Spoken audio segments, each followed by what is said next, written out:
হারিয়ে আনলাম। ওখানকার কোনো ডকুমেন্ট তৈরি হয়েছিল না, এখানে কোনো কাগজপত্র নেই। এখন চলে যাচ্ছেন কেন? এই দাদা বললো চলে যাচ্ছি, আর কি করবো। ওখানে কাজ পান না বলে আসেন নাকি? হ্যাঁ, ওখানে কাজ নেই, ছেলে দুটো নিয়ে মানুষ করলাম এখানে, ওই কাগজ পোড়াই খাই, কি করবো বাবা। কাজ করতে ওখানে? বোতল বোতল পড়াতাম, ভাঙড়ির কাজ করতাম, গরিব মানুষ পেটের দেয় এইছি। এখন চলে যাচ্ছেন কেন? চলে যাচ্ছি, শুনছি বাংলাদেশের লোক রাখবে না বলে চলে যাচ্ছি। এখন যান বাঁচানি খরচ, চলে যায়, কি করবো, গরিব মানুষ এই দেশে বই খাই, তাই করতে হবে, পেটের দেয় এইছি। These pictures emerged after the Suvendu Adhikari government decided to set up holding centers across the state to pull illegals before sending them across the border to Bangladesh. It's a double-engine push with the Union Home Ministry pressing on the pedal. Home Minister Amit Shah announced setting up of a high-powered committee to examine demographic change impacting national security across the country. The message from the centre is clear. Illegal infiltration will face strict action. Illegals will be identified and deported. And now viewers, a deadly explosion has rocked Chandigarh Sector 45, triggering panic across the residential neighborhood after multiple LPG cylinders reportedly exploded inside a building. The blast claimed one life and left at least 6 people injured. The incident unfolded suddenly, sending residents into chaos as loud explosions echoed through the area and thick smoke engulfed the locality. Visuals from the spot show terrified locals rushing out of their homes, attempting to escape as one explosion after the other tore through the building. The impact of the blast was so severe that shockwaves were felt across nearby houses. We have more of this report. Take a look. Chaos, panic, and deafening explosions tearing through the silence of Chandigarh Sector 45. The deadly blast claimed the lives of one person and left 6 people injured. Visuals show the horrifying moment. Residents came rushing out in fear after multiple LPG cylinders exploded inside a residential building. Terrified locals running away for safety as one blast after another sent shockwaves across the neighborhood. An illicit operation allegedly involving the black market sale of gas cylinders had been running at the location. Local residents have leveled grave allegations concerning the stocking of such a large number of gas cylinders within a single building. Police personnel reached the spot soon after the blasts, launching massive rescue and relief operations. It is suspected that the horrific explosions were triggered by a gas leak from the cylinders. Injured victims were seen being carried away by locals in a desperate attempt to save lives. Emergency response teams reached the spot soon after the incident. Authorities are investigating the cause of the blast, while locals remain shocked by the sudden explosion in the densely populated locality. And now viewers, we're taking a very short break, but we'll be right back with you in more stories lined up on the other side. Coming up next, Madhya Pradesh High Court to hear ex-judge Kiribala's pleas challenging her anticipatory bail today.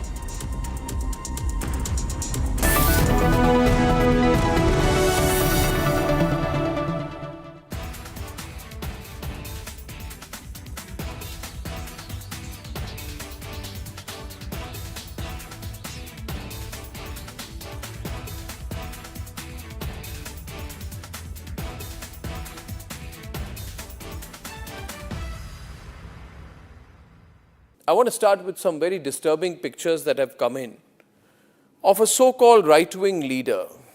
His name is Sushil Prajapati. He is accused of rape. After being in jail for 9 months, he gets bail, which means he's still an accused. He's an accused in a rape case. And the case goes back to 2025 when he took an LLB student to one place on the pretext of introducing her to a senior advocate. He drugged her drink and then he sexually assaulted her. He is still under trial for rape.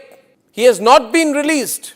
But when he comes out, this rape accused, garlands are put on him as if he's some kind of a hero. as if he's achieved something great. Is a rapist to be celebrated, ladies and gentlemen? I ask you that question. And more than anyone else, I ask the right wing of this country. Very often I come on television and I say, yes, on several issues, I'm happy to be called a right-winger. But ladies and gentlemen, let me put it clearly. You cannot let a person like this man, this Sushil Prajapati, a leader of the Hindu Yuva Vahini, a local thug, a man accused of rape, you cannot celebrate his act of rape or celebrate the fact that the rapist is out on bail. If that is the message we want to send to our society, and if all the BJP leaders want to be quiet about it, I want to ask them, why are they quiet about this? Why are they quiet? In the silence of the BJP leaders, is there a tacit support to this person? Is there a feeling that anyone who wears or put...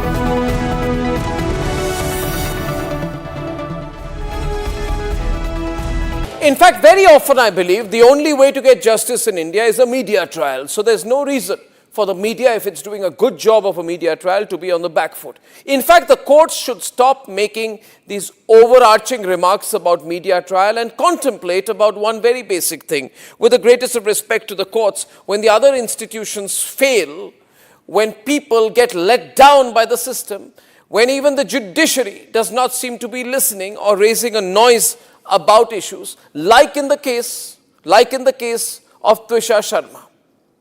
Who does the public look to for justice, for raising their voice, for bringing something that's utterly false, illegal or wrong to public attention?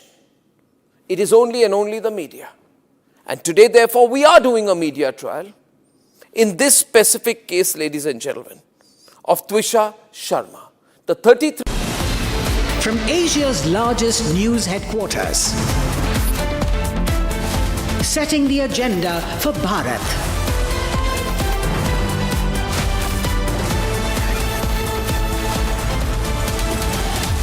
You're watching Republic.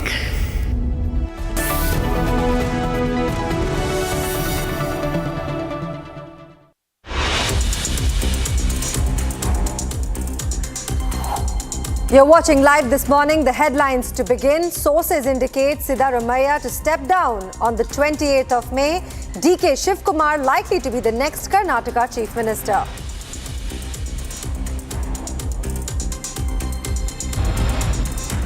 Sources say Congress offered Siddaramaiah a Rajya Sabha seat. He was told to step down gracefully. Madhya Pradesh High Court to hear ex-judge Giri Bala's plea challenging her anticipatory bail. Supreme Court to pronounce judgment today on legality of SIR carried out by Election Commission of India.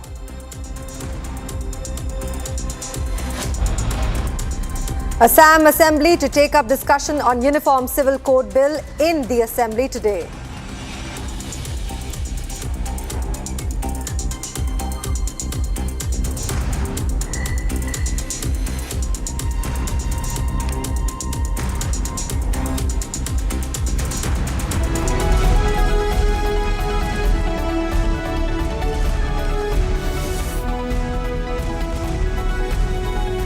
Is Karnataka finally heading towards a leadership transition inside the Congress?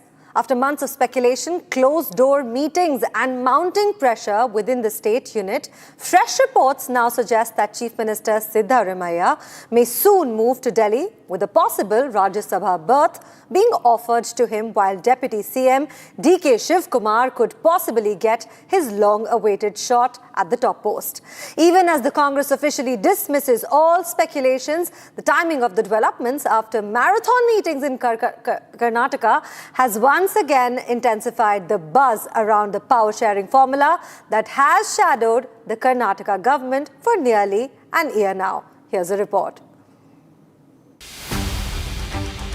Reports suggest Chief Minister Siddaramaiah has been offered a Rajya Sabha seat with a bigger role possibly awaiting him in Delhi.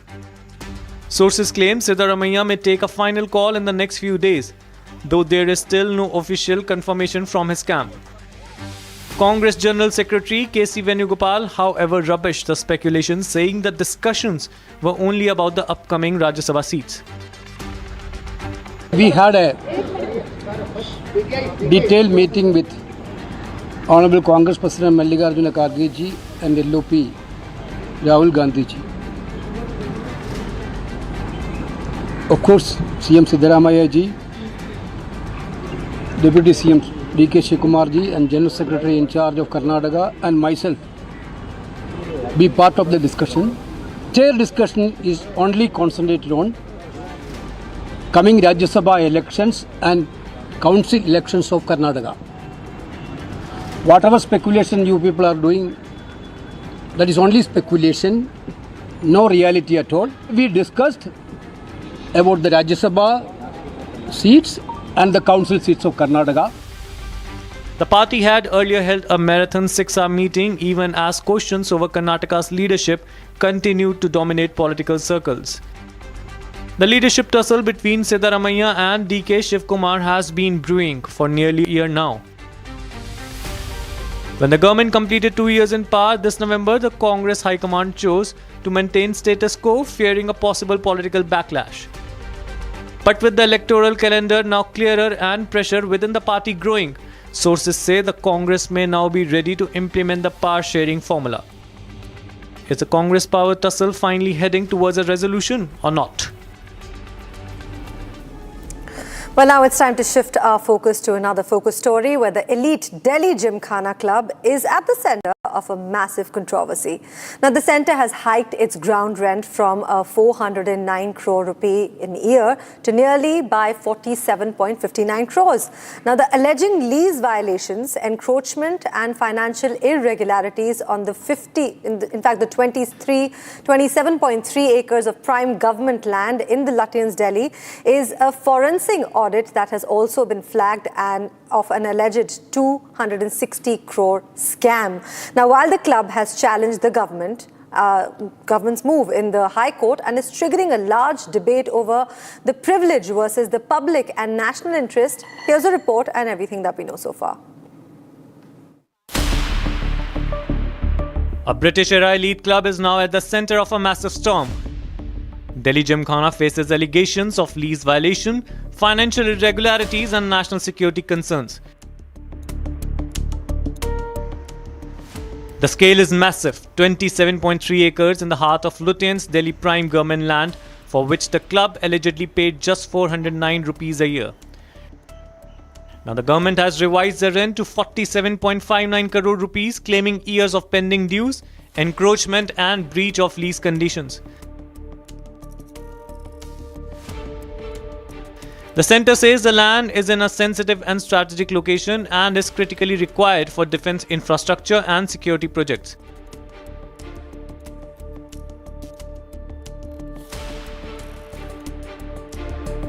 The club has pushed back, claiming no principles of natural justice were followed, while the government insists the lease empowers it to act in public interest. One of the club members also stated that due process is not followed. The notice served was very random. Yeah, we said that it was a shock then that we have to leave in 13 days. It's a 100-year-old club.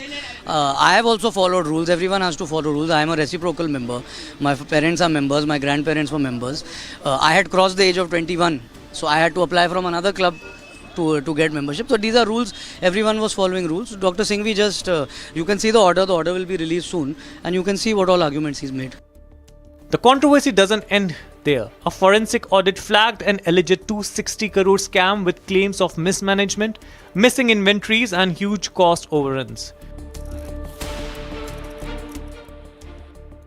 Whistleblowers have alleged systematic siphoning of funds, while auditors flagged serious accounting irregularities inside the club. For decades, Delhi Gymkhana symbolized the capital's power network, a close circle of bureaucrats, defense officers and the connected elite. It's a symbol of privilege, running across generations. Since the case is now being in court, different reactions are coming from Lutyens. Mr. Jayant Mehta was arguing in a matter which was connected to us in the other matter which was filed by somebody else. The issue also relates to about 600-700 workmen who work in this property, who are either employed labor directly with the club or are contractual labor having the similar protection under the labor laws, welfare legislation. They have essentially been told to leave in 14 days. Some of them live in staff quarters. And B, basically, where will they work? This club is the only place that this entity, this defendant number 2 club company owns. Now the big question, should prime government land continue to serve an elite club or serve the nation's security priorities? Definitely a shocker, but it's now time to shift our focus to another story, which is from Bhopal. Now, after several lapses by the Bhopal police during the investigation in Twisha Sharma's death case, CBI has now taken over the probe. CBI has serious concerns over the manner in which the probe was handled by the Bhopal police.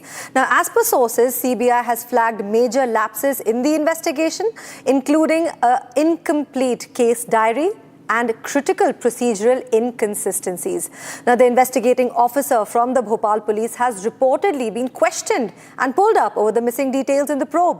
But that's not all. Fresh questions are also emerging over the crucial piece of evidence, the belt allegedly linked to Twisha's death. While the ligature report reportedly refers to a belt, it was absent during the first autopsy and was never shown to the AIIMS Medical Board. The police claim that the belt remained in the forensic custody, but that explanation is also now under major intense scrutiny. Here's a report.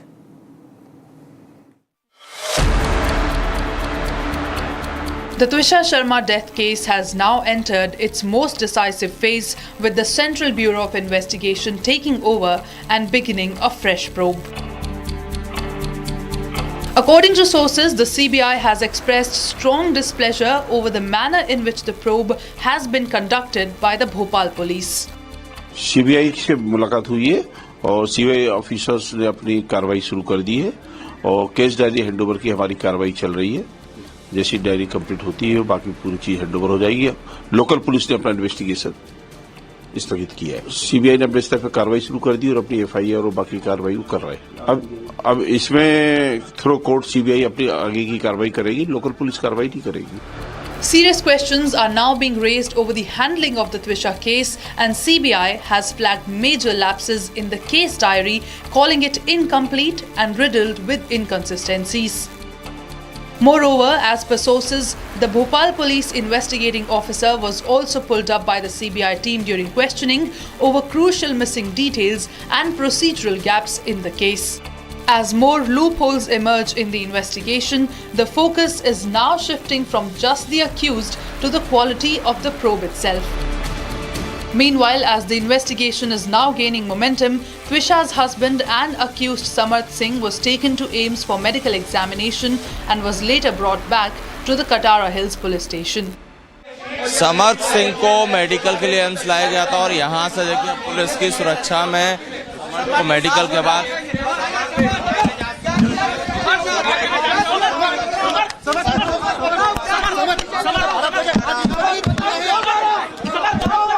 देखिए यहाँ पर समर्थ जो है वो पूरी तरह से साधे हुए है, कुछ भी बोलने से समर्थ जो है वो बच रहा है।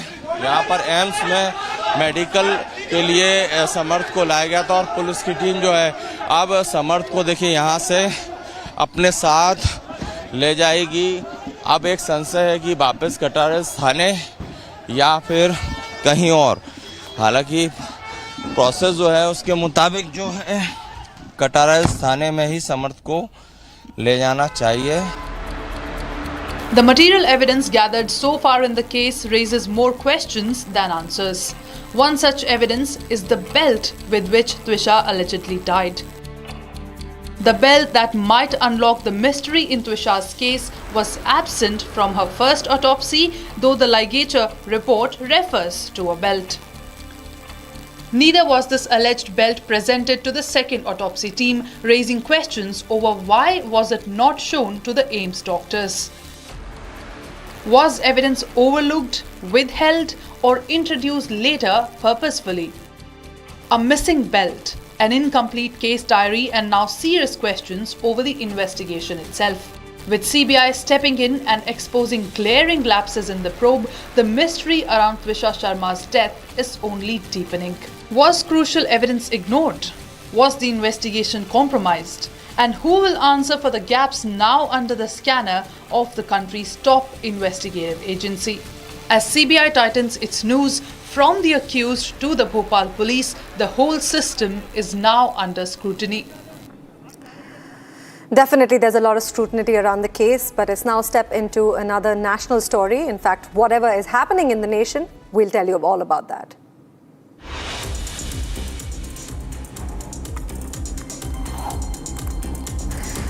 The Biju Mahila Janata Dal workers staged a protest in Bhubaneswar against the rising fuel prices and alleged shortages of the petrol, diesel and cooking gas. BJD MP Sulata Dio accused the BJP government of failing to control prices and claimed poor and middle-class families were suffering.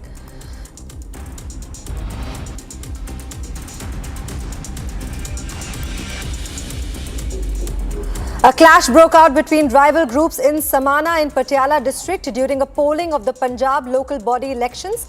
Now, reports say that the stone pelting and allegations of bogus voting led to tensions near the polling booths in multiple wards. Police intervened and carried out a cane charge to disperse the crowd after voting was briefly disrupted. One youth was reportedly injured after coming in contact with live wire during the chaos and was shifted to a hospital in Patiala. Now, the opposition parties accused the ruling party workers of intimidation, while officials said security had been tightened in the area. A massive forest fire erupted in the Kyari Ghat village near Solan, spreading across forest land around the Kanda Ghat. Now, residents, forest department teams and local officials are working to contain the blaze and stop it from reaching nearby homes and roads. Fire tenders have been deployed, but strong winds and difficult terrain are hampering operations. No casualties have been reported so far. Himachal Pradesh has witnessed a rise in forest fires in recent years during the peak summer season.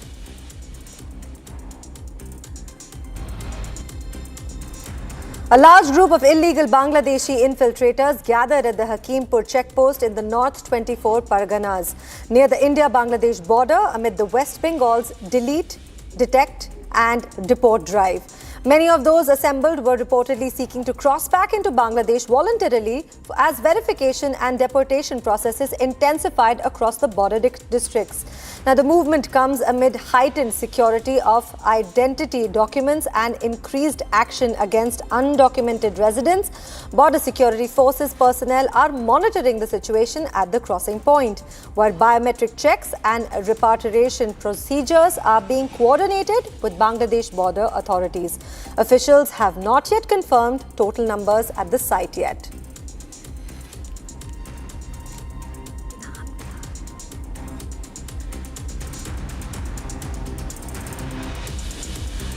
All right, viewers, we have a big breaking news that's coming in. There is the Congress Legislature Party, which is the meeting which is to be held on Friday. And the Congress Legislature Party will be held on Friday regarding the selection of the new Chief Minister.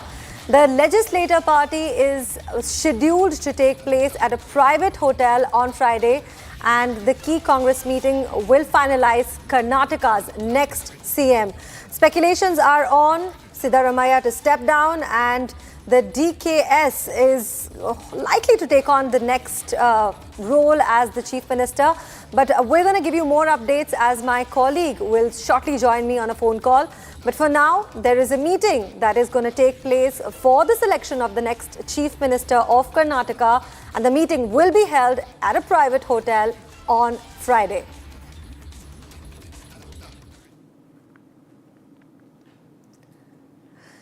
Now, DKS and Siddaramaiah are to leave for Delhi. I have my colleague with Abhishek on the phone call with me. Abhishek, this is my first question to you. Who is the front runner for the Chief Minister, since you're there and you're getting the hang of whatever is happening on ground zero? Then as soon as Chief Minister Siddaramaiah resigns from his position of the Chief Minister, it is the DK Shivkumar who will be taking over the position of Chief Minister, and which has already been pre-decided by the High Command of the Congress during the meeting which happened yesterday. In fact, a marathon of meetings happened yesterday at the Indira Bhavan, which is located in New Delhi. And even before the inception of the Congress government in the state of Karnataka, it was pre-decided by the High Command as well as Siddaramaiah along with the DCM DK Shivkumar that there will be a power sharing pattern of 2.5 years and 2.5 years each, wherein the first 2.5 years term of the chief ministership will be taken over by Siddaramaiah, and the next 2.5 for the second term will be taken over by DK Shivkumar. However, with respect to various other political instances and various other developments in the state of Karnataka, an extension of 6 months had been given to Siddaramaiah for the position of Chief Minister, since only 2 years in this particular Karnataka government regime is remaining. That is why the High Command of the Congress invited Siddaramaiah and DK Shivkumar to Delhi to have a discussion, a brief discussion indeed, to clear the prevailing confusion for over a couple of months in the state of Karnataka as to who might be the next Chief Minister of Karnataka. And this has been cleared as of now. Only the dates are yet to be announced in a public podium is what the sources claim as of now.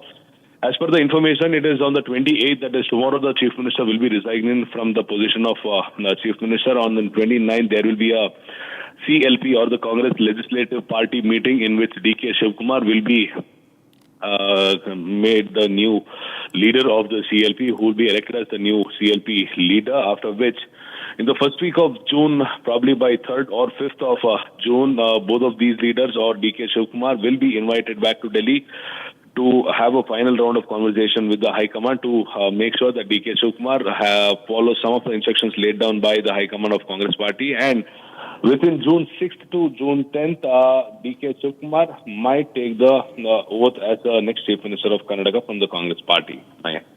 Abhishek, do you think Siddaramaiah will actually step down with grace? There is a lot of confusion as to how CM Siddaramaiah is looking at this issue, is because initially when the media had questioned about his resignation from the post of Chief Minister, he had mentioned the fact that the High Command, we are the party where we follow the commands of the High Command, where we are the party where we follow the orders and the directions of the High Command, and I am yet another Karyakarta like any other person in the Congress Party, and I will abide by the rules and regulations of the High Command. But at this point of time, it is sure that CM Siddaramaiah is unhappy about getting down from his position, because he had laid down some of the requests in front of the High Command with respect to the political career of his closest aides who are in the cabinet and who are also the MLAs. And also we shouldn't forget the fact that Yatindra Siddaramaiah, who is the son of Chief Minister Siddaramaiah, is an MLC. And he had also, Siddaramaiah had also requested the High Command for Yatindra to be sworn in as the Deputy Chief Minister, for which the High Command has negated, hasn't accepted the request of CM Siddaramaiah. And there are some of the reasons which are underlying as to why CM Siddaramaiah might not be happily stepping down. But there are also a couple of reasons which mention CM Siddaramaiah had been given a complete term of 5 years the previous tenure, and this term 3 years of the Chief Ministership without any interference of the High Command. So there is a mixed emotion while CM Siddaramaiah has come into this decision, and we also might be overseeing some of the things where Siddaramaiah has already mentioned to his closest ministers that none of the persons or the followers of Siddaramaiah or the followers of the closest aides of Siddaramaiah are requested not to conduct a protest against the High Command anywhere, because it is High Command who had given him the opportunity of becoming the Chief Minister. So he is wanting to step down, but some of the conditions had to be clarified by the High Command is what he has mentioned. So has they taken a couple of days time to get back to the High Command is what the sources claim, and we are awaiting response from CM Siddaramaiah's sources as of now. Nayan. Abhishek, what are your sources telling you about DKS at this point? DKS, who was supposed to fly back to Bengaluru today at around 12:15 in the noon, along with Randeep Singh Surjewala, has changed his plans last moment. He is going to stay back in Delhi for another day. The sources of DK Shivkumar or the closest aides of DK Shivkumar claim that he will not disturb the Chief Minister until the 8th of June, because it is the date when the Rajya Sabha nominations will be done, and as a party president also, he might not want to disturb the future of the party, and that is why until Rajya Sabha elections nominations are done, he might not want to get into the seat of Chief Minister, and any time after that, a small burden which is on the head of the KPCC president might be reduced, and in fact he's the KPCC president as well. So there might be the oath-taking ceremony any time after 8th is what the sources or the closest aides of DK Shivkumar claims. But DK Shivkumar seems to be puzzled, or he seems to be agitated or irritated at some times, because there might be some of the rules and regulations which have been placed in front of DK Shivkumar as well. Just giving the position of Chief Minister to DK Shivkumar and not allowing the cabinet of his requirement might also be a backlash on the post of Chief Minister. So there are various other permutations and combinations happening with respect to who might be in the new cabinet, who might be kicked out from the current cabinet, who might be taken into consideration, and on what agenda and basis might they be taken into consideration. How many of DK Shivkumar's people or how many of DK Shivkumar's camp will get a place within the cabinet are various other questions for which the answers are yet to appear, and these might be some of the reasons as to why CM Siddaramaiah along with the DCM DK Shivkumar are unhappy about this particular decision. Right, Abhishek, thank you for giving us those updates. It's time for another breaking news that's coming in. Now, DK Shivkumar will remain in New Delhi. He will stay back. He will not be going anywhere. He will only be leaving for Bangalore tomorrow at around 5:40 a.m. Now, at tomorrow, DCM will attend the breakfast meeting at the CM's residence in Bengaluru. But for now, DK Shivkumar is going to remain in New Delhi. He is going to remain in New Delhi till the High Command decides to give any further instructions. Till then, high-level talks and conversations are going to happen. But for now, DK Shivkumar to leave from Delhi only by tomorrow. But it's now to slip into a short break. Don't go anywhere. We've got a lot more lined up on the other side. Madhya Pradesh High Court to hear ex-judge Giribala's plea challenging her anticipatory bail.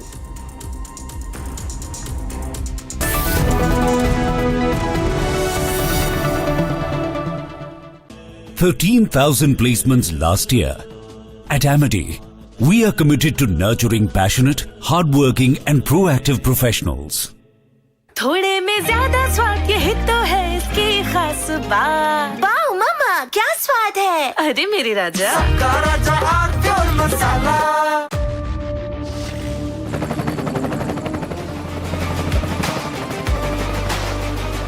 Character, the taste of success. चमकी चाट से क्या बना है? Sandwich लस्सी और छाछ हर घूंट में चमकी चाट ड्राई फ्रूट और दही बड़े चमकी चाट से स्वाद बढ़े असली स्वाद सिर्फ चमकी चाट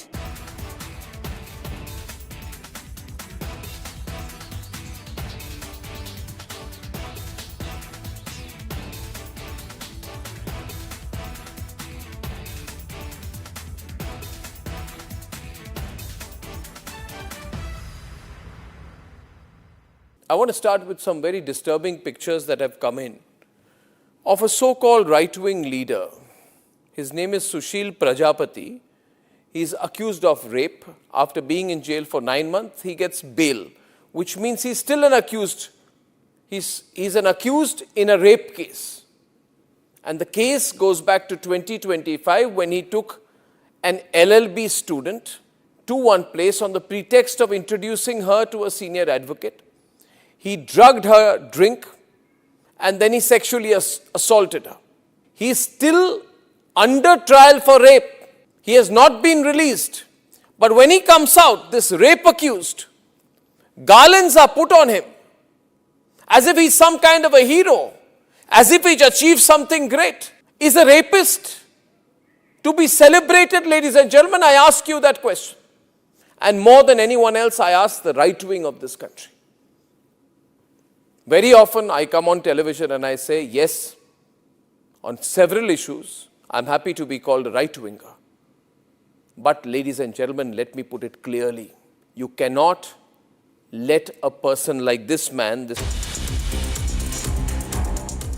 Coming up, Madhya Pradesh High Court to hear ex-judge Giribala's plea challenging her anticipatory bail.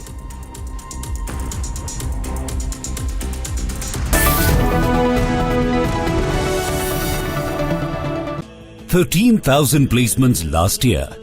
At Amity, we are committed to nurturing passionate, hardworking and proactive professionals. प्यास बुझाए ठंडक लाए सबको भाए जीरा से MTH का जल जीरा जीरा से जीरा से असली रिफ्रेशिंग, असली स्वाद, असली मजा। MTH रानी, इस घर में कुछ है जो टूटता नहीं। ये पिलर कभी नहीं टूटेगा। रुंगटा स्टील TMT से बना। रुंगटा नहीं तो घर स्ट्रॉन्ग नहीं। रुंगटा स्टील TMT बार एकदम solid.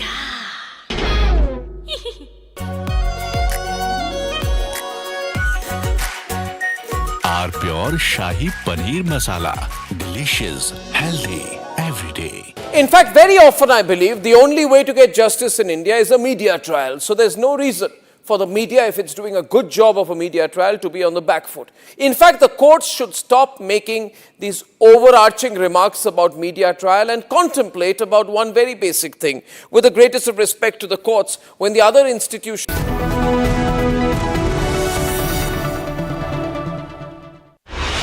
Watching live this morning, first up is the headlines. Sources indicate Siddaramaiah to step down on May 28th. DK Shivkumar likely to be the next Karnataka Chief Minister.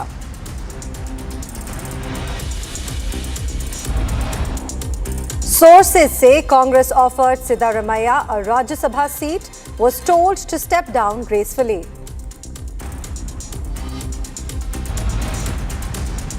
Madhya Pradesh High Court to hear ex-judge Giribala's plea against her anticipatory bail.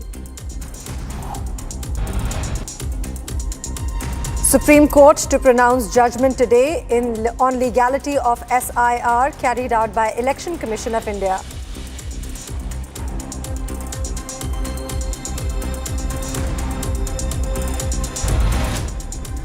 Assam Assembly to take up discussion on Uniform Civil Code Bill in the Assembly today.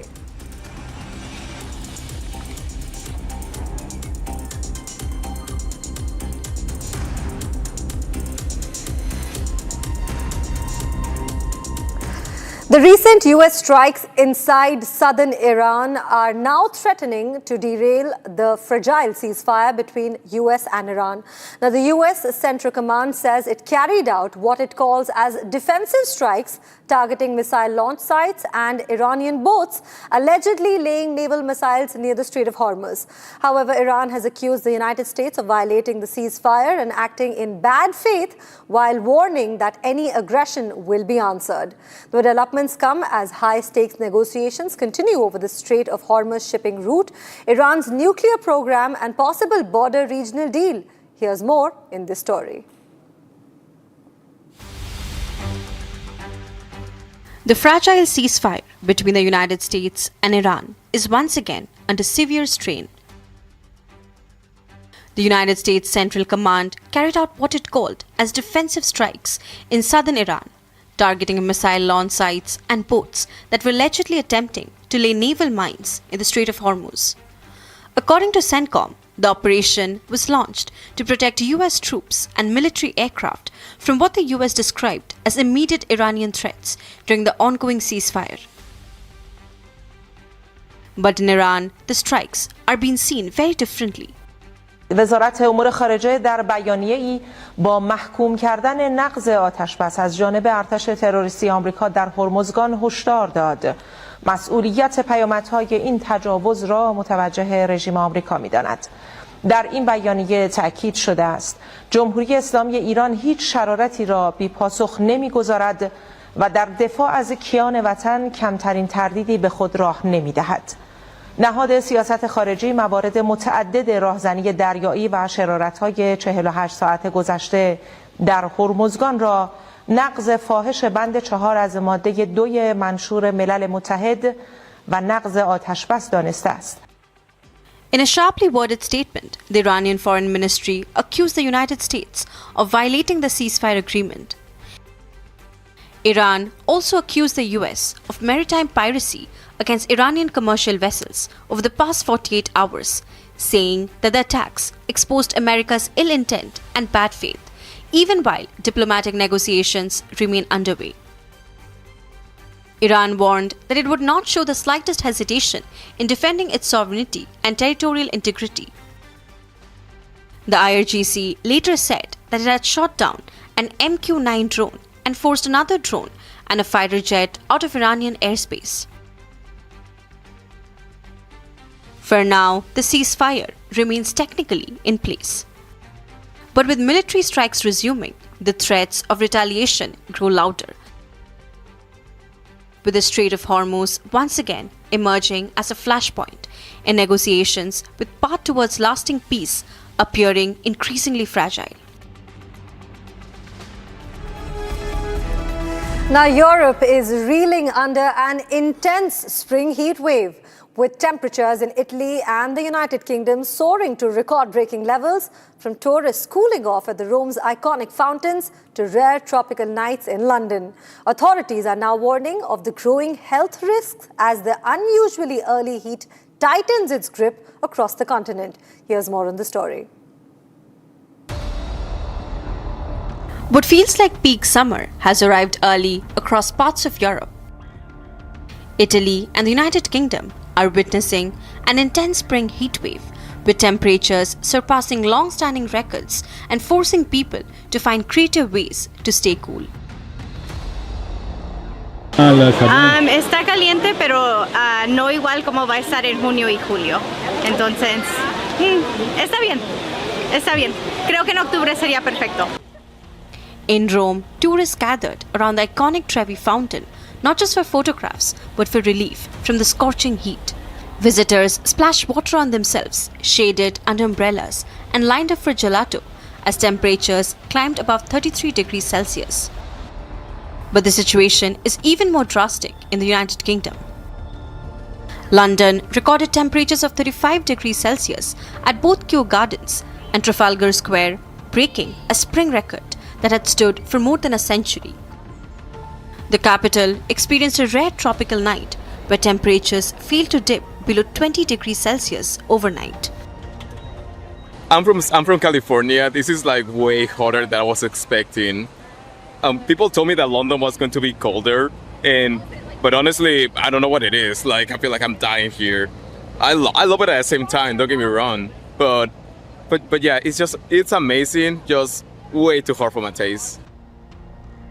Authorities have issued amber health alerts across large parts of the UK, warning that older people and vulnerable communities could face serious health risks as climate change brings about hotter spring and summer months.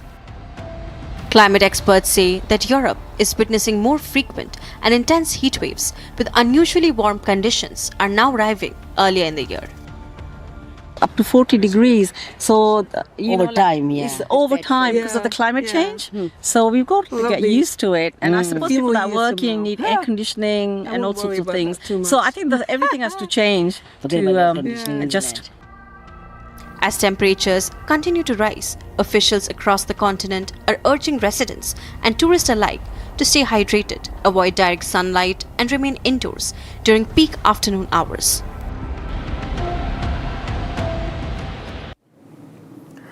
It's time to take you to stories around the world. It's time for International Wrap.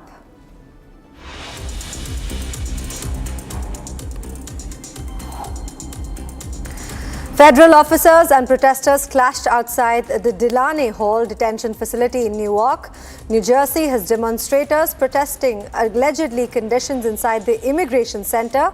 Senator Andy Kim claimed officers used pepper spray during a visit earlier day. Now, Congressman Robert Menendez said that the detainees are refusing food in protest. The United States Department of Homeland Security denied reports of a hunger strike or abuse inside the facility.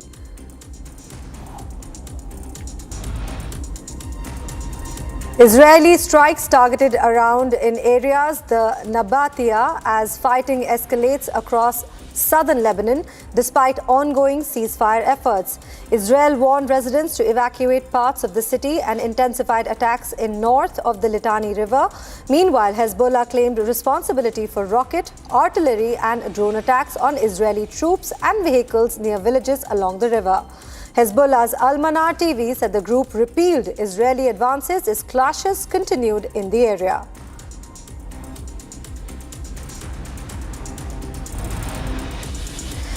The United Nations warned against further escalation in the Middle East as fighting intensifies in Lebanon and Gaza.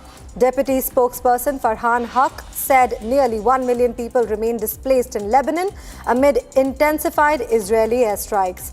While United Nations interim forces in Lebanon recorded 91 airspace violations in a single day, in Gaza, the UN said restrictions on aid and supplies continue to worsen conditions for civilians on both sides despite the ongoing humanitarian efforts.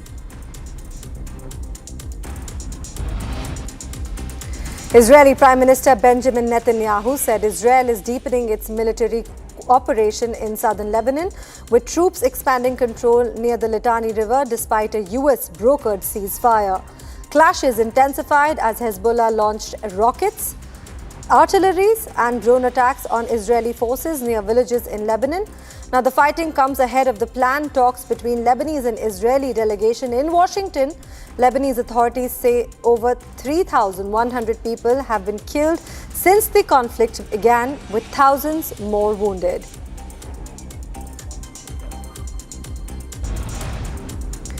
United Nations Chief Antonio Guterres urged world leaders to uphold the United Nations Charter and act with unity amidst the rising global conflicts and instability. Addressing with Security Council in New York City, Guterres warned that the international law, human rights and global cooperation are under growing restraint. Now, he said that the world faces the highest number of conflicts since the UN's founding and has called for stronger commitment to diplomacy, negotiation and peaceful conflict resolution.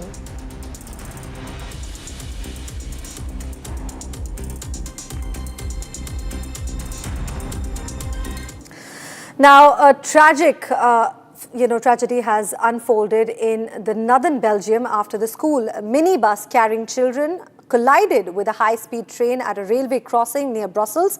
At least 4 people, including 2 children, were killed in the devastating crash, while several others remain critically injured. Investigators are now probing on how the minibus entered the crossing despite barriers reportedly being down and warning lights flashing. Now, disturbing visuals from the scene showed the mangled school vehicle lying on the side as emergency teams rescued the survivors to rescue. Here's a look at the report. A school trip turned into a devastating tragedy in Belgium after a train smashed into a minibus carrying children, killing at least 4 people, including 2 children. Minibus overturned beside the tracks, while emergency teams, forensic experts and rescue crews flooded the area. Authorities confirmed that 7 children, a driver and an escort were on board the vehicle when the collision took place. 5 children were rushed to hospital in serious condition, while the train carrying nearly 100 passengers escaped major casualties. What I can tell you is that this morning at 8:08 exactly, there was a collision between a train and a minivan. We don't have any news concerning the casualties, but it was a severe collision. What we can tell you, because we have a technical camera installed at the level crossing, is that at the moment of the impact, the level crossing was closed. So that means the barriers were down and the red lights were flashing. So we are trying to understand why the minivan was still going ahead. Officials say that cameras showed the barriers were already down and warning lights flashing when the minibus attempted to cross. There were no casualties on board of the train. There was 1 passenger who was taken to hospital because that person was in shock. The train, reportedly moving at nearly 120 kilometers per hour, had virtually no time to brake before impact. Police spokesman confirmed that 2 children, the driver and the assistant on board, lost their lives in the deadly collision. So at 8:08, school bus passed here. It was driving along the railroad. The driver wanted to cross the railroad, which was closed at that time. 8:08. A train came from Bruges and drove into the bus. On board of the bus were 7 children, the driver and 1 assistant. The children, so there's 2 children who are not alive anymore, the driver and the assistant, so 4 persons. Other persons are taken care of in the hospital. Officials also confirmed that passengers on board the train were largely unharmed, though 1 passenger was hospitalized in shock. There were about 100 people on the train. One of them was in shock, but they're all fine. Nobody got hurt. And the driver is also taken. The train driver is also taken care of by the NMBS, by the train company. As grieving families waited for answers, investigators began examining witness accounts. Probe continues to identify what led to the collision. Maar dus nu is het vooral belangrijk om te kijken hoe kon het gebeuren. Daarvoor gaan er verschillende zaken gebeuren, waaronder kijken of er getuigen waren die het hebben zien gebeuren en camerabeelden. Wat we wel weten is dat de slagboom gesloten was en het rode sein brandde. Maar meer omstandigheden, meer duidelijkheid moeten nog geschept worden. As the horrific incident raises questions, probe continues over how a school minibus ended up directly in the path of a speeding train. From the global news, let's take you to the world of business, where we'll tell you what's happening in the country.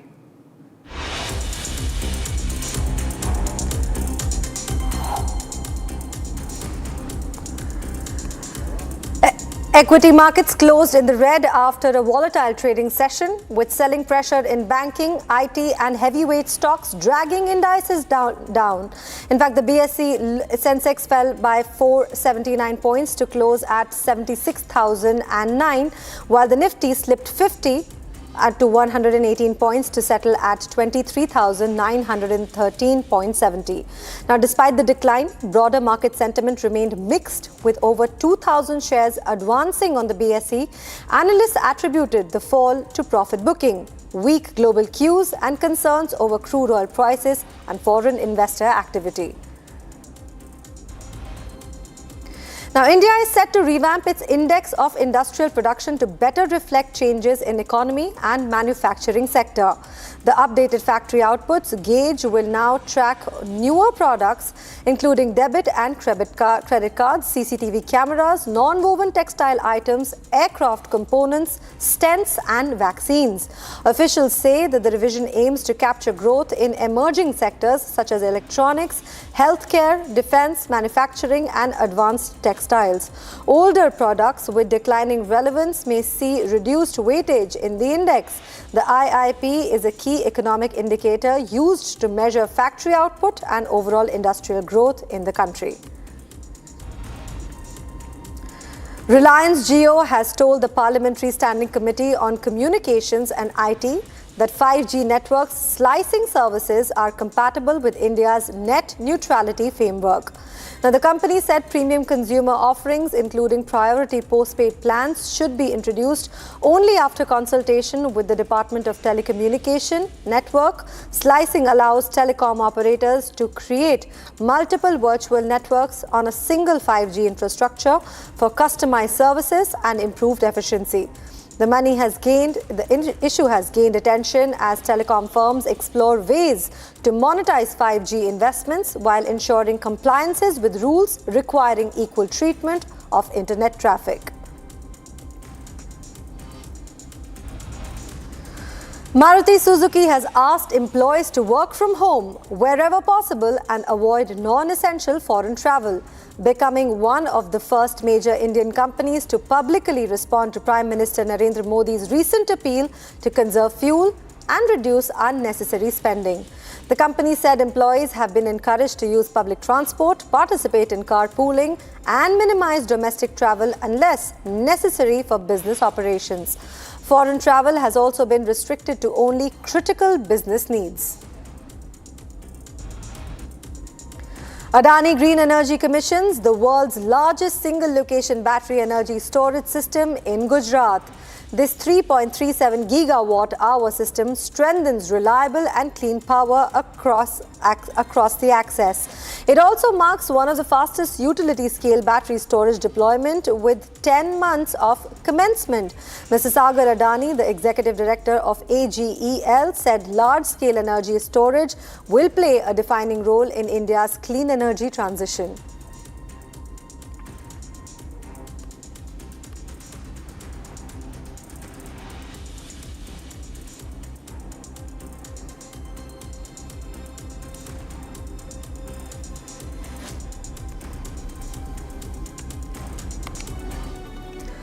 Now, amid the continuing ethnic unrest in Manipur, residents of the New Chekon staged a sit-in protest demanding stronger action against groups and immediate steps to restore normalcy in violence-hit areas. Organized by the Kokomi along with the local residents, the protest also raised concerns over missing persons and reported the captivity of 6 Naga hostages. Demonstrators further called for implementation of the NRC in the state, while the outgoing DGP Rajiv Singh appealed to the public to cooperate with security forces and avoid obstructing police operations through protests and blockades. Here's more in this report. Amid continuing ethnic unrest in Manipur, residents of New Chekon staged a sit-in protest at New Chekon Bazaar demanding tougher action against some groups. The demonstration was organized by Kokomi along with locals from New Chekon. Protesters urged the central government to launch a stronger security crackdown to restore normalcy in violent-hit areas of Manipur. Speaking during the protest, demonstrators appealed for immediate intervention to end the prolonged conflict that has disrupted daily life across the state. The protesters also demanded the safe release of 6 Naga hostages allegedly held captive by Kuki group and later reported missing. Families and residents further highlighted growing concerns over missing persons cases linked to the ongoing ethnic violence in the region. During the agitation, protesters also called for implementation of NRC in Manipur, claiming it was necessary to safeguard indigenous communities. Meanwhile, Rajiv Singh said his tenure in the state had been a beautiful experience despite the complex security challenges. The Manipur DGP appealed to the public to cooperate with police forces and avoid obstructing security operations through protest or road blockades. I had a beautiful time here. I had a fantastic team. I just want to appeal to the public that they should cooperate more with the police forces and not disturb by protesting, blocking. So it hampers our work and it creates an atmosphere. So what was the most challenging part of working here? It is definitely a complex place to work. But yes, with the team and everybody here, we have been able to tackle it. As the unrest continues, it's need to be seen what steps the government will take to ensure harmony in Manipur.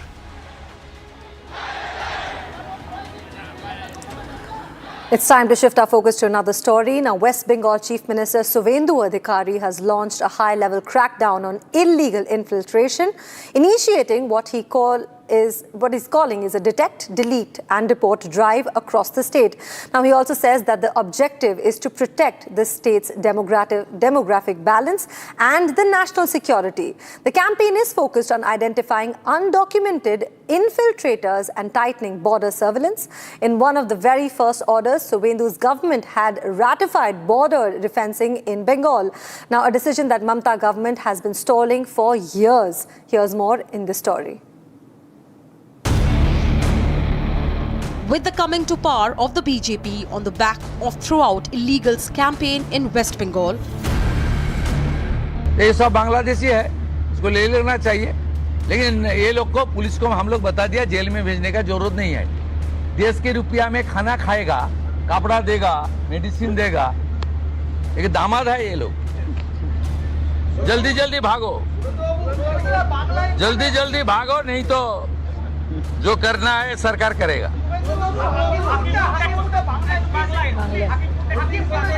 না না আমি হাকিমপুর সম্পর্কে জানি না, আমি মিডিয়াতে দেখছিলাম, কিন্তু এটা নতুন কিছু নয়, প্রেজেন্ট অ্যাক্টই রয়েছে এবং আমরা বলে দিয়েছি যে বাংলাদেশের অবৈধ অনুপ্রবেশকারী These are the scenes near the border with Bangladesh along the North 24 Parganas. These are illegal Bangladeshis attempting to exfiltrate as Bengal starts the deportation drive.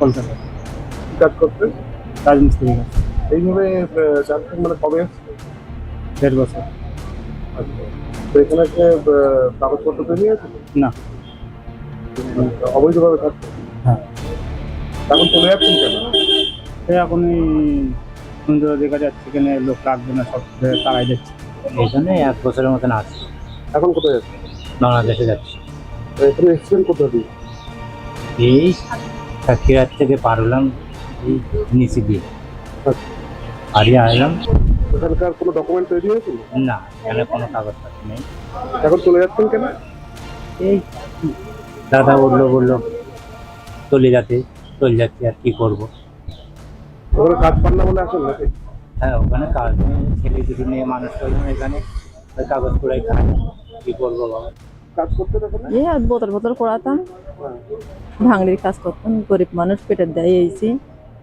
এখন চলে যাচ্ছে শুনছি বাংলাদেশের লোক রাখবে না বলে চলে যাচ্ছে এখন যান বাঁচানি খরচ চলে যায় কি করবো গরিব মানুষ এই দেশে বই চাই তাই করতে হবে পেটের দায়ে এসেছি These pictures emerged after the Suvendu Adhikari government decided to set up holding centers across the state to pull illegals before sending them across the border to Bangladesh. It's a double-engine push with the Union Home Ministry pressing on the pedal. Home Minister Amit Shah announced setting up of a high-powered committee to examine demographic change impacting national security across the country. The message from the centre is clear. Illegal infiltration will face strict action. Illegals will be identified and deported. All right, viewers, it's time to shift our focus to another story. A deadly explosion has rocked Chandigarh Sector 45, triggering panic across the residential neighbourhood after multiple LPG cylinders reportedly exploded inside a building. The blast claimed at least one life and left another 6 others injured, and the incident unfolded suddenly, sending residents into chaos as loud explosions echoed throughout the areas and thick smoke engulfed the locality. Visuals from the spot showed terrified locals rushing out of their homes, attempting to escape as one explosion after another tore through the building. The impact of the blast was so severe that shock waves were felt across nearby houses. More in this report. Chaos, panic and deafening explosions tearing through the silence of Chandigarh Sector 45. The deadly blast claimed the lives of one person and left 6 people injured. Visuals show the horrifying moment residents came rushing out in fear after multiple LPG cylinders exploded inside a residential building. Terrified locals running away for safety as one blast after another sent shockwaves across the neighborhood. An illicit operation allegedly involving the black market sale of gas cylinders had been running at the location. Local residents have leveled grave allegations concerning the stocking of such a large number of gas cylinders within a single building. Police personnel reached the spot soon after the blasts, launching massive rescue and relief operations. It is suspected that the horrific explosions were triggered by a gas leak from the cylinders.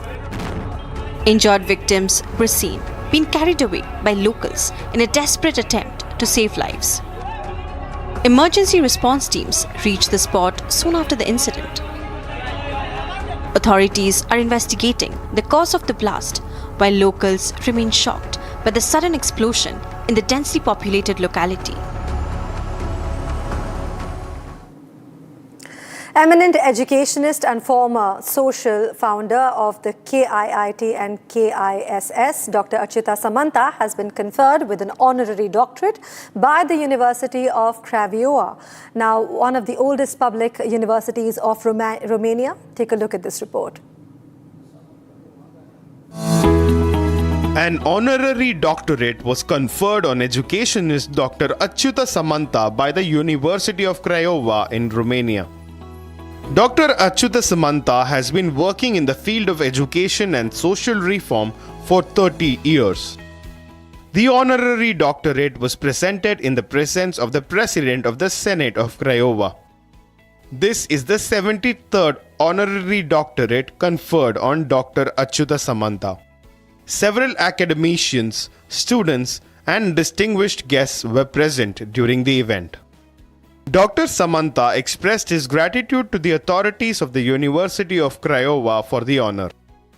He stated that the recognition would further inspire him to continue his efforts in the areas of education and social welfare.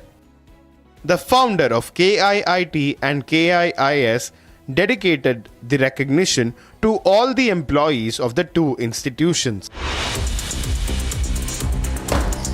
Madhya Pradesh High Court to hear ex-judge Giribala's plea challenging her anticipatory bail. Coming up after a short break.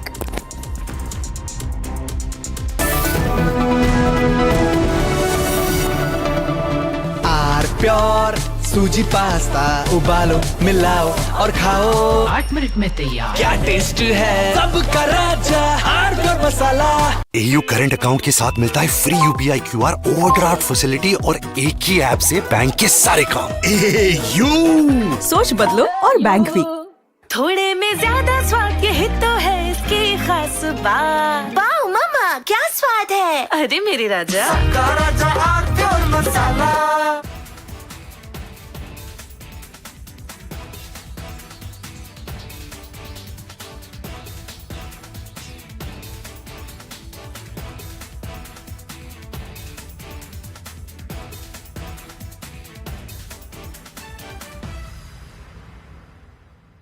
I want to start with some very disturbing pictures that have come in of a so-called right-wing leader. His name is Sushil Prajapati. He is accused of rape. After being in jail for 9 months, he gets bail, which means he's still an accused. He's an accused in a rape case. And the case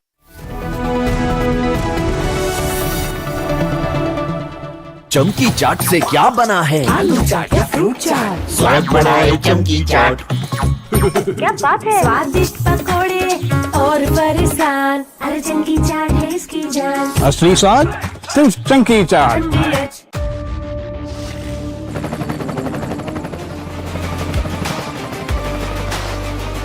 Character, the taste of success.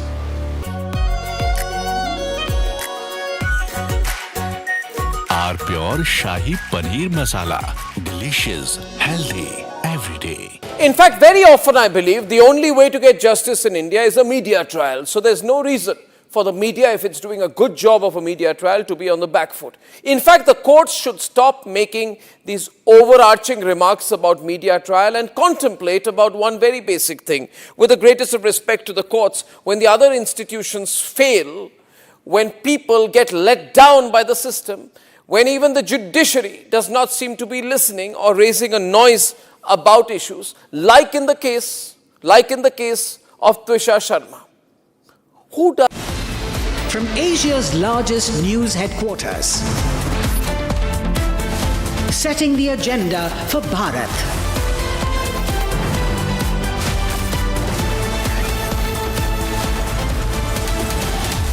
You're watching Republic.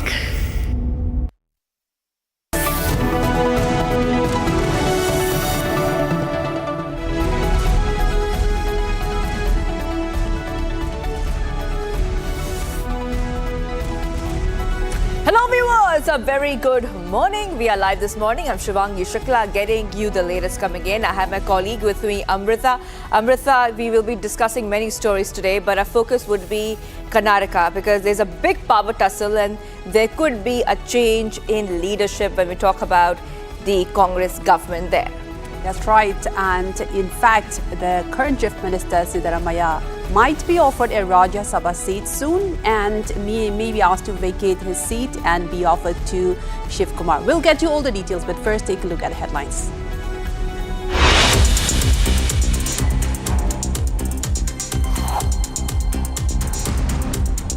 The top headlines we're tracking right now. Will Siddaramaiah be stepping down? Speculations arise after sources indicate that Siddaramaiah could be stepping down. D.K. Shivakumar likely to be the next Karnataka Chief Minister.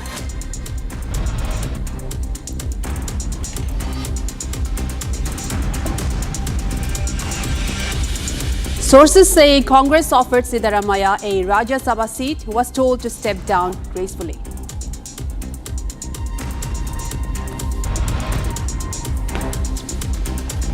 Madhya Pradesh High Court to hear ex-judge Giribala's pleas challenging her anticipatory bail.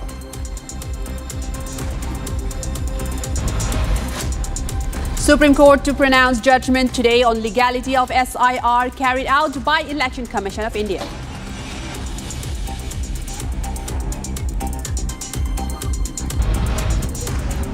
Assam Assembly to take up discussion on Uniform Civil Code Bill in the Assembly today.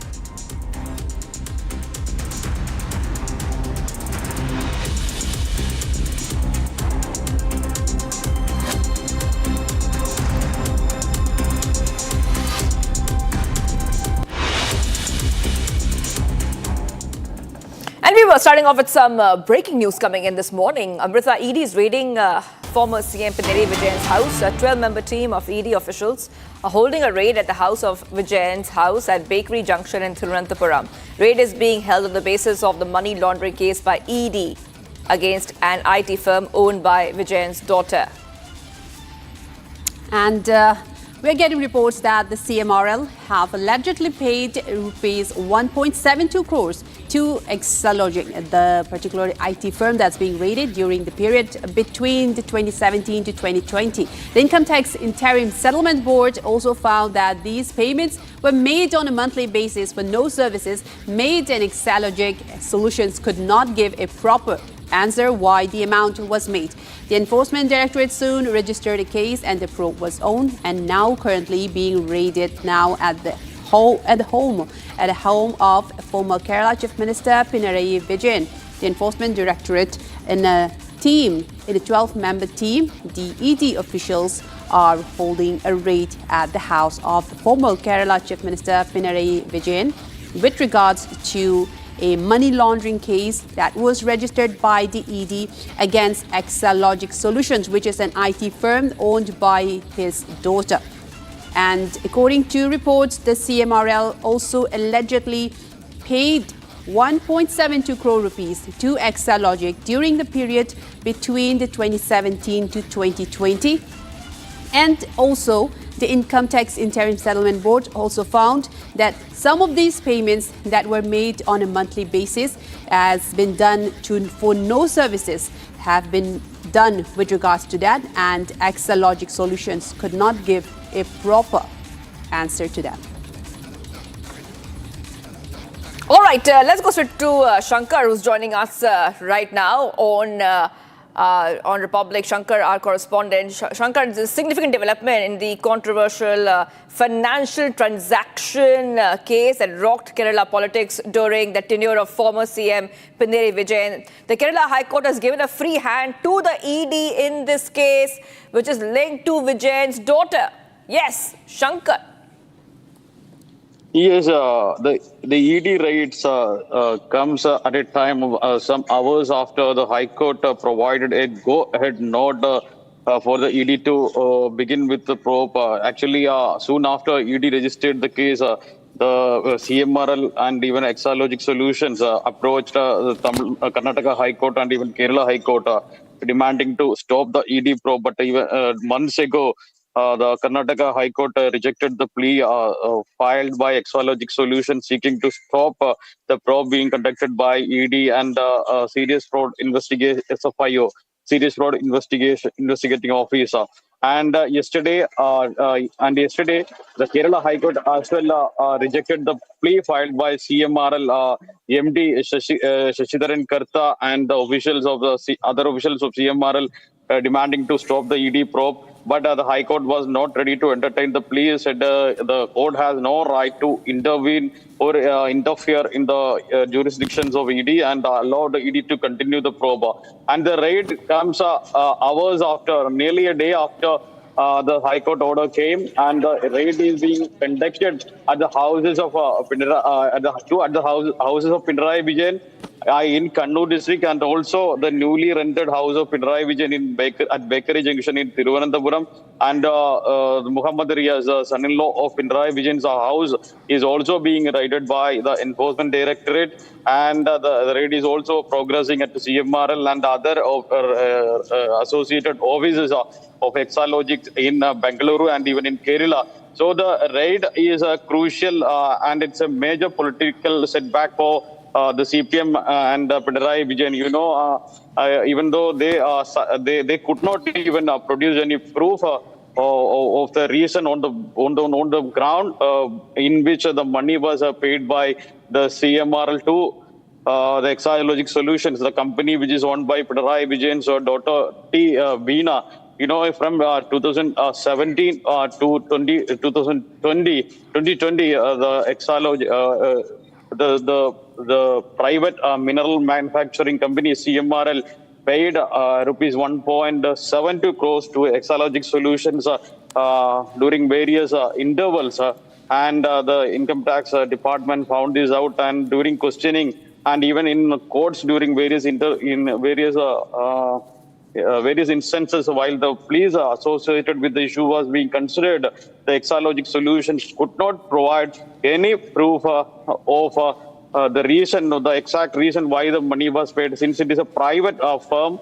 Even though it has 62% stake in public sector, it is considered a private firm, and the reason why the money was paid is yet to be known, and the Exalogic Solutions could not even provide a proof for that so far. And the ED raid is very crucial, and it is the ED officials told media that they are hopeful of seizing some crucial documents associated with the case. And in the coming hours, more details will be known. Right. And Shankar, was the Chief Minister also present during that time when it happened, and also has any critical or crucial documents related to this case, particular case that was registered by the ED, has been recovered from his house? No, you know, now Pinarayi Vijayan is an opposition leader in Kerala, and before he was a Chief Minister from 2006 to 2016. During this period, the Enforcement Directorate registered the case only in 2024. And from then onwards, the ED was trying to hold raids at the Government Secretariat and the houses of Pinarayi Vijayan, even at the Cliff House, official residence of Pinarayi Vijayan months ago. But soon after, the ED and the SFI registered cases of Pinarayi Vijayan's daughter, Meena, and the CMRL were trying out all possible ways to avoid the raids of ED and SFIO. You know, they approached various courts, division court, upper courts in the High Court, upper sections in the High Court, and even the Karnataka High Court, with various pleas seeking to stop the ED investigation and even the raids, and it prevented so far the ED from conducting raids and proper investigation into the case. But with the recent order yesterday from the High Court giving a go-ahead signal to hold the probe, provided ED the courage and even the guts to hold raids at the houses of Pinarayi Vijayan and the other associated offices and houses of Meena and even the former Minister Muhammad Riaz and Pinarayi Vijayan. Now the all eyes are on the raids and how the ED officials could seize the crucial documents associated with the case. Even when the Chief Minister, Pinarayi Vijayan was the Chief Minister, there were rumors that the ED is going to hold a raid at the government secretariats, and it would have been a big setback for the CPM-led LDF government. Right. You had the ED conducted raid at the government secretariat, but they could avert it tactically by approaching various courts to stay the ED proceedings. Yeah, Shankar, thank you for getting us all those details. I will be coming back to you for more as raids continue. Okay, let's move ahead. I will be getting our viewers more updates. Amrita, is Karnataka finally heading towards a leadership transition inside Congress after months of speculation, closed-door meetings and mounting pressure within the state unit? Fresh reports now suggest that CM Siddaramaiah may soon move to Delhi with a possible Rajya Sabha berth being offered to him. That's right. These are the latest we're getting. While the Deputy Chief Minister D.K. Shivkumar could finally get his long-awaited shot at the Chief Ministerial post, even as the Congress officially dismisses all speculation, the timing of the developments after marathon meetings in Karnataka has once again intensified the buzz around the power-sharing formula that has shadowed the Karnataka government for nearly a year now. Take a look at his full report. Reports suggest Chief Minister Siddaramaiah has been offered a Rajya Sabha seat with a bigger role possibly awaiting him in Delhi. Sources claim Siddaramaiah may take a final call in the next few days, though there is still no official confirmation from his camp. Congress General Secretary K.C. Venugopal, however, rubbished the speculation, saying that discussions were only about the upcoming Rajya Sabha seats. We had a detailed meeting with Honorable Congress President Mallikarjuna Kharge ji and LOP Rahul Gandhi ji. Of course, CM Siddaramaiah ji, Deputy CM D.K. Shivkumar ji and General Secretary in charge of Karnataka and myself be part of the discussion. Their discussion is only concentrated on coming Rajya Sabha elections and council elections of Karnataka. Whatever speculation you people are doing, that is only speculation, no reality at all. We discussed about the Rajya Sabha seats and the council seats of Karnataka. The party had earlier held a marathon 6-hour meeting even as questions over Karnataka's leadership continued to dominate political circles. The leadership tussle between Siddaramaiah and D.K. Shivkumar has been brewing for nearly a year now. When the government completed 2 years in power this November, the Congress High Command chose to maintain status quo, fearing a possible political backlash. But with the electoral calendar now clearer and pressure within the party growing, sources say the Congress may now be ready to implement the power-sharing formula. Is the Congress power tussle finally heading towards a resolution or not?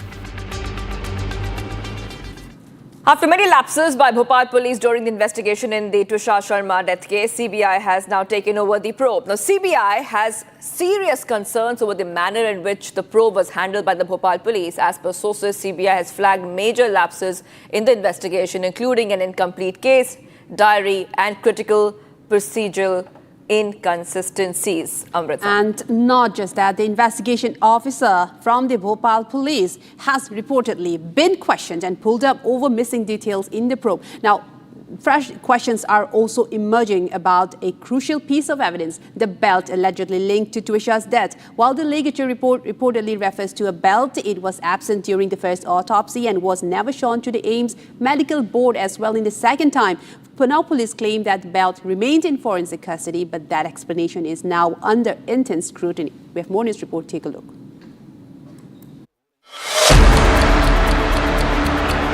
The Twisha Sharma death case has now entered its most decisive phase, with the Central Bureau of Investigation taking over and beginning a fresh probe.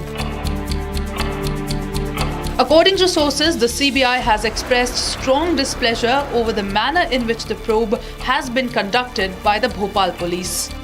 CBI से मुलाकात हुई है और CBI officers ने अपनी कार्रवाई शुरू कर दी है और केस डायरी हैंडओवर की हमारी कार्रवाई चल रही है। जैसी डायरी कंप्लीट होती है बाकी पूरी चीज हैंडओवर हो जाएगी। लोकल पुलिस ने अपना इन्वेस्टिगेशन स्थगित किया है। सीबीआई ने अपने स्तर पर कार्रवाई शुरू कर दी और अपनी एफआईआर और बाकी कार्रवाई कर रहे हैं। अब इसमें थ्रू कोर्ट सीबीआई अपनी आगे की कार्रवाई करेगी, लोकल पुलिस कार्रवाई नहीं करेगी। Serious questions are now being raised over the handling of the Twisha case, and CBI has flagged major lapses in the case diary, calling it incomplete and riddled with inconsistencies. Moreover, as per sources, the Bhopal police investigating officer was also pulled up by the CBI team during questioning over crucial missing details and procedural gaps in the case. As more loopholes emerge in the investigation, the focus is now shifting from just the accused to the quality of the probe itself. Meanwhile, as the investigation is now gaining momentum, Twisha's husband and accused Samarth Singh was taken to AIIMS for medical examination and was later brought back to the Katara Hills police station. समर्थ सिंह को medical के लिए AIIMS लाया गया था और यहाँ से देखिए पुलिस की सुरक्षा में मेडिकल के बाद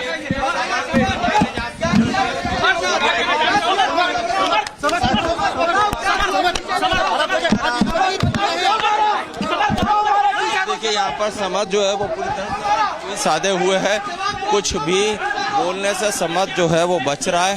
यहाँ पर एम्स में मेडिकल के लिए समर्थ को लाया गया था और पुलिस की टीम जो है अब समर्थ को देखिए यहाँ से अपने साथ ले जाएगी। अब एक संशय है कि वापस कटारा थाने या फिर कहीं और। हालांकि प्रोसेस जो है उसके मुताबिक जो है कटारा थाने में ही समर्थ को ले जाना चाहिए। The material evidence gathered so far in the case raises more questions than answers.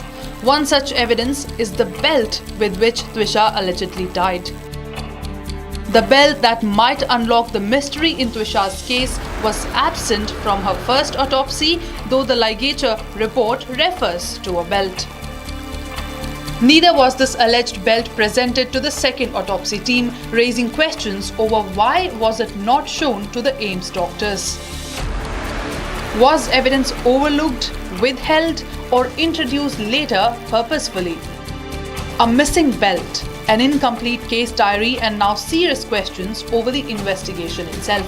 With CBI stepping in and exposing glaring lapses in the probe, the mystery around Twisha Sharma's death is only deepening. Was crucial evidence ignored? Was the investigation compromised? And who will answer for the gaps now under the scanner of the country's top investigative agency? As CBI tightens its noose from the accused to the Bhopal police, the whole system is now under scrutiny. The other big story that we're tracking, viewers, is the elite Delhi Gymkhana Club, which is at the center of a massive controversy. The center has now hiked its ground rent from rupees 409 a year to nearly 47.59 crore, alleging lease violations, encroachment and financial irregularities on the 27.3 acres of prime government land in Lutyens, Delhi.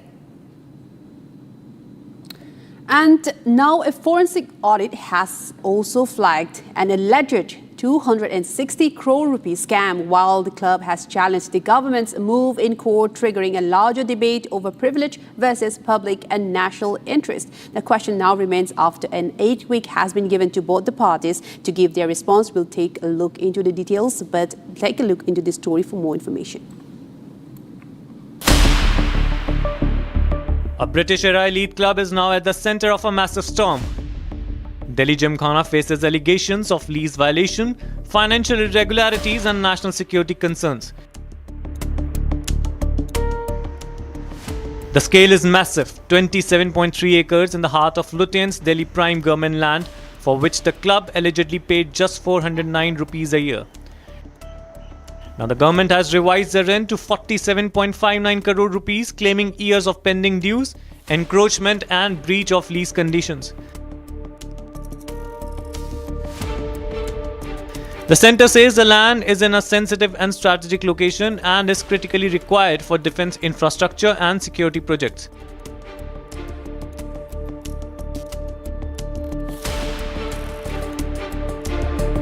The club has pushed back, claiming no principles of natural justice were followed, while the government insists the lease empowers it to act in public interest.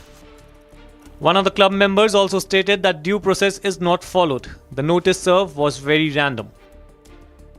Yeah, we said that it was a shock, then that we have to leave in 13 days. It's a 100-year-old club. I have also followed rules. Everyone has to follow rules. I am a reciprocal member. My parents are members. My grandparents were members. I had crossed the age of 21. So I had to apply from another club to get membership. So these are rules. Everyone was following rules. Dr. Singhvi just, you can see the order. The order will be released soon. And you can see what all arguments he's made. The controversy doesn't end there. A forensic audit flagged an alleged 260 crore scam with claims of mismanagement, missing inventories and huge cost overruns. Whistleblowers have alleged systematic siphoning of funds, while auditors flagged serious accounting irregularities inside the club. For decades, Delhi Gymkhana symbolized the capital's power network, a close circle of bureaucrats, defense officers and the connected elite. It's a symbol of privilege, running across generations. Since the case is now being in court, different reactions are coming from Luthians. Mr. Jayant Mehta was arguing in a matter which was connected to us in the other matter which was filed by somebody else. The issue also relates to about 600-700 workmen who work in this property, who are either employed labour directly with the club or are contractual labour having the similar protection under the labour laws, welfare legislation.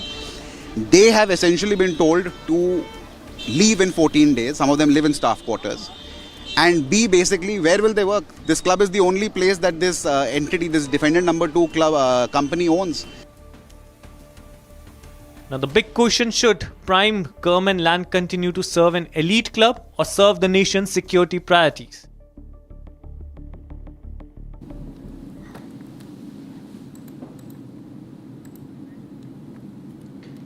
And next we'll get to more details coming in. We will talk about one of the biggest updates that we're getting for our viewers, that is that as Republic continues to celebrate Padma awardees, let's take a look at the journey of N. Rajam, a violinist associated with Hindustani classical music.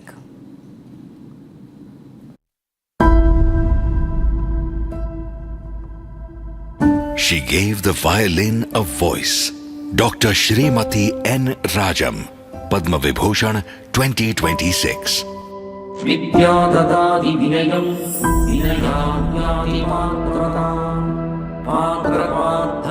Knowledge gives humility. Humility gives worthiness. Worthiness earns wealth. Wealth leads to righteousness, and righteousness brings true happiness.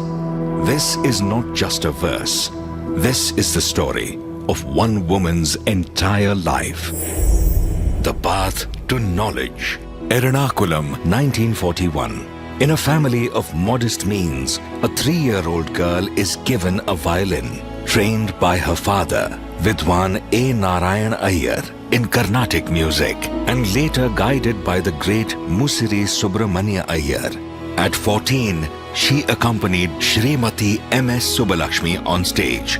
But in addition to this glory, she also needed to support the family financially through music classes. Knowledge and experience bring humility. She traveled to Banaras, a South Indian girl entering a North Indian male world. She sat at the feet of Pandit Omkar Nath Thakur, making the transition to Hindustani classical seamlessly. And then she created something the world had never heard. Gayaki Ang, the violin singing like a human voice.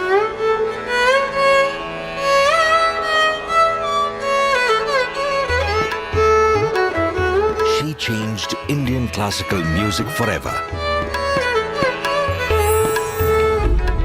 Humility gives worthiness, and worthiness gives wealth.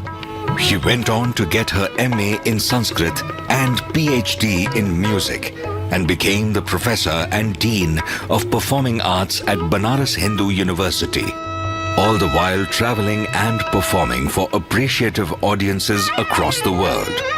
Professional violinists from across the world sought her guidance. She performed duets with Ustad Bismillah Khan and her brother, Professor T.N. Krishnan.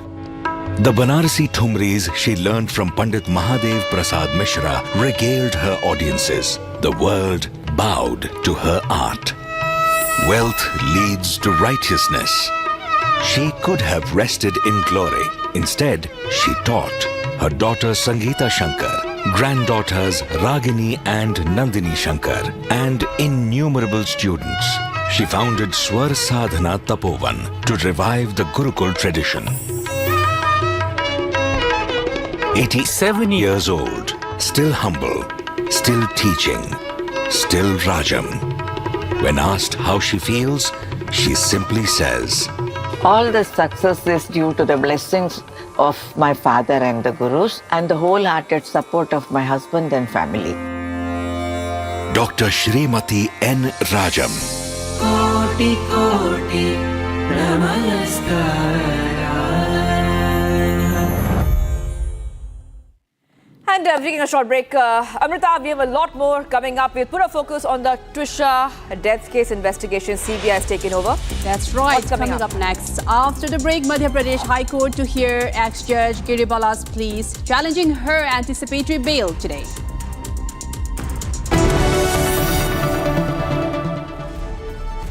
"13,000 placements last year. At Amity, we are committed to nurturing passionate, hardworking and proactive professionals. R pure सूजी pasta उबालो मिलाओ और खाओ 8 minute में तैयार। क्या taste है सबका राजा आर प्योर मसाला। केसरिया से मन जोगी हुआ रे दिल झूमे देखो मतवारा हुआ रे केसरिया से मन जोगी हुआ। हर पल मनाओ केसरी त्योहार। विमल बोलो जुबान केसरी। चमकी चाट से क्या बना है? सैंडविच लस्सी और छाछ हर घूंट में चमकी चाट। अब बताओ स्वाद आया? आया। असली स्वाद सिर्फ चमकी चाट।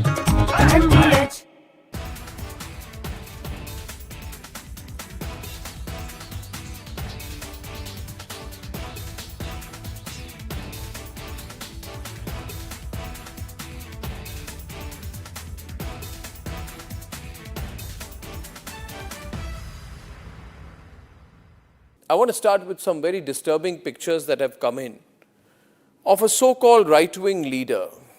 His name is Sushil Prajapati. He is accused of rape. After being in jail for 9 months, he gets bail, which means he's still an accused. He's an accused in a rape case. And the case goes back to 2025 when he took an LLB student to one place on the pretext of introducing her to a senior advocate. He drugged her drink and then he sexually assaulted her. He is still under trial for rape. He has not been released. But when he comes out, this rape accused, garlands are put on him as if he's some kind of a hero, as if he's achieved something great. Is a rapist to be celebrated, ladies and gentlemen? I ask you that question. And more than anyone else, I ask the right wing of this country. Very often I come on television and I say, yes, on several issues, I'm happy to be called a right-winger. But ladies and gentlemen, let me put it clearly. You cannot let a person like this man, this Sushil Prajapati, a leader of the Hindu Yuva Vahini, a local thug, a man accused of rape, you cannot celebrate his act of rape or celebrate the fact that the rapist is out on bail. If that is the message we want to send to our society, and if all the BJP leaders want to be quiet about it, I want to ask them, why are they quiet about this? Why are they quiet? In the silence of the BJP leaders, is there a tacit support to this person? Is there a feeling that anyone who wears or puts a, proclaims that he is from a so-called Hindu organization, that he will be allowed to get away with absolutely everything, including an act of rape? Is there a feeling that this man, do right-wingers feel, this man, this accused rapist is one of our own? So hence, regardless of what happens, one of our own should never be accused. It's like all those people, those radicalists.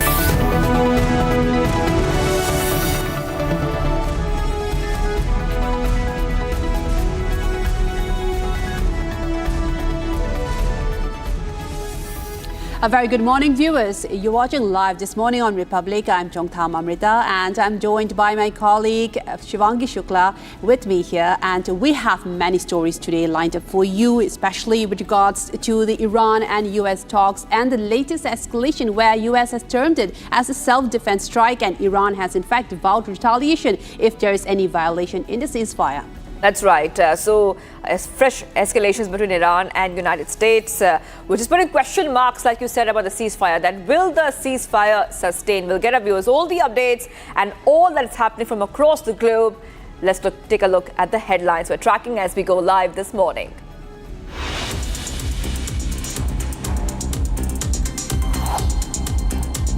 Top headlines, sources indicate that Siddaramaiah to step down on May 28th. DK Shivakumar is likely to be next Karnataka Chief Minister. Sources say Congress offered Siddaramaiah a Rajya Sabha seat, was told to step down gracefully. Madhya Pradesh High Court to hear ex-judge Giribala's pleas challenging her anticipatory bail. Supreme Court to pronounce judgment today on legality of SIR carried out by the Election Commission of India. Assam Assembly to take up discussion on Uniform Civil Code Bill in the Assembly today.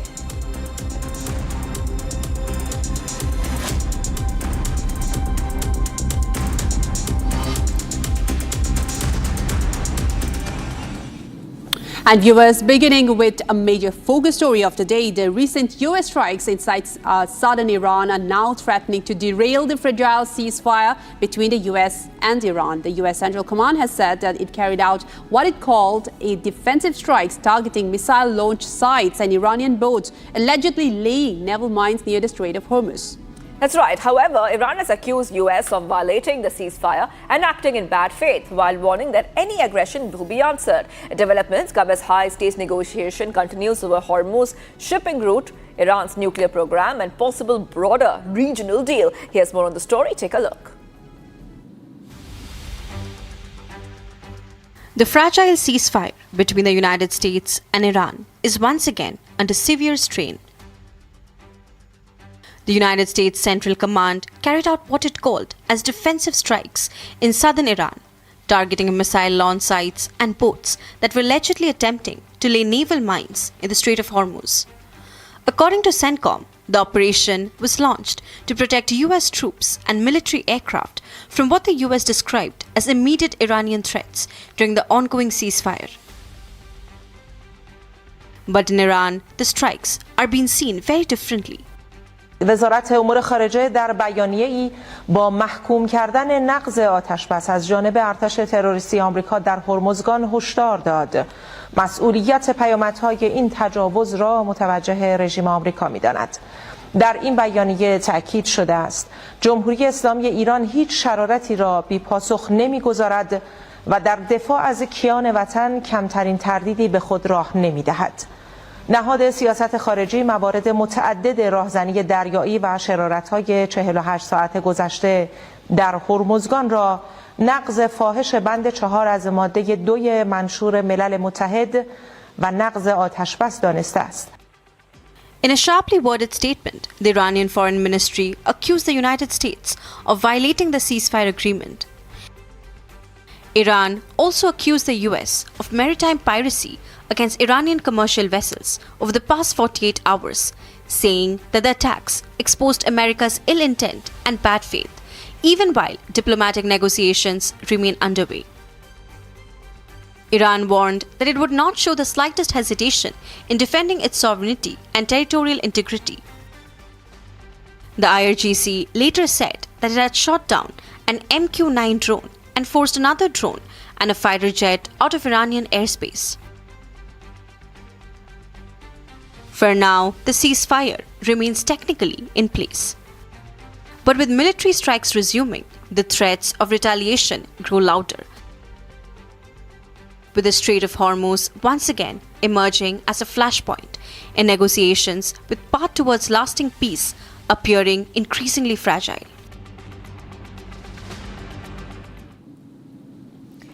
And tensions have escalated along NATO's eastern flank.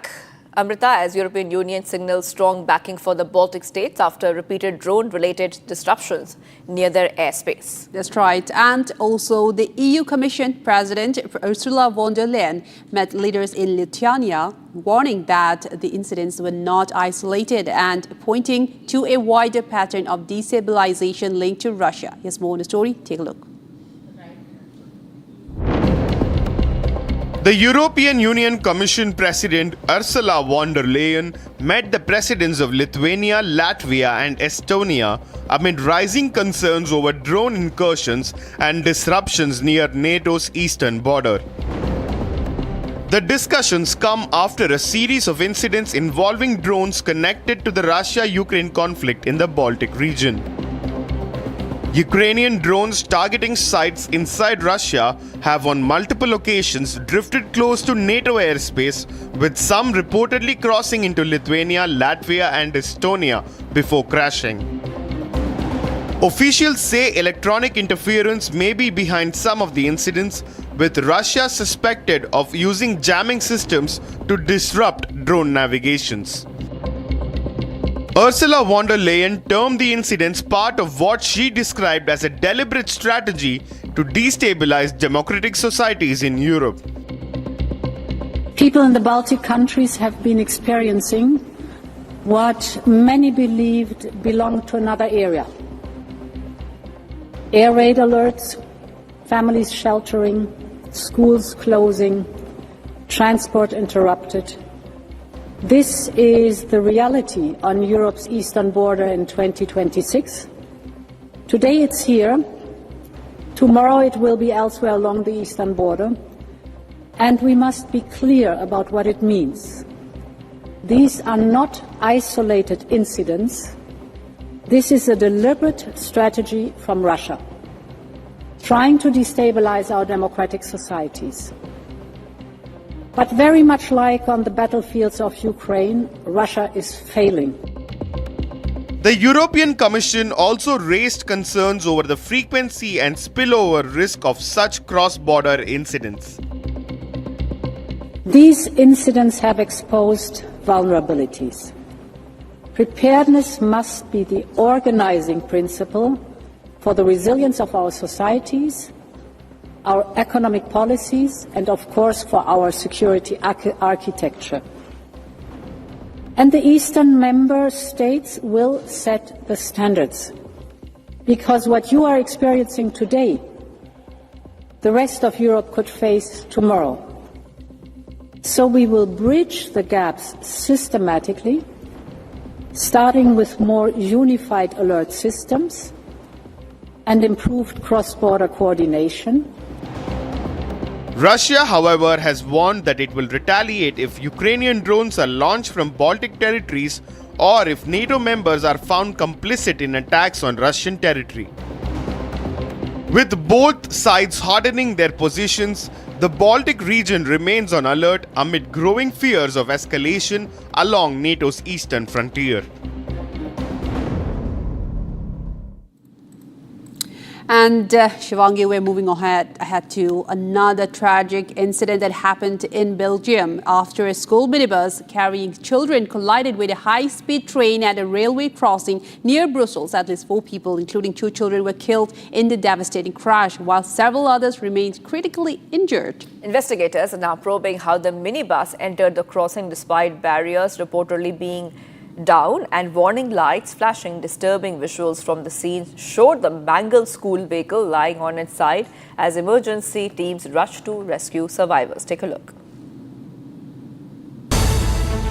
A school trip turned into a devastating tragedy in Belgium after a train smashed into a minibus carrying children, killing at least 4 people, including 2 children. Minibus overturned beside the tracks, while emergency teams, forensic experts and rescue crews flooded the area. Authorities confirmed that 7 children, a driver and an escort were on board the vehicle when the collision took place. 5 children were rushed to hospital in serious condition, while the train carrying nearly 100 passengers escaped major casualties. What I can tell you is that this morning at 8:08 exactly, there was a collision between a train and a minivan. We don't have any news concerning the casualties, but it was a severe collision. What we can tell you, because we have a technical camera installed at the level crossing is that at the moment of the impact, the level crossing was closed. So that means the barriers were down and the red lights were flashing. So we are trying to understand why the minivan was still going ahead. Officials say that cameras showed the barriers were already down and warning lights flashing when the minibus attempted to cross. There were no casualties on board of the train. There was one passenger who was taken to hospital because that person was in shock. The train, reportedly moving at nearly 120 kilometers per hour, had virtually no time to brake before impact. Police spokesman confirmed that 2 children, the driver and the assistant on board, lost their lives in the deadly collision. So at 8:08, a school bus passed here. It was driving along the railroad. The driver wanted to cross the railroad, which was closed at that time, 8:08. A train came from Bruges and drove into the bus. On board of the bus were 7 children, the driver and 1 assistant. The children, so there's 2 children who are not alive anymore, the driver and the assistant, so 4 persons. Other persons are taken care of in the hospital. Officials also confirmed that passengers on board the train were largely unharmed, though 1 passenger was hospitalized in shock. There were about 100 people on the train. One of them was in shock, but they're all fine. Nobody got hurt. And the driver is also taken. The train driver is also taken care of by the NMBS, by the train company. As grieving families waited for answers, investigators began examining witness accounts. Probe continues to identify what led to the collision. Maar nu is het vooral belangrijk om te kijken hoe kon het gebeuren. Daarvoor gaan er verschillende zaken gebeuren, waaronder kijken of er getuigen waren die het hebben zien gebeuren en camerabeelden. Wat we wel weten is dat de slagboom gesloten was en het rode sein brandde. Maar meer omstandigheden, meer duidelijkheid moeten nog geschept worden. As the horrific incident raises questions, probe continues over how a school minibus ended up directly in the path of a speeding train. And viewers, Europe is now reeling under an intense spring heat wave, with temperatures in Italy and the United Kingdom soaring to record-breaking levels. That's right. From tourists cooling off at Rome's iconic fountains to rare tropical nights in London, authorities are now warning of a growing health risk as unusually early heat tightens its grip across the continent. Here's more on the story. What feels like peak summer has arrived early across parts of Europe. Italy and the United Kingdom are witnessing an intense spring heat wave, with temperatures surpassing long-standing records and forcing people to find creative ways to stay cool. Está caliente, pero no igual como va a estar en junio y julio. Entonces, está bien. Creo que en octubre sería perfecto. In Rome, tourists gathered around the iconic Trevi fountain, not just for photographs, but for relief from the scorching heat. Visitors splashed water on themselves, shaded under umbrellas, and lined up for gelato as temperatures climbed above 33 degrees Celsius. But the situation is even more drastic in the United Kingdom. London recorded temperatures of 35 degrees Celsius at both Kew Gardens and Trafalgar Square, breaking a spring record that had stood for more than a century. The capital experienced a rare tropical night where temperatures failed to dip below 20 degrees Celsius overnight. I'm from California. This is like way hotter than I was expecting. People told me that London was going to be colder, but honestly, I don't know what it is. Like, I feel like I'm dying here. I love it at the same time, don't get me wrong. But yeah, it's amazing, just way too hot for my taste. Authorities have issued amber health alerts across large parts of the UK, warning that older people and vulnerable communities could face serious health risks as climate change brings about hotter spring and summer months. Climate experts say that Europe is witnessing more frequent and intense heat waves, with unusually warm conditions are now arriving earlier in the year. Up to 40 degrees. So, over time, yeah. It's over time because of the climate change. So we've got to get used to it. And I suppose people that are working need air conditioning and all sorts of things. So I think that everything has to change to adjust. As temperatures continue to rise, officials across the continent are urging residents and tourists alike to stay hydrated, avoid direct sunlight, and remain indoors during peak afternoon hours. Well, Europe is now facing a heat wave as well, with summers approaching, and now the weather and climatic conditions are also issuing many warning and alerts in the region. And now, viewers, let's move on to a quick look at some of the top international headlines.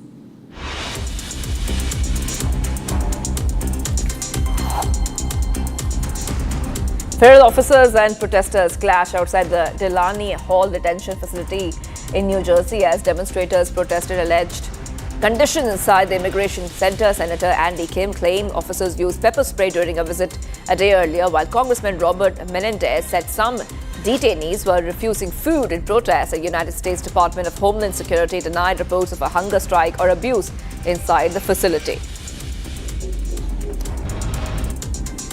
Israeli strikes targeted areas in and around the Nabatea as fighting escalated across southern Lebanon despite ongoing ceasefire efforts. Israel warned residents to evacuate parts of the city amid intensified attacks north of the Litani River. Meanwhile, Hezbollah claimed responsibility for rocket artillery and drone attacks on Israeli troops and vehicles near villages along the river. Hezbollah's Al-Manar TV said the group repelled Israeli advances as clashes continued in the area. The UN warned against further escalation in Middle East as fighting intensifies in Lebanon and Gaza. Deputy spokesperson Farhan Haq said that nearly 1 million people remain displaced in Lebanon amid intensified Israeli airstrikes, while UN interim force in Lebanon recorded 91 airspace violations in a single day. In Gaza, the UN said restrictions on aid and supplies continues to worsen conditions for civilians on both sides despite ongoing humanitarian efforts.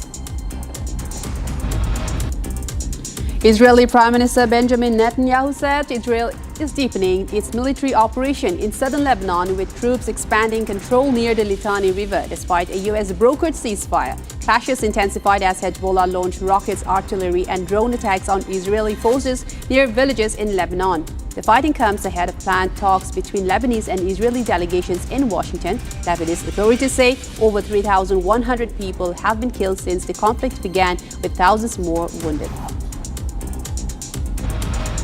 UN Chief Antonio Guterres urged world leaders to uphold the United Nations Charter and act with unity amid rising global conflicts and instability. Addressing the Security Council in New York City, Guterres warned that international law, human rights and global cooperation are under growing strain. He said that the world faces the highest number of conflicts since the UN's founding and called for stronger commitments to diplomacy, negotiations and peaceful conflict resolution.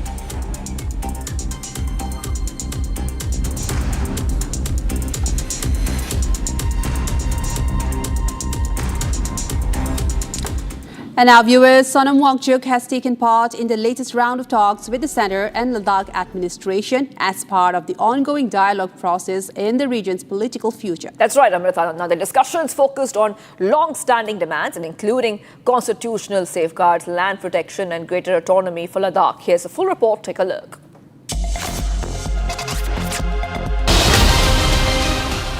Sonam Wangchuk was recently formally included in the dialogue process between the centre and Ladakh, joining representatives of the Leh apex body and the Kargil Democratic Alliance.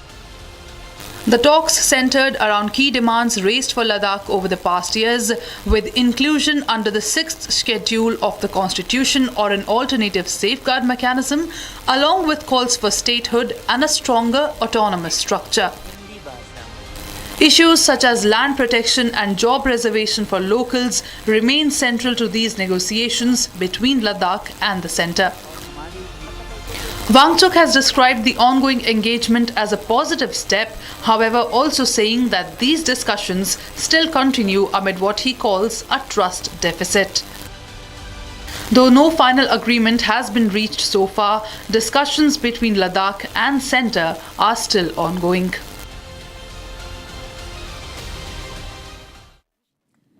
So we're taking a short break, but the big story today is that the power tussle in Karnataka is continuing. Amrita, the suspense continues. And what is the suspense about?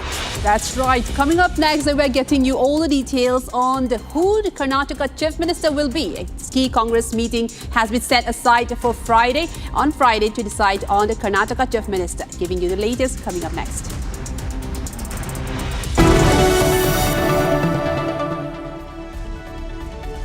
थोड़े में ज्यादा स्वाद ये तो है इसकी खास बात। वाओ मामा क्या स्वाद है? अरे मेरे राजा मसाला। रानी इस घर में कुछ है जो टूटता नहीं। ये पिलर कभी नहीं टूटेगा। रुंगटा स्टील TMT से बना। रुंगटा नहीं तो घर स्ट्रॉन्ग नहीं। रुंगटा स्टील TMT बार एकदम सॉलिड। चमकी चाट से क्या बना है? सैंडविच लस्सी और छाछ। हर घूंट में चमकी चाट, ड्राई फ्रूट और दही बड़े। चमकी चाट से स्वाद बढ़े। असली स्वाद सिर्फ चमकी चाट। In fact, very often I believe the only way to get justice in India is a media trial. So there's no reason for the media, if it's doing a good job of a media trial, to be on the back foot. In fact, the courts should stop making these overarching remarks about media trial and contemplate about one very basic thing. With the greatest of respect to the courts, when the other institutions fail, when people get let down by the system, when even the judiciary does not seem to be listening or raising a noise about issues, like in the case of Twisha Sharma. Who does the public look to for justice, for raising their voice, for bringing something that's utterly false, illegal or wrong to public attention? It is only and only the media. And today, therefore, we are doing a media trial in this specific case, ladies and gentlemen, of Twisha Sharma, the 33-year-old daughter-in-law of an ex-judge, in a case where the ex-judge and the ex-judge's advocate's son appear to be more than involved. Ladies and gentlemen, 15 questions tonight. And if they think it's a media trial, so be it. So be it. Why did the ex-judge in the case of Twisha Sharma, neither she nor her son call a police or an ambulance? What took them 57 minutes to bring the body down? Where are the 3 men who are seen in the video dragging Twisha's body, destroying evidence? What was the police doing? Did they question the house staff? Did they question the judge? Was Twisha carrying headphones in her bag, in her hand, or a rope? Where is it now? Where is that so-called belt that cops claim was used by her to commit suicide? Why was it hidden?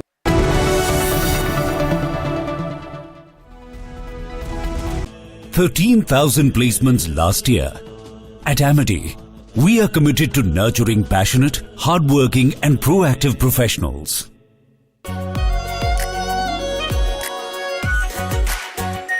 Our pure Shahi Paneer Masala. Delicious, healthy, every day.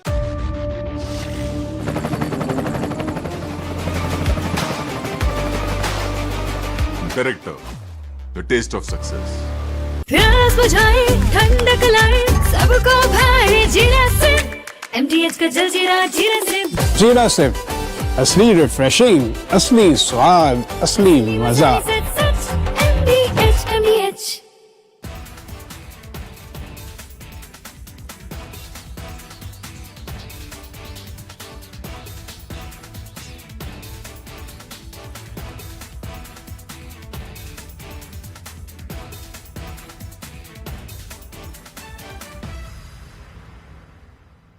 I want to start with some very disturbing pictures that have come in of a so-called right-wing leader. His name is Sushil Prajapati. He is accused of rape. After being in jail for 9 months, he gets bail, which means he's still an accused He's an accused in a rape case. And the case goes back to 2025 when he took an LLB student to one place on the pretext of introducing her to a senior advocate. He drugged her drink and then he sexually assaulted her. He's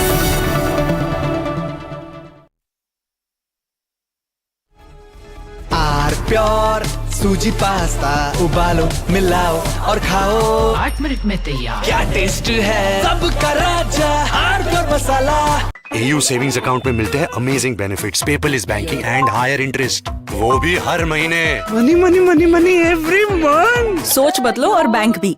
चमकी चाट से क्या बना है? आलू चाट या fruit चाट, स्वाद बनाए चमकी चाट। क्या बात है? स्वादिष्ट पकोड़े और फरसान, अरे चमकी चाट है इसकी जान। असली स्वाद सिर्फ चमकी चाट। कोशिश को कामयाबी को शोहरत बनते देखा है। हाँ, पिछले 60 सालों में मैंने देश को बनते देखा है। कमला पसंद, 60 सालों से अनोखा स्वाद। थोड़े में ज्यादा स्वाद, यही तो है इसकी खास बात। वाओ मामा, क्या स्वाद है? अरे मेरे राजा। In fact, very often I believe the only way to get justice in India is a media trial. So there's no reason for the media, if it's doing a good job of a media trial, to be on the back foot. In fact, the courts should stop making these overarching remarks about media trial and contemplate about one very basic thing. With the greatest of respect to the courts, when the other institutions fail, when people get let down by the system, when even the judiciary does not seem to be listening or raising a noise about issues, like in the case of Twisha Sharma. Who does the public look to for justice, for raising their voice, for bringing something that's utterly false, illegal or wrong to public attention? It is only and only the media. And today, therefore, we are doing a media trial in this specific case, ladies and gentlemen, of Twisha Sharma, the 33-year-old daughter-in-law of an ex-judge, in a case where the ex-judge and the ex-judge's advocate's son appear to be more than involved. Ladies and gentlemen, 15 questions tonight. And if they think it's a media trial, so be it. So be it. Why did the ex-judge in the case of Twisha Sharma, neither she nor her son call a police or an ambulance? What took them 57 minutes to bring the body down? Where are the 3 men who are seen in the video dragging Twisha's body, destroying evidence? What was the police doing? Did they question the house staff? Did they question the judge? Was Twisha carrying headphones in her bag, in her hand, or a rope? Where is it now? Where is that so-called belt that cops claim was used by her to commit suicide? Why was it hidden? From Asia's largest news headquarters, setting the agenda for Bharat.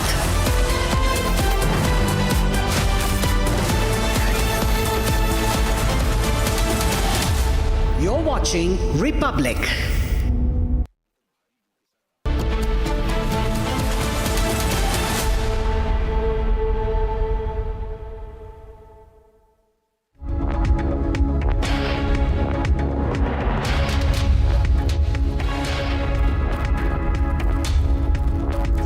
Hello and a very good morning. You're watching Live and Breaking. My name is Nayan, and the big story that we're going to be unfolding today, and the big question rather, is that who is going to be the next Chief Minister of Karnataka? Now there's clearly a power struggle that we can see with Siddaramaiah and both DK Shivkumar present in New Delhi, with DK Shivkumar to continue to remain in New Delhi and Siddaramaiah stepping back and going back to Karnataka. We're going to continue asking the question who this next Chief Minister of Karnataka is going to be. But before that, let's quickly step into the headlines.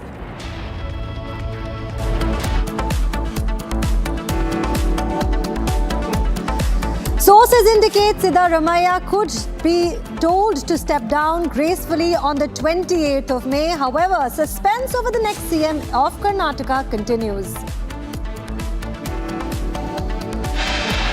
Karnataka Deputy CM DK Shivkumar is told by Congress High Commission to stay back in Delhi and return to Karnataka tomorrow morning.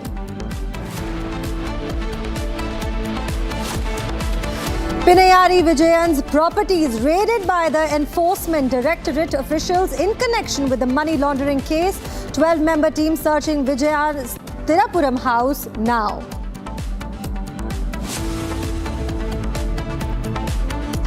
Madhya Pradesh High Court to hear ex-judge Giribala's plea challenging her anticipatory bail.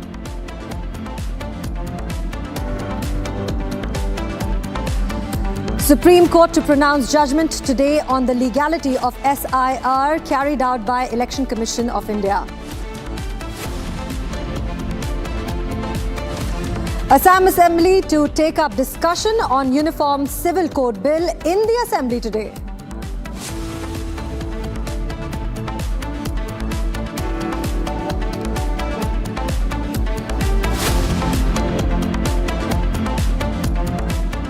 All right, viewers, it's time for a big breaking news. In a major political development in Karnataka, the tussle within the Congress is reached its climax, with sources indicating that the Chief Minister Siddaramaiah may step down. Yes, it's kind of indicating these are internal conversations of the cabinet, of the Congress, and the State High Commission has kind of indicating that Siddaramaiah may step down as the Chief Minister of Karnataka.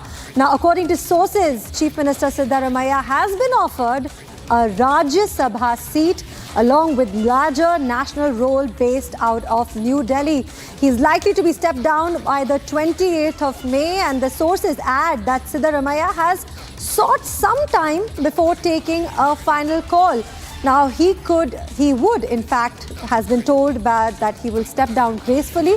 Now, close aides have also believed that he will abide by the decision of the party leadership, and it is indicating that the Siddaramaiah camp may step down by the 28th of May. Now, all of these are internal speculations. Nothing yet is confirmed, but what is confirmed is that DK Shiv Kumar is going to remain in New Delhi. He is in New Delhi today, and he will continue to remain in New Delhi by tomorrow. But the Siddaramaiah camp will step down by the 28th of May. I have my colleague Abhishek joining from Bangalore. And Abhishek, what is that we know so far? What are the key developments? This is an interesting day. Siddaramaiah may step down gracefully by the 28th of May, and also DK Shiv Kumar is in New Delhi. Nayan, a small update is that Republic Kannada team is actively in New Delhi. We reported from the Indira Bhavan the previous day, where a detailed meeting for 6 long hours happened between Siddaramaiah and DK Shiv Kumar along with the AICC High Command. Now I am at Karnataka Bhavan, where DCM DK Shiv Kumar has stayed for the previous night. And in fact, the TP or the tour program of DK Shiv Kumar was supposedly he had to leave at around 12:15 flight to Bengaluru, but the plans have already changed and he is staying back in Delhi for another day. It means to say that he wants to thank all the leaders who supported him through the process of him becoming the Chief Minister, who there were some other barriers within the process of him becoming the Chief Minister, and after which he received a confirmation from the High Command that he will be continuing as the next Chief Minister, or he'll be taking oath as the new Chief Minister of the state of Karnataka. He has changed his plans to stay back in Delhi, congratulate and thank all the leaders who helped him, and he will be leaving back to Bengaluru at 5:45 tomorrow morning as per his tour program as of now. On the other hand, there is also a saying that CM Siddaramaiah will resign to the position of Chief Minister on 28th, that is tomorrow, after having a breakfast meeting in his official residence in Bengaluru. After which he'll be moving to Lok Bhavana to submit his resignation, and around June 3rd or 5th, there might be another round of meeting with the High Command with DK Shiv Kumar. After which there will be a Rajya Sabha nomination which will be taking place on June 8th, and anytime soon after that DCM DK Shiv Kumar might be taking the oath as the Chief Minister of Karnataka, is what the sources claim as of now. However, DK Shiv Kumar hasn't spoken a word about him becoming the Chief Minister. CM Siddaramaiah hasn't spoken a word to the media about him resigning from the post of Chief Minister. So all these news are based on the sources with respect to what happened at the High Command or the Indira Bhavan yesterday with respect to the leadership change in the state of Karnataka. So, as per DK Shivkumar, it is as per KC Venugopal, it was the media speculation, but nothing solid had happened in the previous, in yesterday's meeting. However, when we look at the movements of CM Siddaramaiah and DCM DK Shivkumar, it very clearly indicates that the DK Shivkumar's camp has already began their preparation to make sure that their leader will get the best welcome to Bengaluru in the next couple of days, and also they want to make sure that this oath-taking ceremony be the largest in the entire history of Karnataka. So we are awaiting the response from DK Shivkumar, who is still stationed at Karnataka Bhavan 1 in New Delhi. We will come back with much more updates, Nayan, with respect to what DK might say on this. Right, Abhishek, thank you so much. But there is also another interesting breaking news that's coming in. Siddaramaiah is told to step down gracefully. The Chief Minister of Karnataka is likely to step down, and this will be clear. It'll be a clear way for the Deputy Chief Minister DK Shivkumar to take over the state leadership. Now, sources say that the Deputy Chief Minister DK Shivkumar's claim for the top post has been received unanimously by the backing of the party's high command, and a transition of the leadership could take place as early as Thursday. This is an interesting breaking news that's coming in. The decks have been cleared for DK Shivkumar to take over. That's the question that we as Republic are asking. And this is also something that it's coming as a party's message that the strengthening cadre based on the leadership. Now, all of these questions are going to be answered by my colleague Abhishek, who has joined us from New Delhi. Abhishek, coming back to you, there have been these internal speculations that Siddaramaiah's son could get a place in the state cabinet. Your observations on that? I think, Abhishek, we've lost Abhishek on the line, but there has been a Karnataka power tussle that has been deepening, that with Congress reviewing the government's performance. Now, ahead of the crucial leadership meeting on Karnataka, senior Congress leaders have been meeting and have had a detailed discussion on the functioning of the Siddaramaiah government and the organizational health of the party in Karnataka. Now, according to sources, it is clear that Siddaramaiah may step down from the post of the Chief Minister as early as the 28th of May. To give us more details on this, I have my colleague Abhishek joining from New Delhi. Abhishek, there have been internal speculations that Siddaramaiah's son can also get a place in the state cabinet. Your observations on that? Well, it was the claim of CM Siddaramaiah that if at all he is about to step down from the position of Chief Minister, his son Yatindra Siddaramaiah, who is an MLC, had to get a position in the cabinet as the Deputy Chief Minister, for which the High Command might have negated with the statement because of the political history or the seniority of Yatindra Siddaramaiah. He is not a senior most politician in the state of Karnataka, and that is why this proposal might have been rejected, and CM Siddaramaiah is unhappy on this, is what we have been informed as of now. On the other hand, CM had placed in request for 4 Deputy Chief Ministers, in creation of 4 posts of Deputy Chief Ministers for the loyalists of CM Siddaramaiah to be in the new cabinet of DK Shivkumar. And also, we shouldn't forget the fact that at this point of time, DK Shivkumar wants to be the Chief Minister with full-fledged cabinet of his own supporters, and also he will have to abide by the rules and regulations of the High Command, whatever is laid in front of him. There is still a speculation as to what might happen in the new cabinet, who may get into the new cabinet, and how many ministers from this current cabinet of Siddaramaiah might exit. There is no clarity on this as of now, but it is sure that if DK Shivkumar takes over the position as the Chief Minister of Karnataka, Satish Jarakiholi, who is the sitting minister in the state of Karnataka, might take over the KPCC presidentship, is what sources claim as of now. DK Shivkumar is ready to step in as the Chief Minister. Satish Jarakiholi is ready to take over the position as the KPCC president. And some of the loyalists of Siddaramaiah are worried if they will be continued in the new cabinet, or they will have to make sure that they will have to find their own ways to deal with the near political career of theirs. On the other hand, keeping into 2028 general elections into consideration, High Command have come into this decision. It was initially agreed upon that there will be a power sharing pattern of 50-50. That is, the first term of the 5 years of the Chief Ministership will be taken over by Siddaramaiah and the second term by D.K. Shivkumar. Right, Abhishek. Thank you so much. Abhishek, stay with us. Right now we have another breaking news. Sources say that the Chief Minister's son will be accommodated in the new cabinet of Siddaramaiah. Now, Siddaramaiah's son, Yatindra, is the who's also known as MLC. Sources say that Siddaramaiah's son is going to get a spot in the state cabinet. But all of these sources will get cleared as the days come closer. But for now, the sources are claiming that the CM's son can be and will be accommodated as in the new state cabinet. Abhishek, these are interesting times, and there is definitely a leadership tussle that is, weakening the Congress ahead of the Lok Sabha election. What do you think what will this have a larger impact on the party?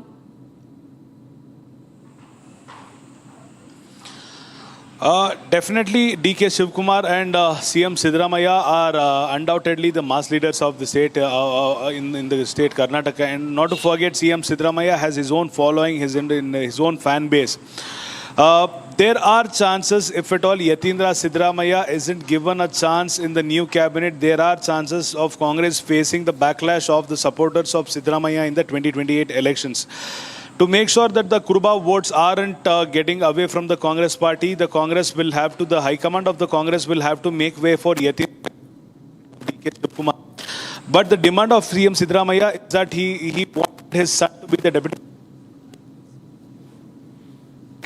Sources. Yatindra will be made a minister, but not the deputy chief minister, is what we are at now. If Yatindra Siddaramaiah, deputy chief minister, or a person cabinet of D.K. Shivkumar, but sources claim will be in the cabinet in a. There will be no deputy chief minister for Yatindra Siddaramaiah.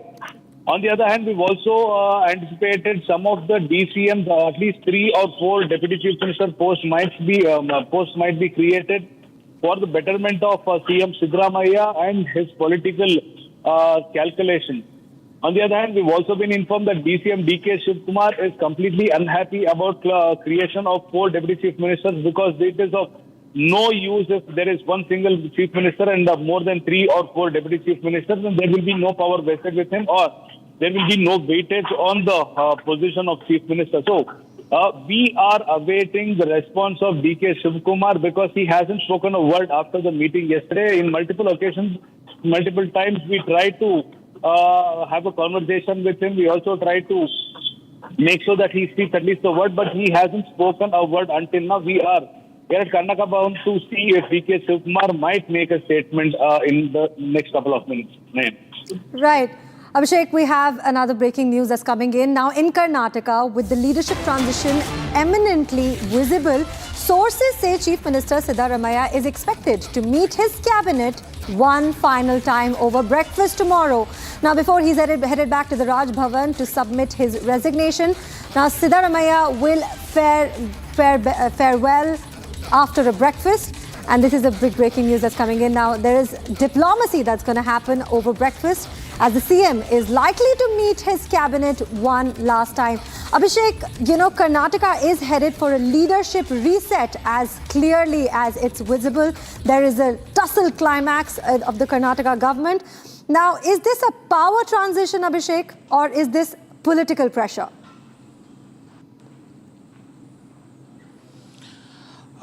This seems like a political transition rather than a pressure mounted on the High Command, because even before the inception of the Congress government in the state of Karnataka, it was pre-decided that Siddaramaiah and D.K. Shivkumar will be sharing the position of Chief Minister for the 2.5 years of first term and the 2.5 years of the second term. Karnataka and throughout the country, 6 more months were granted to CM Siddaramaiah to continue in the same position, after which the loyalists of D.K. Shivkumar, MLAs from various other camps, had visited Delhi to request the High Command to make sure that they also get in within the cabinet of CM Siddaramaiah or either D.K. Shivkumar.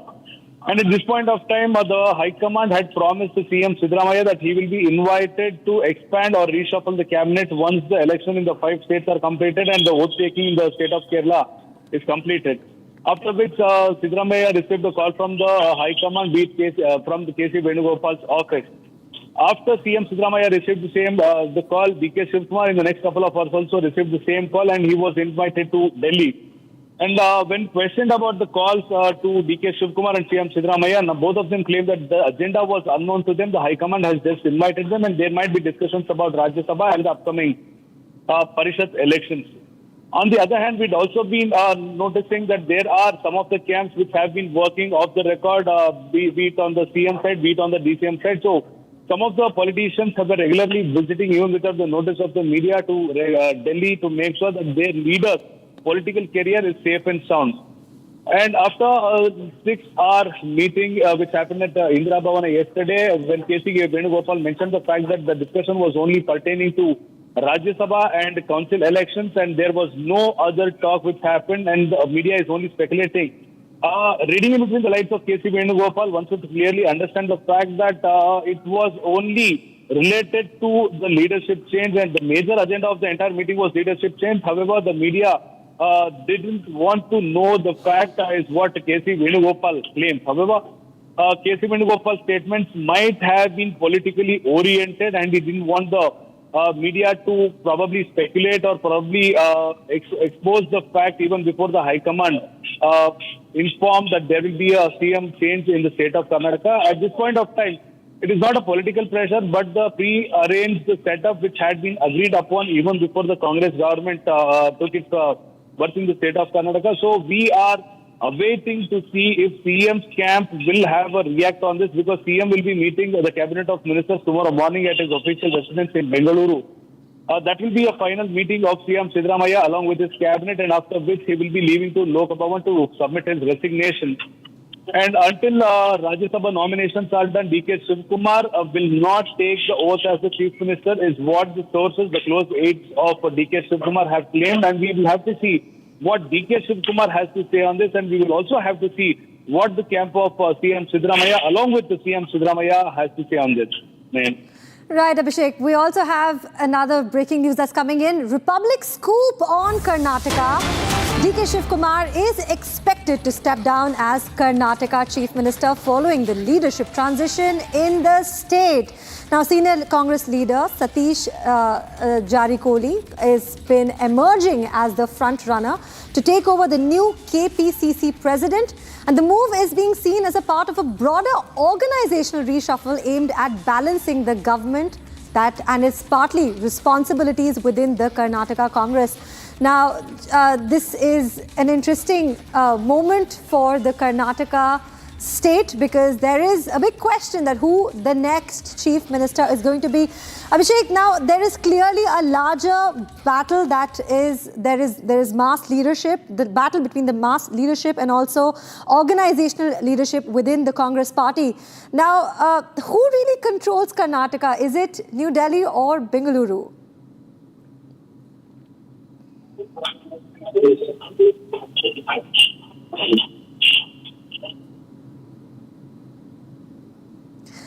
Abhishek, are you with us? I think we're losing you there. Abhishek, I'm going to ask you the question again. There is clearly a large, political battle of the mass leadership and the organizational leadership within, within the Congress party, as it's clearly inevitable. But who is really controlling the, Congress Karnataka? Is it Bengaluru or is it New Delhi?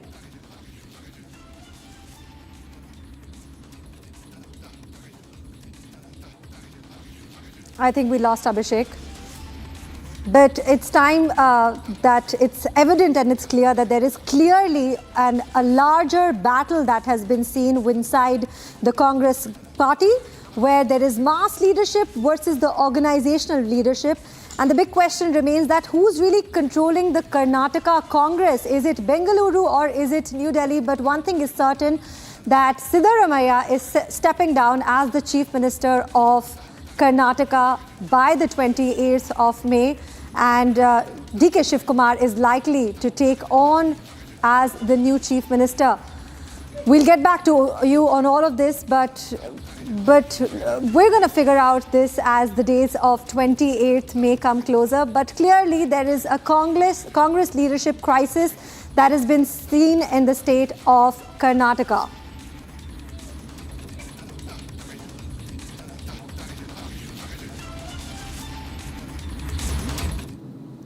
We'll continue asking those questions, who the next Chief Minister is going to be, but it's now to shift our focus on the next big story, which is Professor Gambhir Singh Yonzon, a distinguished botanist, educationist, environmentalist and institutional builder from Darjeeling Hills, will be honoured as the next Padam Shri for his exceptional contribution to the welfare of Darjeeling Hills and also the nation. Now, he's popularly known for his lifelong dedication, as he's declared as a living treasure of Darjeeling by the first Indian Nepali and to earn the MSc and PhD in botany.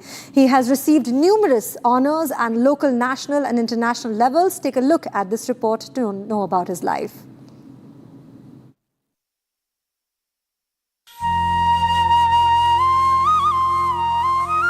The Mountain Man, Professor Gambhir Singh Yonzon, Padma Shri 2026, an 86-year-old young man who was the first from the mountains to achieve many things as an educationist and scholar of international repute. I was born in the small village of Sinji in Kalimpong. In those days, there were no facilities of modern transport and communication, but it was a blessing in disguise for me. We lived in complete harmony with the nature around. His parents' dream was to empower their children with modern education and higher degrees. I had to leave my home for the University of North Bengal to pursue my MSc degree in botany, and also after some time, University of Calcutta for doing my PhD in the same subject. Between 1962 and 64, he helped establish MSc and PhD programs in biological sciences at Darjeeling Government College, bringing access for higher education in the area. I could identify areas of improvement in our education system during my visit to USA. I wanted to make education relevant to the places our people belong to. During the forest conservation movement, which I started in Darjeeling Hill region, I used to tell everyone that to save the Himalayas is to save India. We also requested the government of India, and we became successful in having 2 national parks. One is Singalela National Park and another is Neora Valley National Park, declared as biosphere reserves in the eastern Himalayas.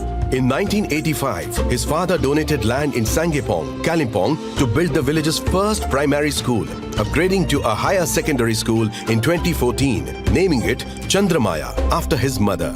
Today is also a matter of sorrow that I miss my parents and many of my brothers and sisters, because they could not see me having received this award today.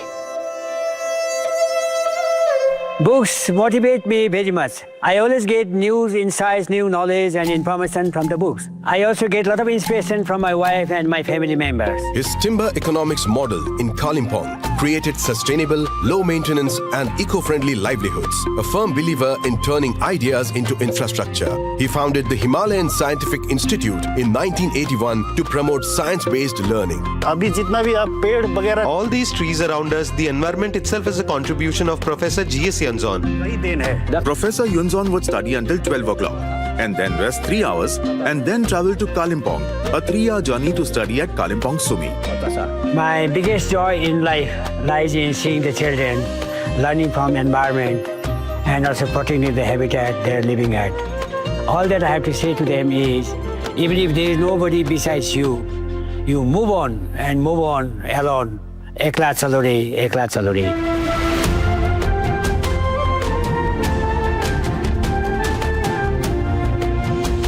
Professor Gambhir Singh Yonzon, Padma Shri 2026.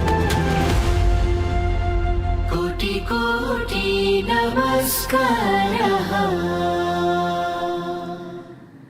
Republic salutes the heroic actions done by Gambhir Singh. In fact, it's now time to slip into another story. But Assam, in fact, step into another break. It's time that Assam Assembly will take up the discussion on the Uniform Civil Code Bill in the Assembly today. We're going to give you more details after this short break.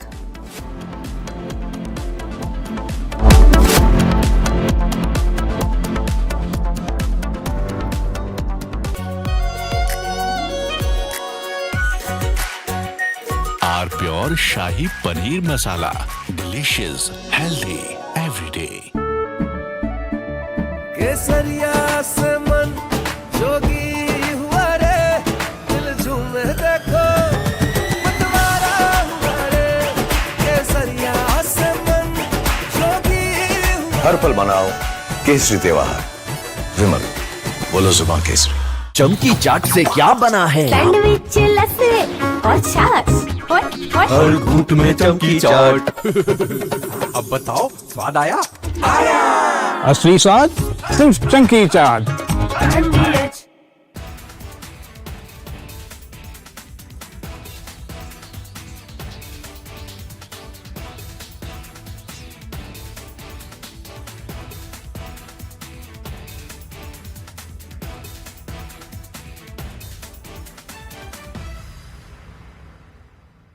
I want to start with some very disturbing pictures that have come in of a so-called right-wing leader.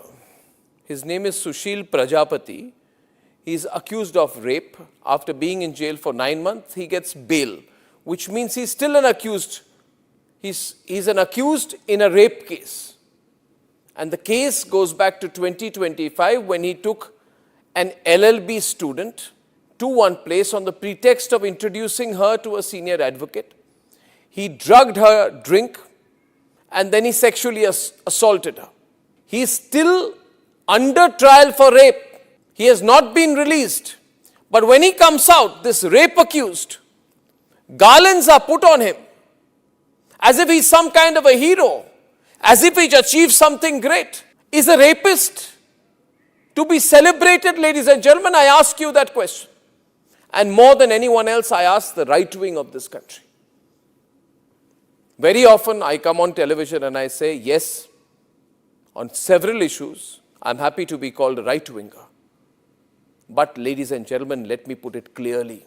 You cannot let a person like this man, this Sushil Prajapati, a leader of the Hindu Yuva Vahini, a local thug, a man accused of rape, you cannot celebrate his act of rape or celebrate the fact that the rapist is out on bail. If that is the message we want to send to our society, and if all the BJP leaders want to be quiet about it, I want to ask them, why are they quiet about this?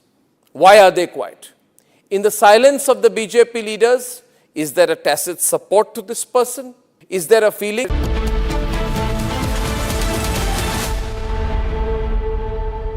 $13,000 placements last year. At Amity, we are committed to nurturing passionate, hardworking and proactive professionals. R pure सूजी pasta उबालो मिलाओ और खाओ 8 minute में तैयार। क्या taste है सबका राजा R pure masala. AU current account के साथ मिलता है free UPI QR overdraft facility और एक ही ऐप से बैंक के सारे काम। AU सोच बदलो और बैंक भी। प्यास बुझाए ठंडक लाए सबको भाए जीरा सिप MTH का जल जीरा जीरा सिप। जीरा सिप असली रिफ्रेशिंग, असली स्वाद, असली मजा।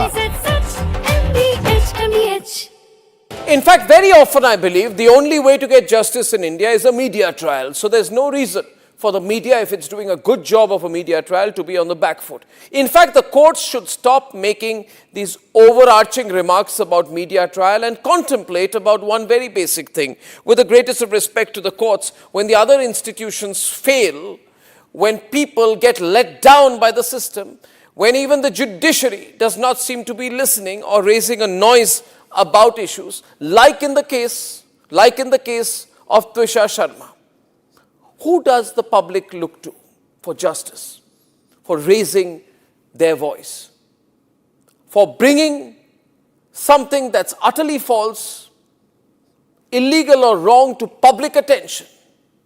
It is only and only the media. And today, therefore, we are doing a media trial. in this specific case, ladies and gentlemen, of Twisha Sharma, the 33-year-old daughter-in-law of an ex-judge, in a case where the ex-judge and the ex-judge's advocate son appear to be more than involved. Ladies and gentlemen, 15 questions tonight. And if they think it's a media trial, so be it. So be it. Why did the ex-judge in the case of Twisha Sharma, neither she nor her son call a police or an ambulance? What took them 15?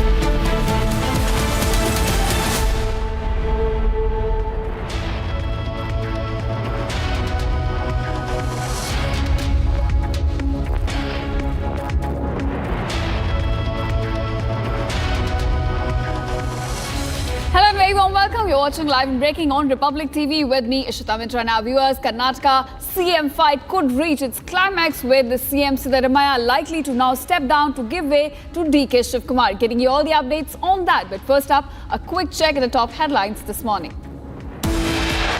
Headlines brought to you by Canara Bank. Together we can.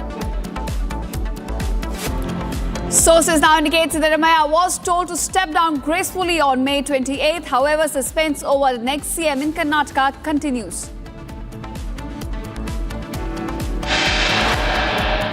Karnataka Deputy CM DK Shivkumar told by Congress High Command to stay back in Delhi and return to Karnataka tomorrow morning.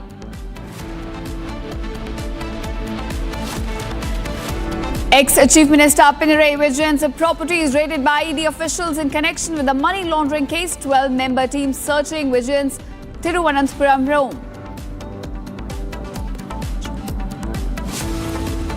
Madhya Pradesh High Court to hear ex-Judge Girbala's pleas challenging her anticipatory bail. Supreme Court to pronounce judgment today on the legality of SIR carried out by the Election Commission of India. Assam Assembly to take up discussion on Uniform Civil Code Bill in the Assembly today.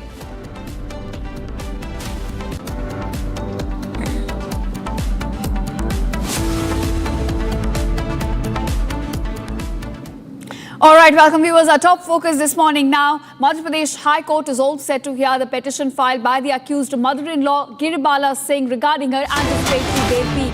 Now, Jabalpur High Court to hear the ex-judge Giribala's bail petition, while she in fact is bringing a team of 8 lawyers to represent her case. Now, it is a single judge bench of Justice D. Mishra which will be hearing the petition demanding the cancellation of the anticipatory bail plea, something that Republic has also been campaigning for. Now, in fact, we are given to understand that the hearing today will take place at 2:30 p.m. at Jabalpur High Court, and the matter was earlier adjourned on May 25th when Giribala's counsel had sought some extra time to file an answer.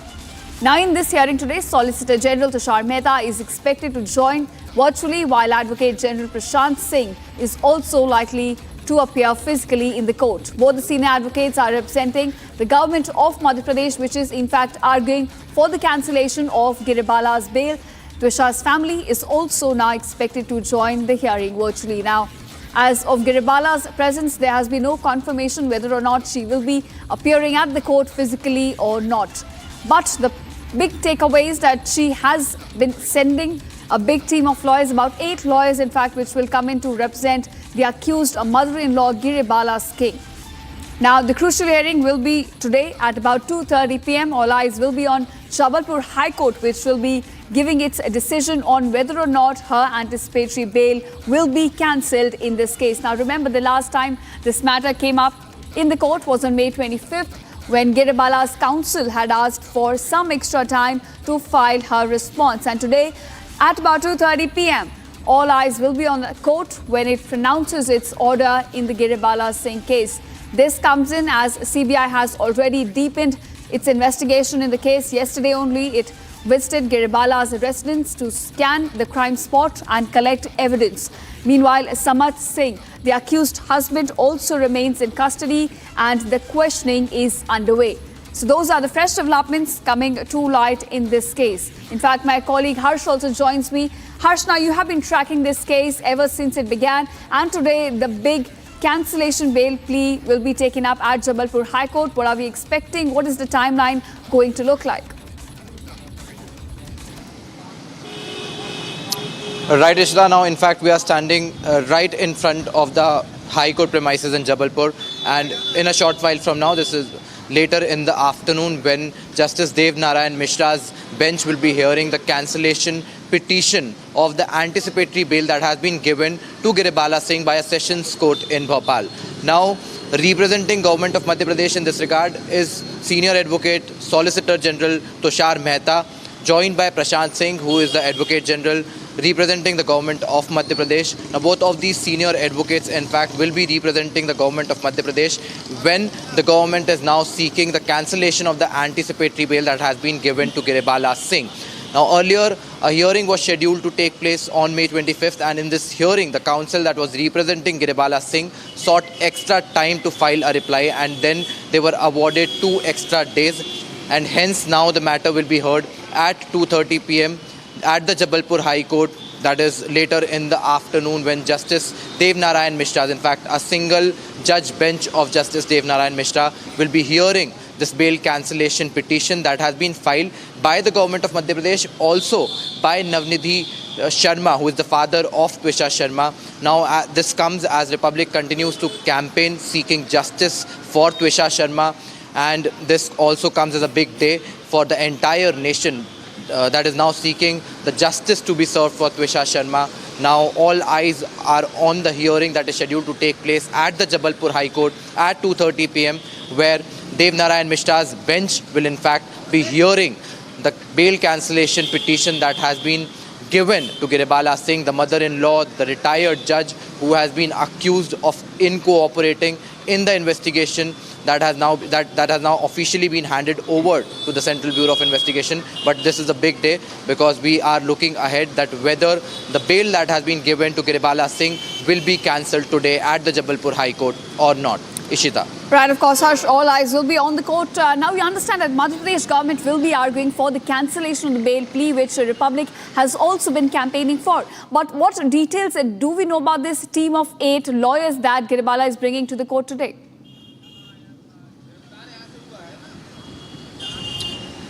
Right, Ishita. In fact, there were multiple lawyers in this regard. In fact, Rajendra Singh was also one of the senior advocates who was representing Giribala Singh and Samarth Singh in this case. However, he withdrew from the case, and we also had an exclusive telephonic conversation with him that we also played on Republic TV, where he clearly alleged that the family was not happy with him when he asked Samarth Singh to surrender. In fact, he also alleged that his bills were not paid and they are not even picking up his calls. They were clearly unhappy with the senior advocate Rajendra Singh, in fact, who was representing Giribala Singh and Samarth Singh in this regard, and that is exactly why he decided to withdraw from the case.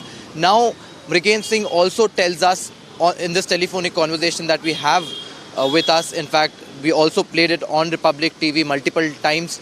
He clearly mentioned that he also asked Samarth Singh to file a counter petition seeking an investigation to be led by the Central Bureau of Investigation. He said that the family, in fact, Rajendra Singh, who was the advocate, was earlier representing Giribala Singh and Samarth Singh in this regard. He said that the family was not happy with him when he asked Samarth Singh to surrender. Now remember, Samarth Singh was absconding for nearly 10 days before he finally appeared before a sessions court in Jabalpur, from where he was taken into custody. Now these were some big allegations made by a lawyer who was in fact formally representing the family. Ishita. Right, Harsh, of course, we'll continue to monitor all the developments coming to light in this case, and of course the big hearing at 2:30 p.m. Thanks so much for joining us, and we'll continue coming back to you for the latest. Now viewers, another breaking news development coming to light at the star. Now Byju's founder Ravindran has been sentenced to about 6 months for contempt of court in Singapore.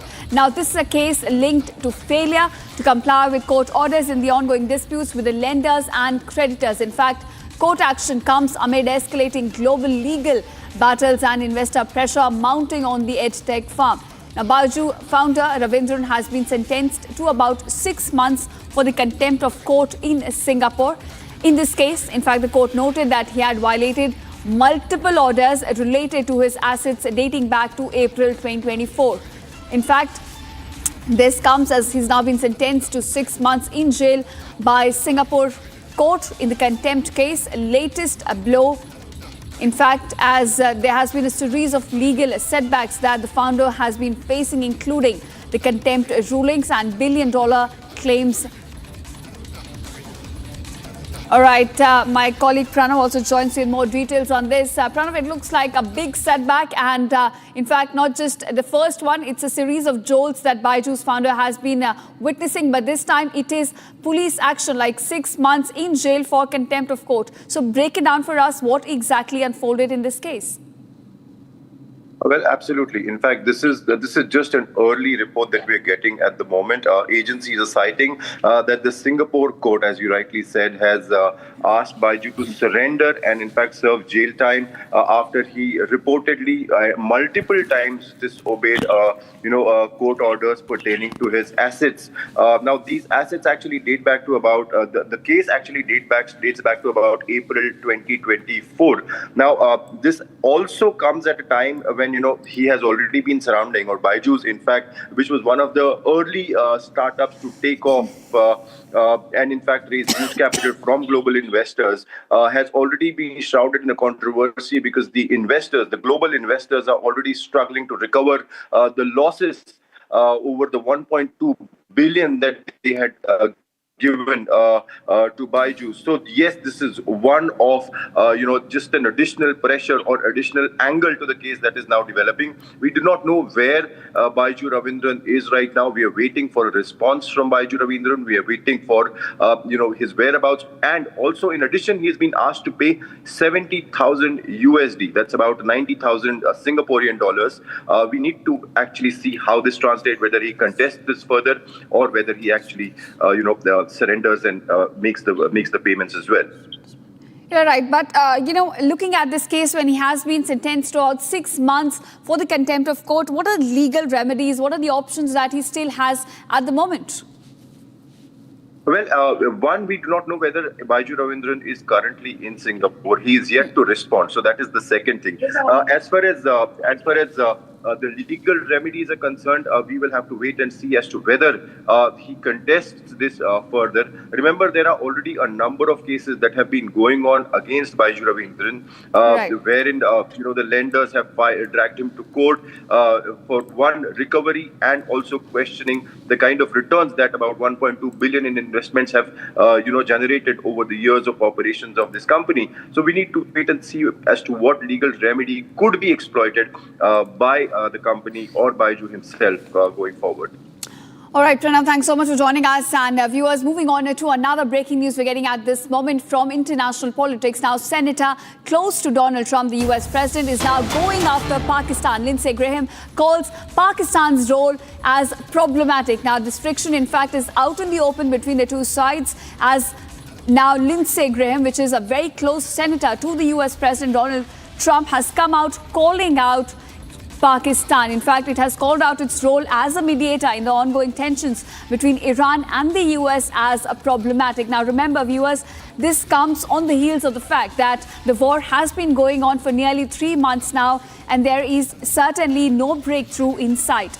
My colleague Abhishek Kapoor also joins you in more details on this. Now, Abhishek, this is not the first time that Lindsey Graham, in fact, has called out Pakistan for its problematic role. Even before, there were several statements made by him. So certainly there has to be some backing coming in from the US president as well.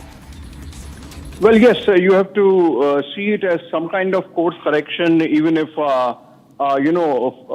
flirtingly, in the sense that it's not coming in directly from the White House. Though, of course, we had President Trump connect on a phone with the Ambassador Sergio Gore in New Delhi during the 250-year birthday festivities of the United States that the U.S. Embassy marked there in the presence of visiting Secretary of State Marco Rubio, in which President Trump said that he loves India. He's a great friend of Prime Minister Modi. He loves Prime Minister Modi. So sort of some indulgence coming in from the United States. But, this is apart from sort of trying to balance with India with a kind of unhappiness, if not outright frustration that New Delhi has shown over the pivoting to Pakistan by the Trump administration.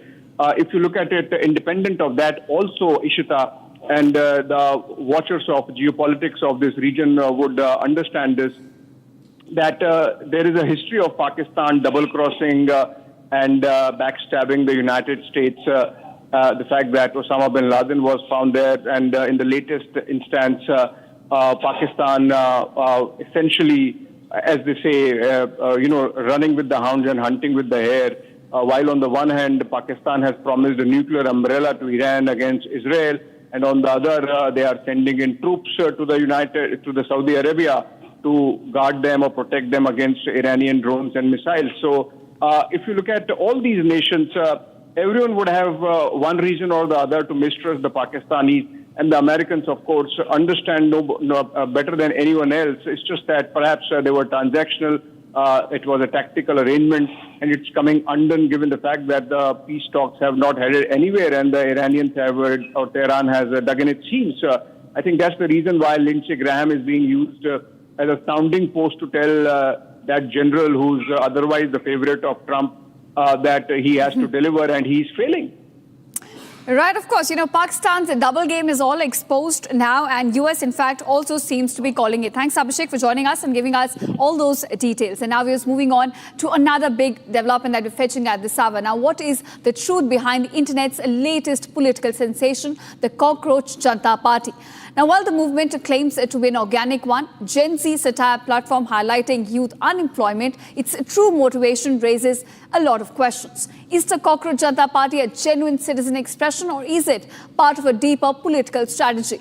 Republic's editor-in-chief Arnab Goswami dives deep into this, Dipke's past history as an AAP social media volunteer, alongside emerging allegations about the page's followers, potential foreign ties, and whether this handle operates as a coordinated anti in their campaign. Take a look at this report.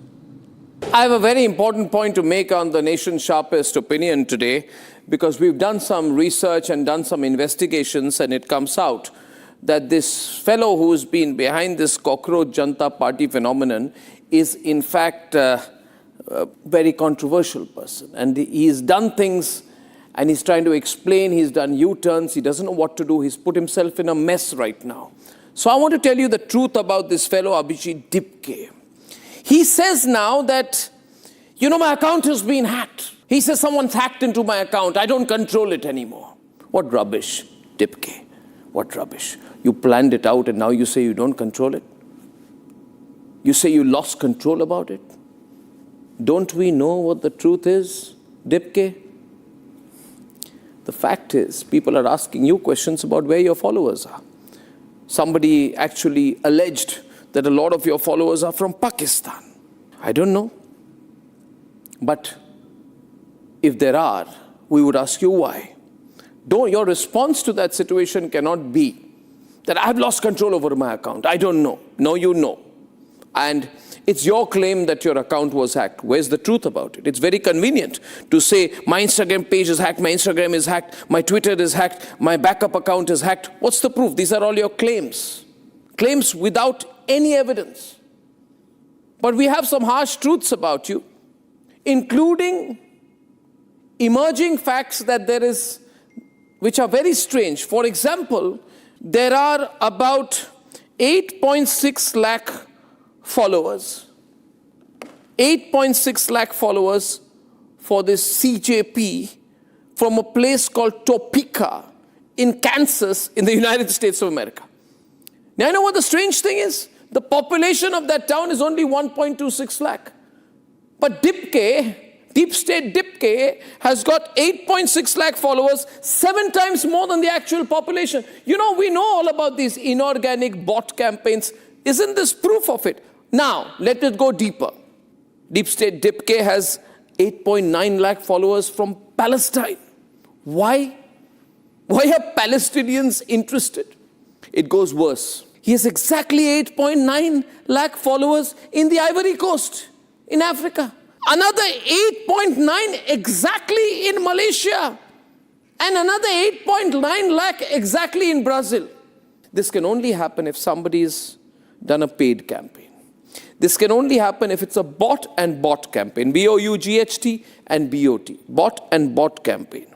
8.9 lakhs Ivory Coast, 8.9 lakhs Palestine, 8.9 lakhs Malaysia, 8.9 lakh Brazil, 8.6 lakh in a town in Kansas, which is a population of only 1.26 lakh. Ladies and gentlemen, these are fixed numbers from different parts of the world.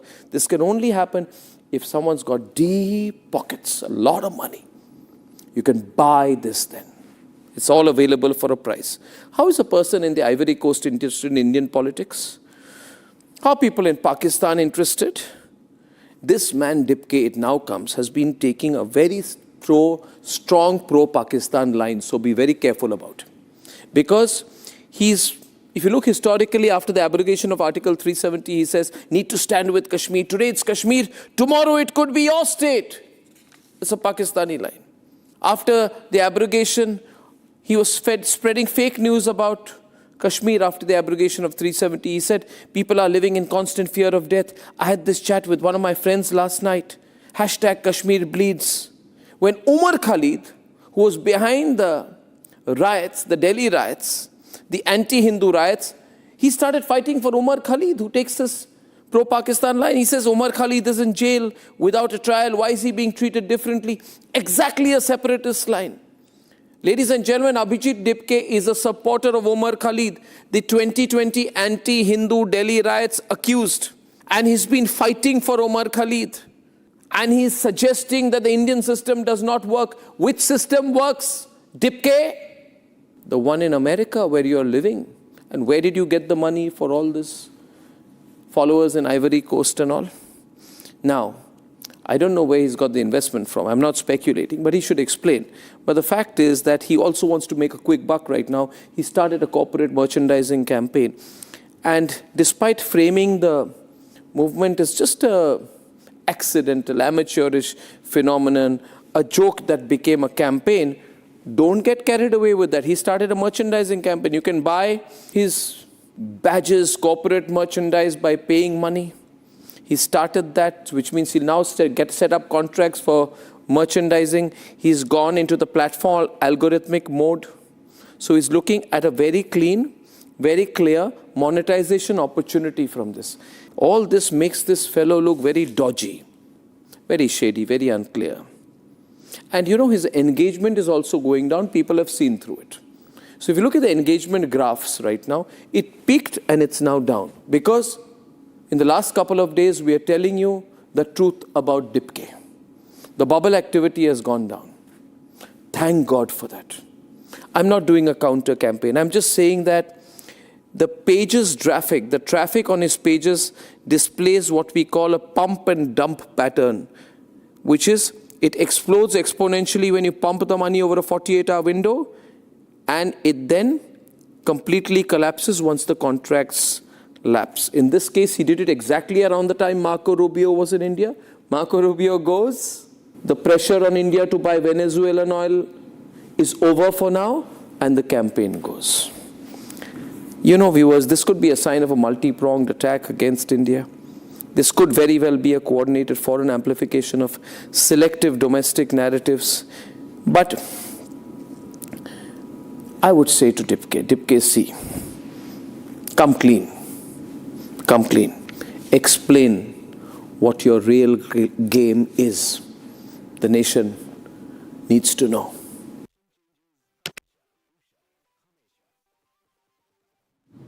All right, viewers, that's all we could pack in this edition of Live and Breaking. Thanks so much for watching. And coming up after a very short break, Supreme Court to now pronounce judgment today on legality of SIR carried out by the Election Commission of India. Getting you all the updates on that on the other side. Stay tuned to Republic TV.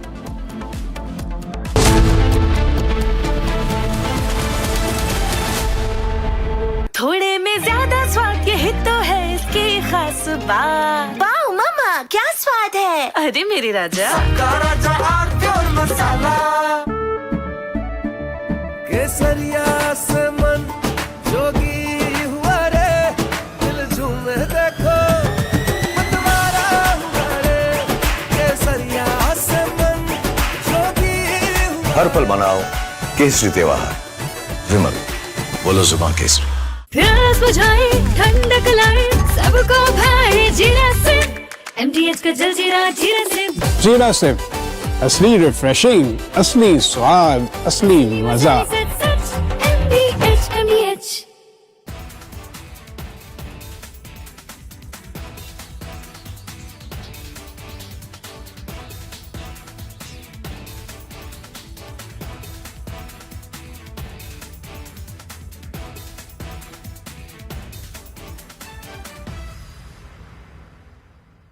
I want to start with some very disturbing pictures that have come in of a so-called right-wing leader.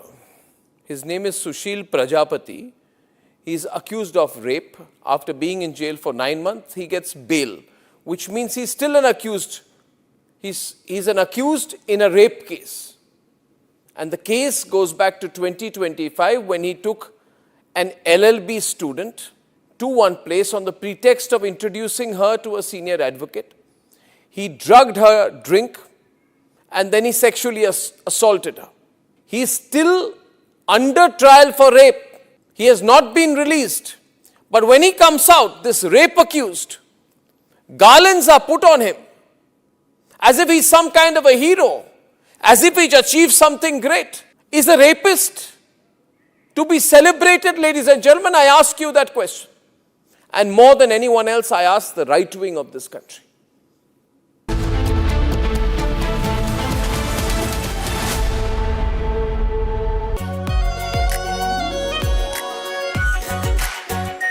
Are pure shahi paneer masala, delicious, healthy every day.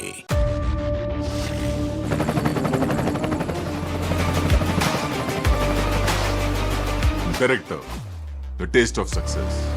Are pure सूजी pasta उबालो मिलाओ और खाओ 8 minute में तैयार। क्या taste है सबका राजा R pure masala. In fact, very often I believe the only way to get justice in India is a media trial. So there's no reason for the media, if it's doing a good job of a media trial, to be on the back foot. In fact, the courts should stop making these overarching remarks about media trial and contemplate about one very basic thing. With the greatest of respect to the courts, when the other institutions fail, when people get let down by the system, when even the judiciary does not seem to be listening or raising a noise about issues, like in the case of Twisha Sharma, who does the public look to for justice, for raising their voice, for bringing something that's utterly false, illegal or wrong to public attention? It is only and only the media. And today, therefore, we are doing a media trial in this specific case, ladies and gentlemen, of Twisha Sharma, the 33-year-old daughter-in-law of an ex-judge, in a case where the ex-judge and the ex-judge's advocate's son appear to be more than involved. Ladies and gentlemen, 15 questions tonight. And if they think it's a media trial, so be it. So be it. Why did the ex-judge in the case of Twisha Sharma, neither she nor her son call a police or an ambulance? What took them 57 minutes to bring the body down?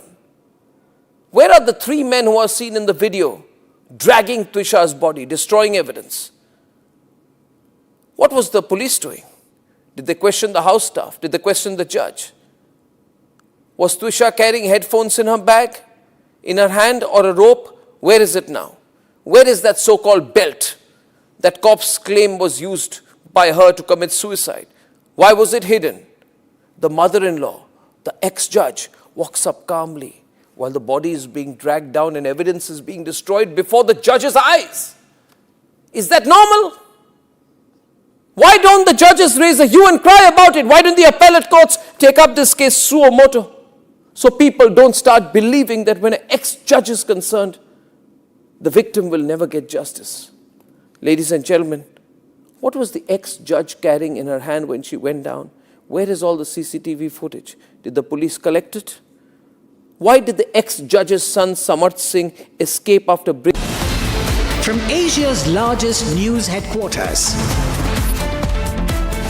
setting the agenda for Bharat.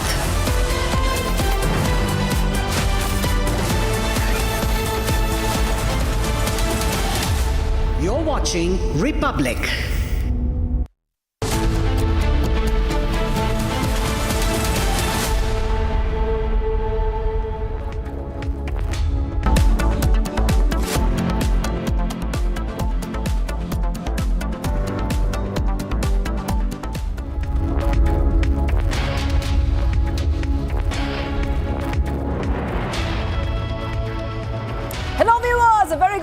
morning. We are live and we are breaking. I'm Shivangi Shukla getting you the latest coming in. Now, we are getting news from Karnataka. There could be a change in leadership. We're talking about Karnataka Congress government there. It's a possibility that DK Shivakumar could take over as a chief minister. Siddaramaiah might move out to another role. These are speculations, but speculations which are coming in very, very heavily. We'll get to all those details about the headlines. First, let's get started. Headlines brought to you by Canara Bank. Together we can. Sources indicate that Siddaramaiah was told to step down gracefully on May 28th. However, suspense over the next CM in Karnataka continues. Karnataka CM, Deputy CM DK Shivakumar told by Congress High Command to stay back in Delhi and return to Karnataka tomorrow morning. Pineri Vijayan's properties raided by ED officials in connection with a money laundering case. 12-member team searching Pineri Vijayan's Thiruvananthapuram home. DK Shivakumar stays back in Delhi as well.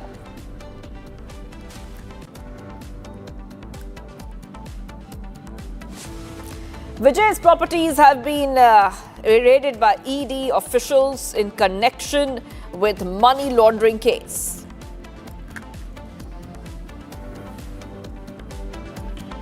Madhya Pradesh High Court to hear ex-judge Giribala's pleas challenging her anticipatory bail.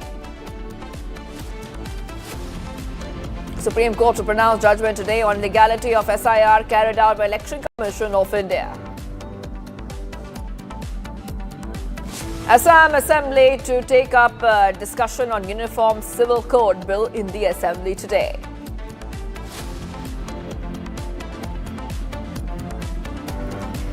All right, viewers, getting you some updates coming in now. Let's talk about Karnataka. Now, the High Command and some top leaders from the Congress, for example, Congress's Surjewala has left for Bengaluru, and Surjewala has arrived in Bengaluru today at 3:20 p.m.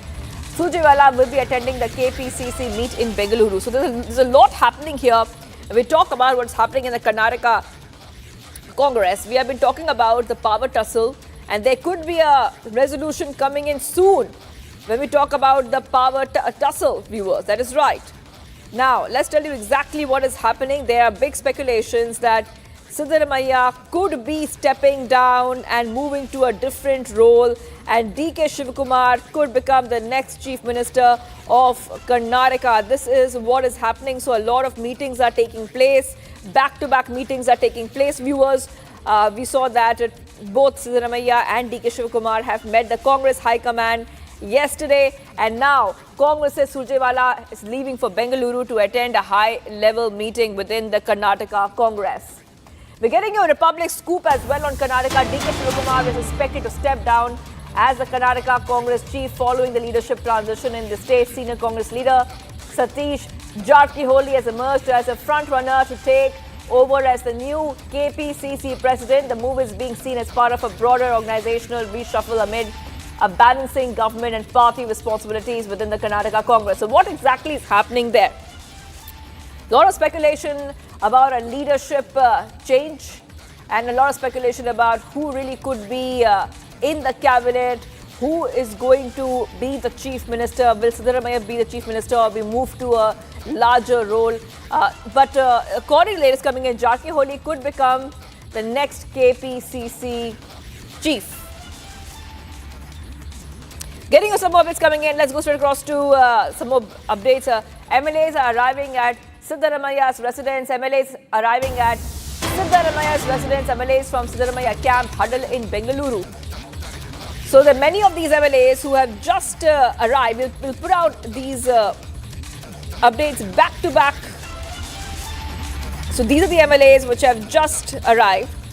And we also told you that there could be an update where the son of Siddaramaiah could be accommodated in the new cabinet.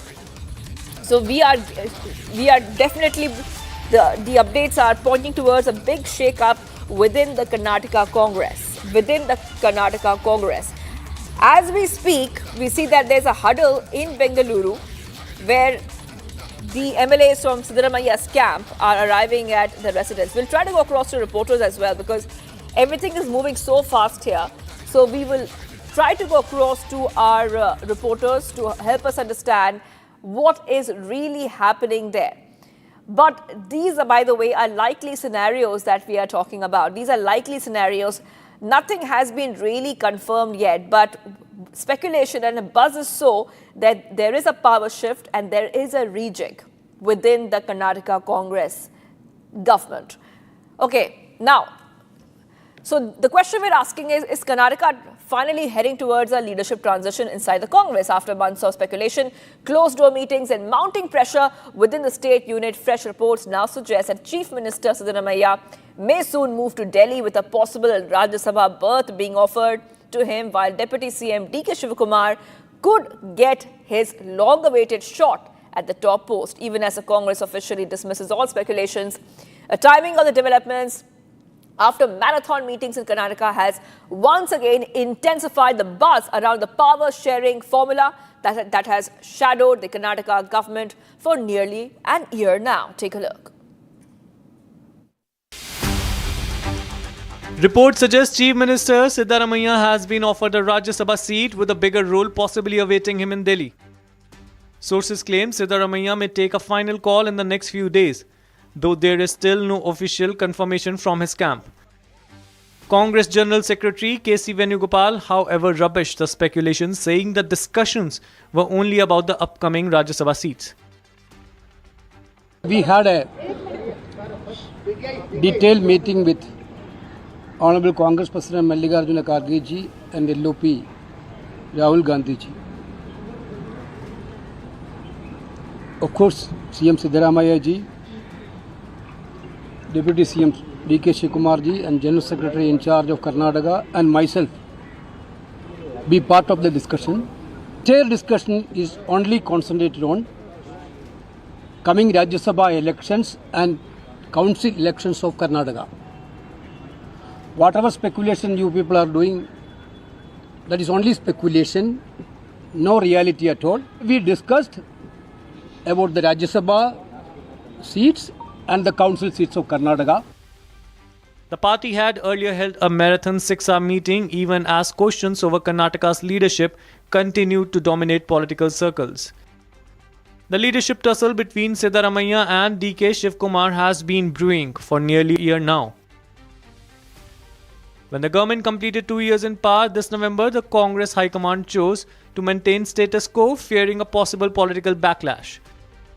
But with the electoral calendar now clearer and pressure within the party growing, sources say the Congress may now be ready to implement the power-sharing formula. Is the Congress power tussle finally heading towards a resolution or not? We're getting you some more updates coming in. ED is raiding former CM Vijayan's house. And this is the Kerala former CM we're talking about. A 12-member team of ED officials are holding a raid at the house of Pinnerai Vijayan's house at Bakery Junction in Thiruvananthapuram.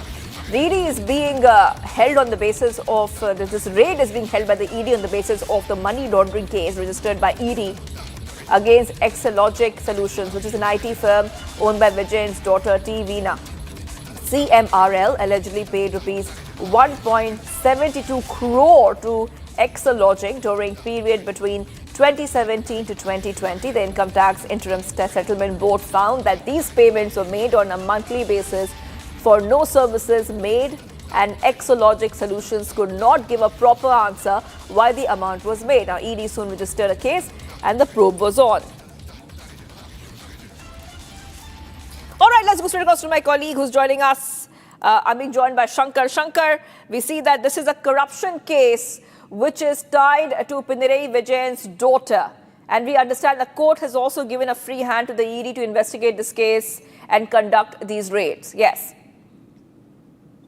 Yes, sir. The ED raid has been progressing in as many as 12 places across Kerala, and even in Bangalore, the raid is being held at the house of Exalogic Solutions. Apart from the Exalogic Solutions office in Bangalore, the raids have been progressing in the house of Pinnerai Vijayan at Bakery Junction in the capital city, Thiruvananthapuram, and also at the house of Pinnerai Vijayan in Kannur district, and the offices of Exalogic Solutions and its MD's house. Its MD's name is Shahdara Karta, his house, and other senior officers' house have also been raided by this enforcement directorate officials. The raid started at 6:30 a.m.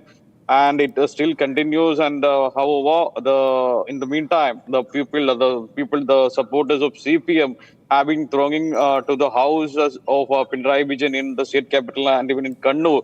They are chanting slogans and they are criticizing the ED raid by stating that it's a Sangha Parivar sponsored agenda and questioning the role of the newly elected Chief Minister V.D. Satheeshan behind it, because the raid has taken place a day after V.D. Satheeshan met Prime Minister Narendra Modi in Delhi, and due to this reason, the supporters of CPM and even senior CPM leaders alleged that this is the Congress party, and even V.D. Satheeshan has a role in the raid, and the Congress party in Kerala backs the Sangha Parivar ideologies and agendas in Kerala with an intention to please the Modi-led BJP government at the center. So in the meantime, CPM General Secretary M.A. Baby shared on his Facebook post some details about the raid. He says it is absolutely reckless that the ED is holding raid at this time because he says the accused, the daughter of CM Pinarayi Vijayan T. Meena, and her company Exalogic Solutions submitted all relevant documents to the investigating officers months ago, and still they are not accepting the words and documents submitted by these Exalogic Solutions. And the ED raid is a farce and it is intended to destroy the political career of Pinarayi Vijayan and to destroy the CPM in Kerala, because they allege that the BJP wants to come to power in Kerala somehow, and they get the support of Kerala CM V.D. Satheeshan for that, it was also alleged that destroying CPM in Kerala is the only setback for the BJP for coming to power in Kerala due to this reason. Shankar, hold on for a second there. Shankar, hold on for a second there. We're getting some more breaking news coming in. CPM workers are protesting against the ED raid in Kannur, because Shankar, and if you could come in back with us for a moment there, ED is raiding the house of former Kerala CM Pinarayi Vijayan in Kannur and Thiruvananthapuram as well, in what is being viewed as a major escalation of this long-running inquiry, whether his daughter was involved in receiving a sizable monthly retainer from CMRL. Okay, I really want to go back to my colleague Shankar. Shankar, yes, go ahead. So we have pictures on a screen, ED raids, Vijay and Som, and they protest against the ED raids as well. What are we seeing on our screens? Yes, hundreds of CPM workers are thronging to the house of Pinarayi Vijayan in Kannur from 7 in the morning. The raid started at 6:30 in the morning. From then onwards, people from various parts of the district in Kannur and even from other districts are reaching the Pinarayi Vijayan's house, protesting against the ED raid. They are chanting slogans stating that the ED raid is sponsored by a BJP-led central government, and it gets the backing of V.D. Satheeshan, as V.D. Satheeshan has met Narendra Modi, PM Modi yesterday, and it was as the result of the meeting between Modi and V.D. Satheeshan. The raid is being conducted by ED hours after the meeting, and hours ago on Monday, the High Court had issued another order, ED was given a go-ahead note to probe the Exalogic Solutions case. The case was not something new. The case was registered in 2019 and ED registered the case in 2024 beginning. But the ED could not so far conduct a raid in this case because they saw Exalogic Solutions and its owner, the daughter of Pinarayi Vijayan T. Meena, and even CMRL approached various courts, even lower courts, and even in the High Court in Karnataka with the pleas demanding to quash the ED probe and also the SFI or Serious Fraud Investigation Agency's probe and income tax agency's probe into this exalogic scam.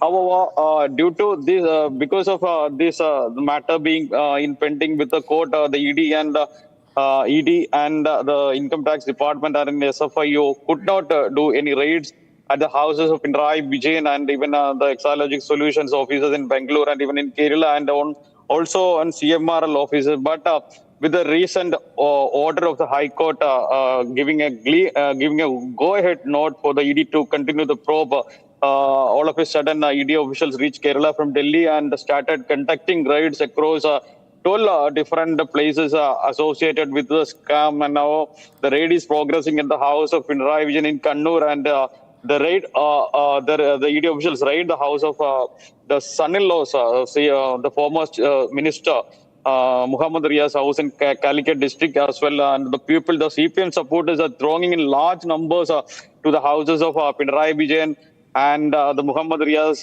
and other CPM leaders' houses, and to plan measures to stage a statewide strike in the coming hours. Now, the strike has already begun in Kannur and Calicut districts, and it may happen in Thiruvananthapuram and other districts too. And in the coming hours, thank you for getting us all those details. I'll be coming back to you for more on this story. We see that the ED raids are continuing there in Kannur and Thiruvananthapuram. Protest continues against ED raids. This is a corruption case linked to Vijayan's daughter, the former CM Vijayan's daughter. Okay, Sonam Wangchuk has taken part in the latest round of talks with the centre and Ladakh administration as part of the ongoing dialogue process on the region's political future. Discussions focused on long-standing demands, including constitutional safeguards, land protection and greater autonomy for Ladakh. Here's the full report. Take a look.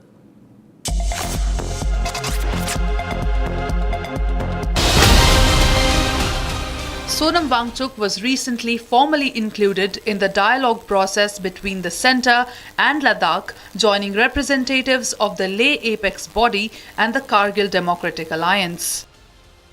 The talks centred around key demands raised for Ladakh over the past years, with inclusion under the 6th schedule of the constitution or an alternative safeguard mechanism, along with calls for statehood and a stronger autonomous structure. Issues such as land protection and job reservation for locals remain central to these negotiations between Ladakh and the centre. Wangchuk has described the ongoing engagement as a positive step, however also saying that these discussions still continue amid what he calls a trust deficit. Though no final agreement has been reached so far, discussions between Ladakh and centre are still ongoing. Okay, viewers, let's move ahead right now back to our main story we are tracking. That is a Karnataka Congress leadership rejig, which is looking very likely. Sources tell Republic Chief Minister Siddaramaia's son, Dr. Yatendra, is likely to be accommodated in the new Karnataka cabinet. Yatendra, who is currently in MLC, is expected to be given a ministerial berth as part of the impending leadership transition in the state. The move comes amid strong indications of a change in guard within the Congress government. Sources say the CM's son will be accommodated in new cabinet. Siddaramaia's son Yatendra is an MLC now. Sources say Siddaramaia's son to get a spot in new cabinet. So we're seeing that there could be a big rejig within the cabinet. Coming at the backdrop of a lot of speculation about what's the future of Siddaramaiya. Will he remain as a CM? Many say that he might be stepping out to a different role altogether. And DK Shivakumar could be backed by the Congress High Command. So there's so much happening. I really want to go to Abhishek. Abhishek, there's so much happening there. So much happening in the Karnataka Congress. Meeting after meeting, we still do not have any official word. We know there could be a cabinet rejig. Perhaps even the chief minister could be changing. Do we have any idea about what is next and what is likely? Based on the information of the sources, one can easily claim that CM Siddaramaiah, after hosting the breakfast meeting at his official residence tomorrow morning in Bengaluru, will be heading towards Lok Bhavan to submit his resignation for the position of Chief Minister, after which On the 29th, there will be a CLP meeting which will be held in a private hotel in Bengaluru, in which in the same meeting Randeep Singh Surjewala will announce the next Chief Minister candidate as DK Shivkumar. And also we shouldn't forget the fact that DK Shivkumar will be coming back to Delhi on either 3rd or the 5th of June to have a complete information on who will be within his cabinet and who will be exiting the Siddaramaya's cabinet. And also there will be a clarity if the 4 Deputy Chief Minister positions will be formulated or it will be left to the decision of DK Shivkumar, who will be the next Chief Minister. And after the next development is that within June 5 and within June 10 there will be the oath-taking ceremony of DK Shivkumar as the new Chief Minister of Karnataka, and this will probably happen after June 8th because the Rajya Sabha elections nomination is going to happen on June 8th, and any day after that will be the oath-taking ceremony, is what the sources of DK Shivkumar have claimed as of now. We've already seen DK Shivkumar, who's stayed back in Delhi to have a conversation with some of the senior most leaders who helped him crack this nexus, and also who helped him make sure that he be elevated to the position of the Chief Minister. Whereas CM Siddaramaiah, along with the ministers who he had come to Delhi with, have already left to Bengaluru, and they've already started discussions on what has to be done next for their political betterment and for their political career. Abhishek, hold on for a second. You were talking about a breakfast meet. So let's tell our viewers and break this for our viewers. In Karnataka, with leadership transition imminent, sources say CM Siddaramaiah is expected to meet his cabinet one final time over breakfast tomorrow before heading to Raj Bhavan to submit his resignation. This is exactly what Abhishek was talking about. Abhishek, I'm coming back to you. You were talking about this exactly, that there's a bit of a breakfast diplomacy happening, and the CM will meet the cabinet and then he might go ahead, head to Raj Bhavan to submit his resignation. You were saying exactly that. But I also want to ask you that who is the Congress High Command backing now? Who has the backing of the Congress High Command when we talk about the next CM of Karnataka if Siddaramaiah steps down? Well, the backing is surely vested with both the leaders before the creation of the government, because it was the High Command in the vicinity of Siddaramaiah and DK Shivkumar who had decided that the power sharing will be done on 2 terms for 2.5 years of Siddaramaiah and 2.5 years of DK Shivkumar, clearly indicating that the High Command had backed both the leaders. On the other hand, the situation favored Siddaramaiah for an extension of another 6 months due to the political scenario in the state of Karnataka. Now the time has come to DK Shivkumar, who has been waiting for the last 6 months to get thrown to the position of Chief Minister. We've also seen Rahul Gandhi, who was completely batted towards DK Shivkumar, because DK Shivkumar on multiple occasions has followed the footsteps of High Command by not talking about the leadership change openly towards the public, addressing the public or the media. He's always mentioned the fact that he will abide by whatever High Command says. And now that every single time he used to make an attempt to meet Rahul Gandhi, Priyanka Gandhi, Sonia Gandhi, some of the attempts were a failure, but some of the attempts which he possibly cleared was considered by the High Command. Now, after the meeting which happened yesterday, which was a brief meeting of 6 hours, DK Shivkumar has got a green signal to form his cabinet, but there will be some of the altercations or alterations in the cabinet that he might want to create, because the High Command and CM Siddaramaiah will also have a take in the cabinet which will be formulated in the next couple of days. On the other hand, we will also have to see CM Siddaramaiah, who might not be reluctantly willing to step down from the position of Chief Minister, was offered the seat of Rajya Sabha as well, and he hasn't reacted on it as of now, because he has mentioned the fact that he will need some more time to think about it, because a sitting Chief Minister getting down from his position and moving towards Rajya Sabha isn't a political promotion as per his thoughts and his ideology. So, with respect to the decision of Rajya Sabha and CM Siddaramaiah, there might be a hold on that. However, CM Siddaramaiah had demanded that his son Yatindra Siddaramaiah, who's also an MLC, be made the Deputy Chief Minister of Karnataka in DK Shivkumar's cabinet, for which DK Shivkumar hasn't given a green signal. So these are some of the developing updates as of now, and we will come back with more updates to you, Shivangi. Absolutely. Well, thank you for getting us all those details, Abhishek. This is a development we all are watching out for because a major rejig is expected in the Karnataka Congress leadership. Okay, taking a short break. Do not go anywhere, viewers. Supreme Court will be announcing the judgment today on legality of SIR carried out by Election Commission of India. That's one of the stories we're tracking very closely here on Republic. Stay tuned. We will continue to be live and breaking.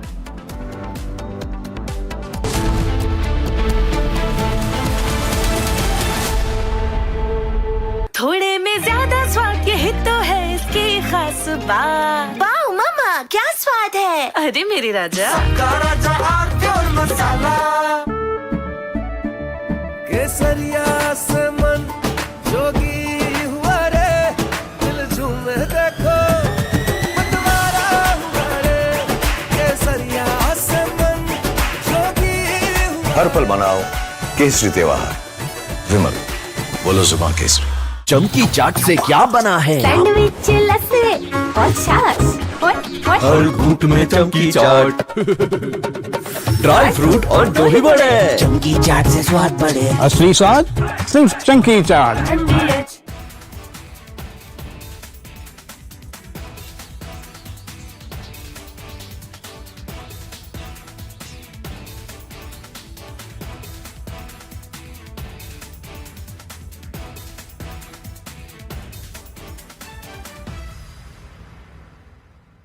I want to start with some very disturbing pictures that have come in of a so-called right-wing leader. His name is Sushil Prajapati. He's accused of rape. After being in jail for 9 months, he gets bail, which means he's still an accused. He's an accused in a rape case. And the case goes back to 2025 when he took an LLB student to one place on the pretext of introducing her to a senior advocate. He drugged her drink and then he sexually assaulted her. He is still under trial for rape. He has not been released. But when he comes out, this rape accused, garlands are put on him as if he's some kind of a hero.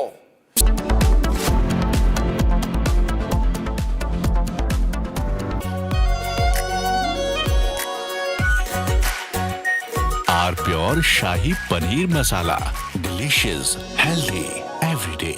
AU savings account में मिलते हैं amazing benefits, paperless banking and higher interest, वो भी हर महीने। Money money money money every month. सोच बदलो और बैंक भी।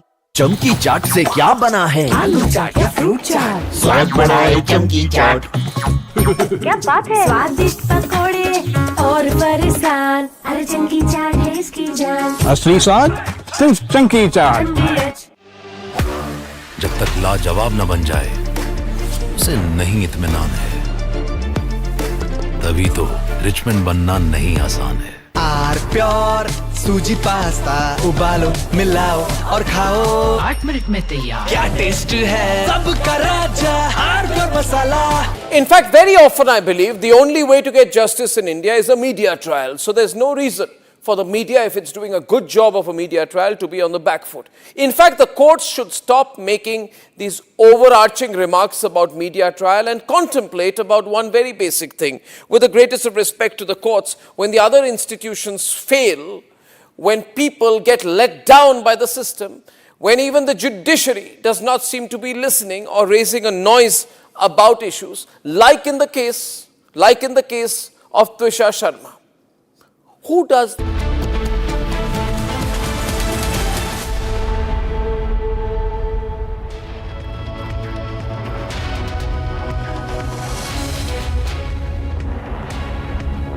A very good morning, viewers. You're watching Live and Breaking on Republic. I'm Chongtham Amrita, and today we will get you all the details at the Supreme Court hearing on the SIR revision that's given by the Election Commission with regard to the Bihar electoral rolls. And the Supreme Court will give the verdict on that, particularly from the pleas that challenged the particular SIR revision that was placed in Bihar. We'll get you all the details as Supreme Court is set to deliver the verdict. But first, take a look at headlines. Headlines brought to you by Canara Bank. Together we can.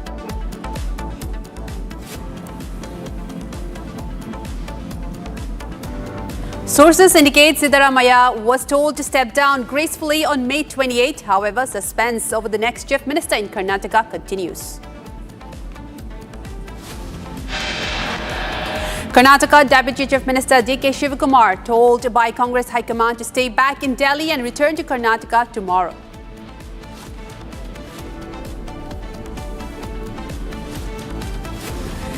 Pinarayi Vijayan's properties raided by ED officials in connection with a money laundering case. 12-member team searching Vijayan's Tiruvananthapuram's home.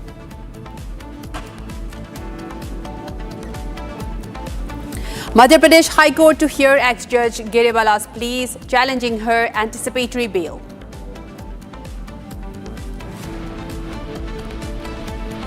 Supreme Court to pronounce judgment today on legality of SIR carried out by Election Commission of India.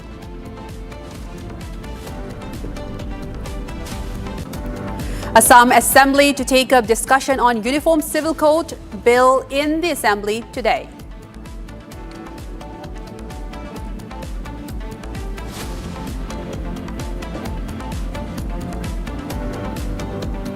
And viewers, a major focus story of the day as the Supreme Court and in a bench led by the Chief Justice of India, Surya Kant, and Justice Joy Mallya Bagchi is set to pronounce the verdict on petitions challenging the validity of the summary revision of the electoral rolls, the SIR, that was conducted by the Election Commission of India in Bihar. And the bench is also set to assemble in any minute now to pronounce the verdict. In fact, the verdict has been reserved on January 29 and it will be pronounced today. This is coming after several pleas have challenged the particular SIR that was placed by the Election Commission of India in the Bihar elections.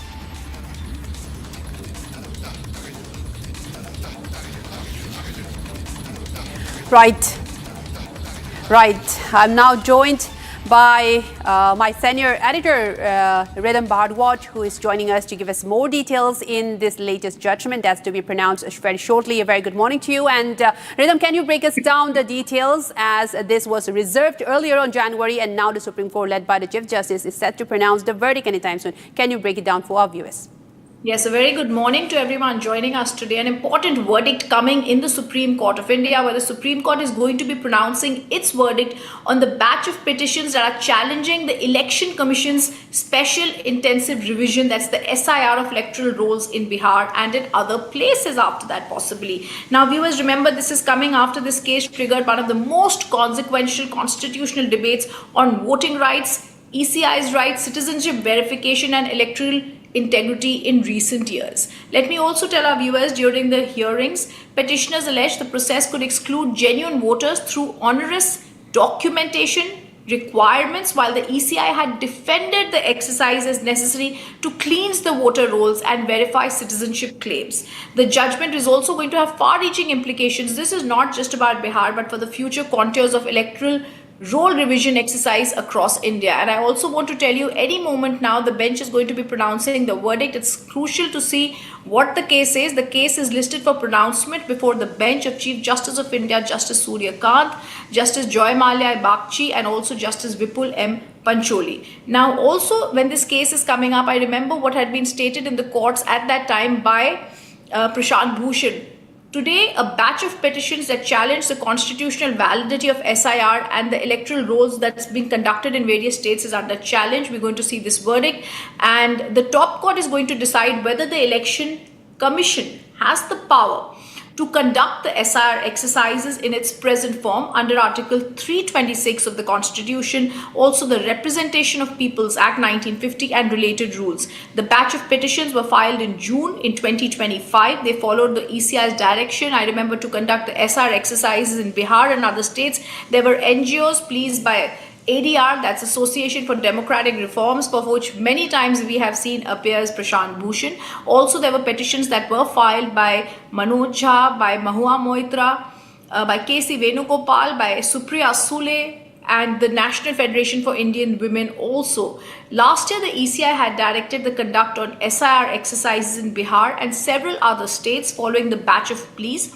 The petition sought a direction from the Supreme Court to set aside the Election Commission of India's SIR exercises. Viewers, after that, we have seen this making a big draw when in the Supreme Court we saw the former Chief Minister of West Bengal, Mamata Banerjee, appear. It was a separate case by West Bengal that had challenged the ECI's SIR. Similarly, after this that happened, political parties had challenged this, the ECI's drive. On July 28th last year, the Supreme Court refused to say the EC form publishing the draft voters list on August 1st following the SIR exercise in Bihar. The Election Commission of India had defended the SIR exercise. They submitted it was a legitimate process. It has been conducted in various states, and it also stated the petitioner said that the ECI does not have the petitioners, that is Prashant Bhushan, said they don't have the powers to carry out the SIR on such a large form. The SIR was conducted in Bihar and in West Bengal.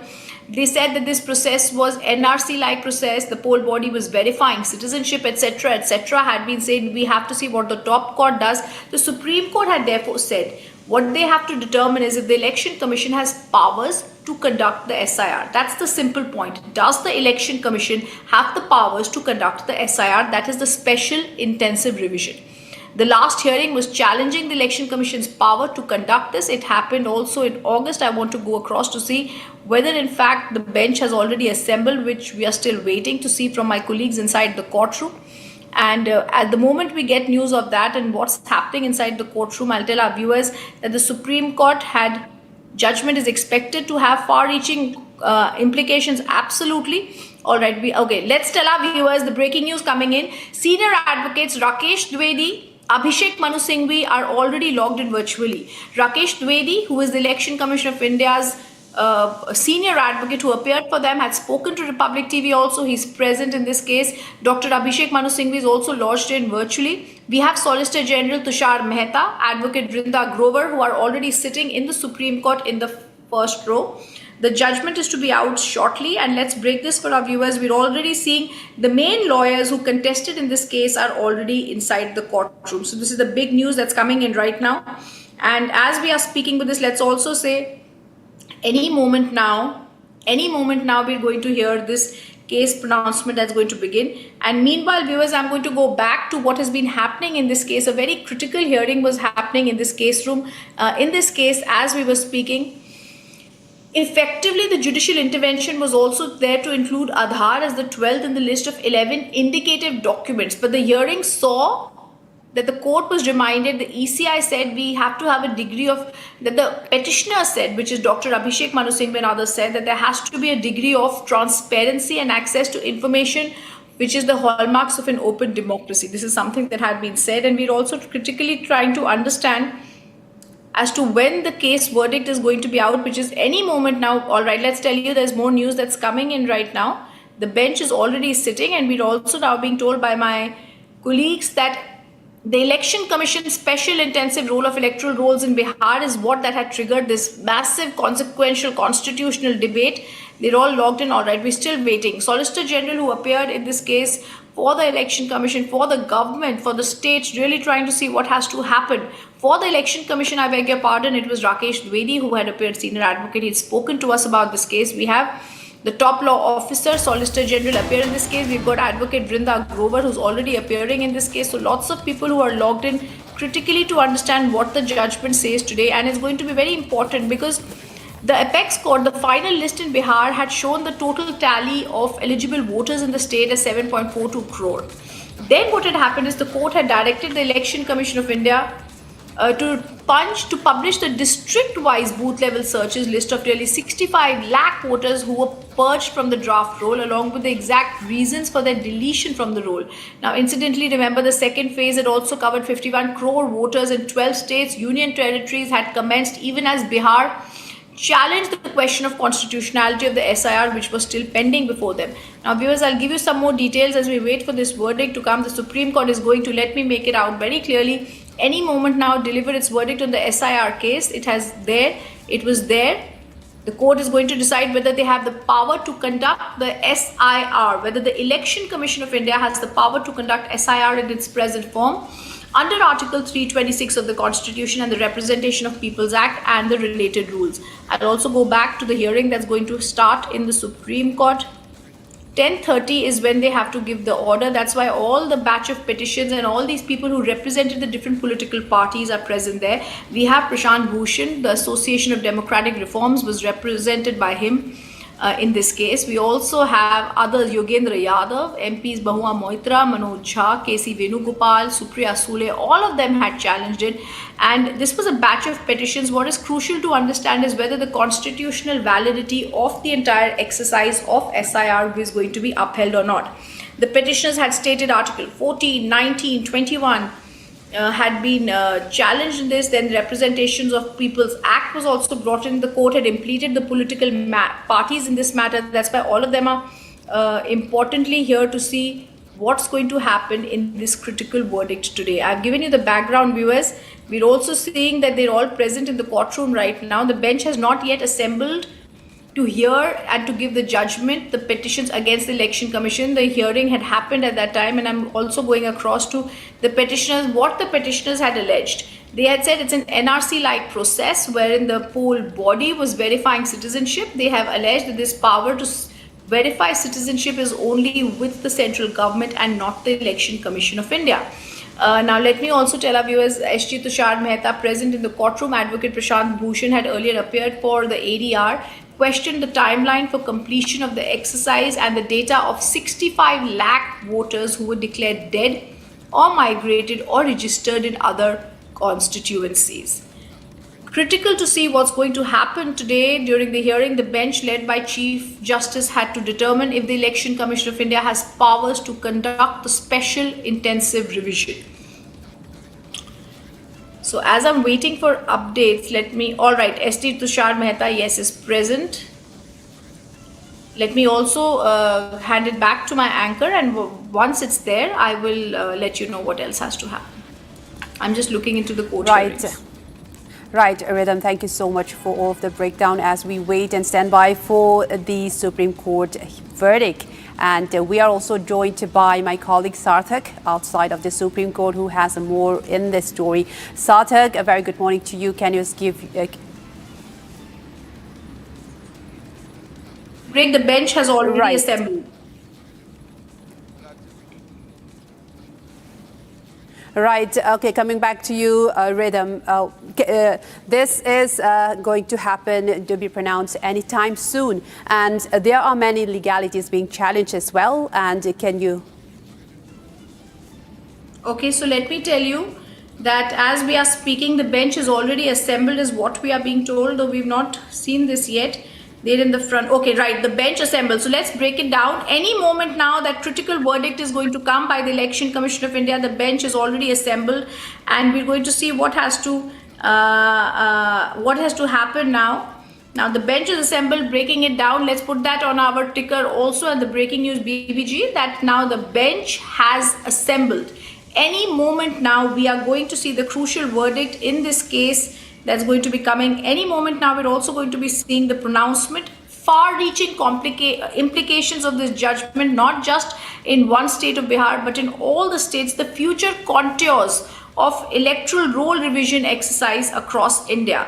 Now, we're waiting for the bench judgment to begin. It might take a little bit of time. There's Chief Justice of India, Suryakant, who's on that bench. They are raising this challenge before them, raised critical questions on the powers of the Election Commission of India. This is crucial also to remember that this is going to see constitutional debates on voting rights, on citizenship verification and electoral integrity in recent years. So let me tell you, the viewers, the news that we are picking up is the bench has assembled. They're already presently sitting in the courtroom. There are some lawyers who have joined virtually, and there are others. So the bench presides. There are some lawyers who have joined in physical. The court is examining the Election Commission of India's powers. If we can go across to Sarthak and he can hear me. Sarthak, what are the details that we are picking up today in this case?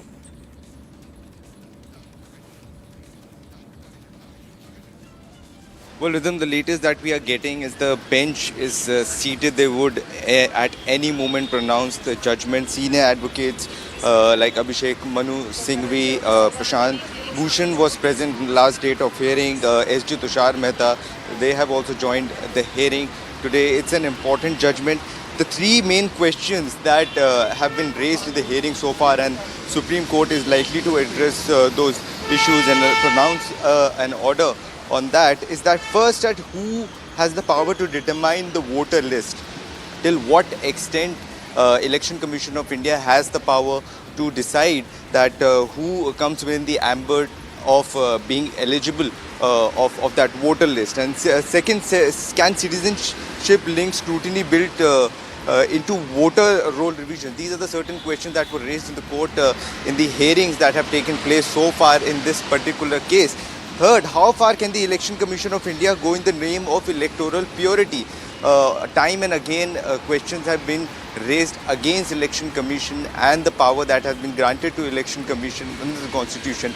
Election Commission, on the other hand, has taken defense that they are carrying out these practices which are granted to them well within the powers that have been granted to them under Article 324 of the Constitution. Article 326 has also been included. Several issues have been raised against it. The entire controversy erupted when they were when the petition argued that the SIR was not conducted in a routine electoral routine electoral exercise. It was conducted through effectively creating a backdoor citizenship door. This was the major argument that has been made time and again in these hearings. The three petitioners that have been included, their names have been included in this petition, includes Association of Democratic Reforms. Another one is People's Union of Civil Liberties, and there are some other opposition leaders including Manoj Jha and Mahua Moitra. So now several hearings have already been taken place since June 2025, and several issues have been raised against Election Commission of India, against CIC, and how far... For just one moment, I'm going to interrupt you as we are waiting for that verdict. That's a fantastic analysis of what's happening and what is the challenge in this case that Sarthak has given us. I want to go across to our guest who's joining us today morning, Colonel Malappian, political analyst and lawyer who's joining us live from Chennai. How are you looking at the verdict that has to come out? I remember when the hearing was happening, Senior Advocate Abhishek Singhvi had stated in this case, Colonel, that the powers of the Election Commission of India to conduct the special intensive revision is limited to a constituency. It is not en masse. Good morning. I am Colonel Malappian from Chennai. The Election Commissioner's powers limitation is vast. The Government of India by Constitution, and they are given enormous powers. He has to exercise it in very judicial and very objective manner. What the contrast lawyer arguing was not exactly correct. Election Commission has to see into the practicality of the things. What are all the problems in that? What are all the things need to be done? There are so many things after the computerization and AI coming.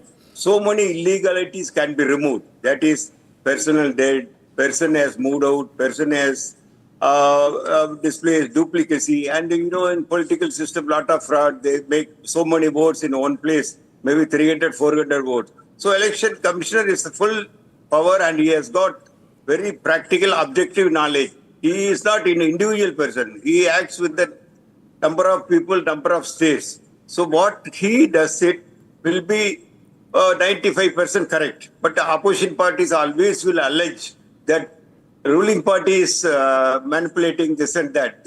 All systems will go on. But the corruption or extra votes have been reduced to the great extent, and it will do a good thing for the governance.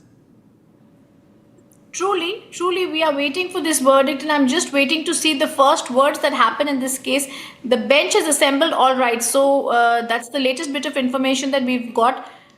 And we are waiting to see what the Supreme Court is going to say once this bench is assembled. But I also want to go back to what has been said, the Supreme Court also said the argument that the special intensive review revision, sir, of electoral rolls was never conducted before in the country. This cannot be used to examine the validity of the Election Commission's decisions to carry out this exercise in several states. So the bench was very clear that just because it's not happened does not mean it cannot happen afterwards. Dr. Singhvi had argued the ECI can assess citizenship under Article 326, but only if somebody raises an objection to the inclusion of a name. But this was something they have to see whether this will be there. Chief Justice of India, Justice Surya Kant, during the hearing had observed that the laws made under Article 327 of the ECI under Article 324 to supervise, they have the power. So at that time, they had said they have the power to supervise, direct and control elections. And that's the crucial point that we have to see today, whether the powers of the Election Commission of India are going to be upheld, sir, to conduct the SIR that we are seeing. Now, just before I come across to you, I want to once again go back to my colleague Sarthak, who's joining us from the on the story. Sarthak, very, very clearly, the analysis you were giving us, this judgment that is going to have far-reaching implications, not just in Bihar, Sarthak, but in all the other states of the country. We are talking about the Election Commission of India's powers.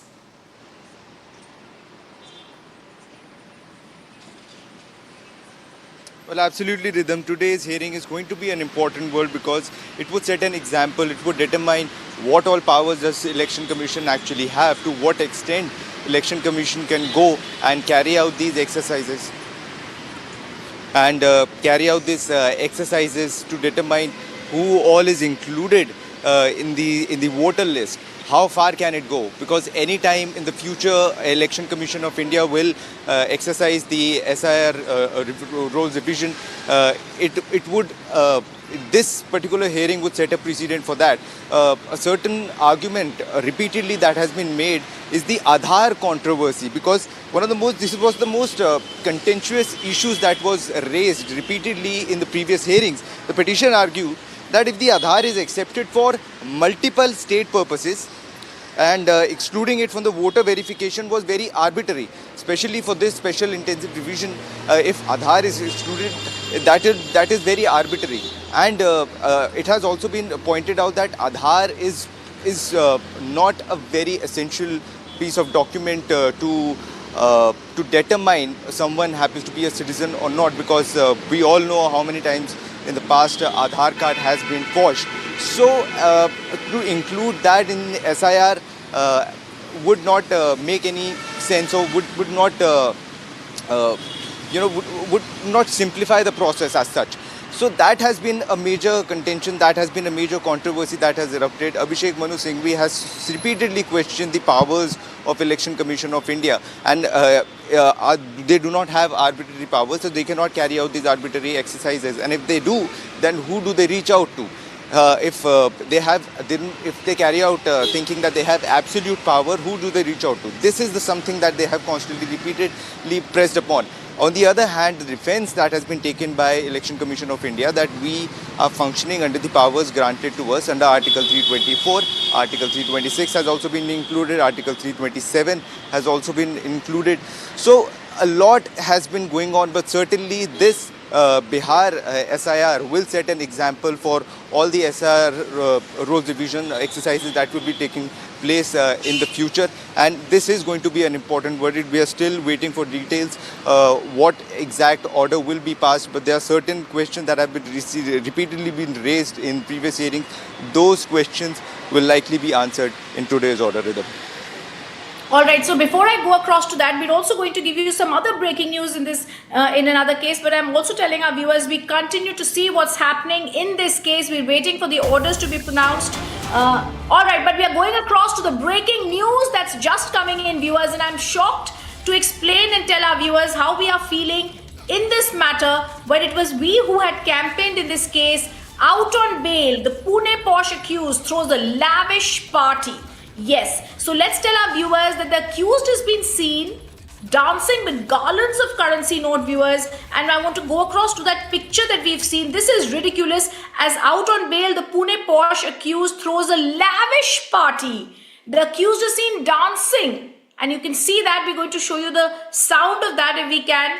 he's dancing with garlands of currency notes, accused Vishnu Agarwal's blatant display of arrogance, even as two people lost their life in this horrific case. The father of the accused in the Porsche case is seen celebrating bail.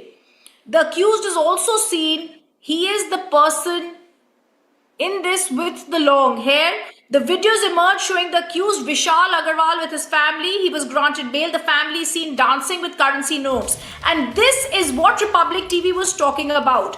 In this case, if it was not Republic TV that had picked it up, it wouldn't have got the relief that it couldn't have been picked up. We had spoken to the police commissioner at that time asking for accountability. Only after that did we come to know the changes that happened. The 2024 Pune Porsche crash case, the accused gets bail. He's been granted bail to the minor's father also in this case, and he was 18 months in detention earlier. So I want to tell our viewers, if we can even play out those shots, we stay with those pictures. Remember when bail had been granted to 3 men, what had they been accused of, viewers? Tampering with the blood samples of the Pune crash in 2024. In this case, 2 software engineers were killed. The 3 who had been in jail for 18 months were then granted bail. The case related, remember, May 19th, 2024, when the 17-year-old had driven his Porsche car. His father or someone had alleged that it was the driver who was driving it, but he had driven the car. It was found under the influence of alcohol. He hit a man and a woman, the software engineers in a motorbike in Pune's Gali No area, now out on bail. Those people had died on the spot. Today out on bail, we can see these people enjoying, dancing, garlands of bail across them. Ashish Mittal was one of the accused, the father of the child who was in the back of the car. Aditya Sood was the father of the child who was also in the back, and these accused have granted bail. Now, I want to go across on the phone line to Suresh Kumar Costa, the Pune Porsche case victim's father. Suresh Kumar Costa, these visuals shock because this is arrogance being displayed and this is not the way to be celebrating right now. What is your question to the authorities that has given them bail? You've lost your family and today this is a shock and causing outrage already across India, sir.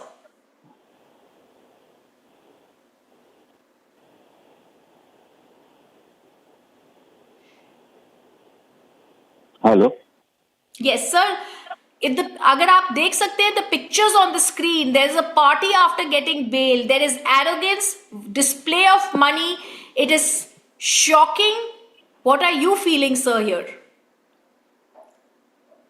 मैं तो feel कर ही रहा हूँ, but ये कानून जो है ना, कानून बहुत ही इंडिया का कानून जो है ना बहुत बेकार हो चुका है.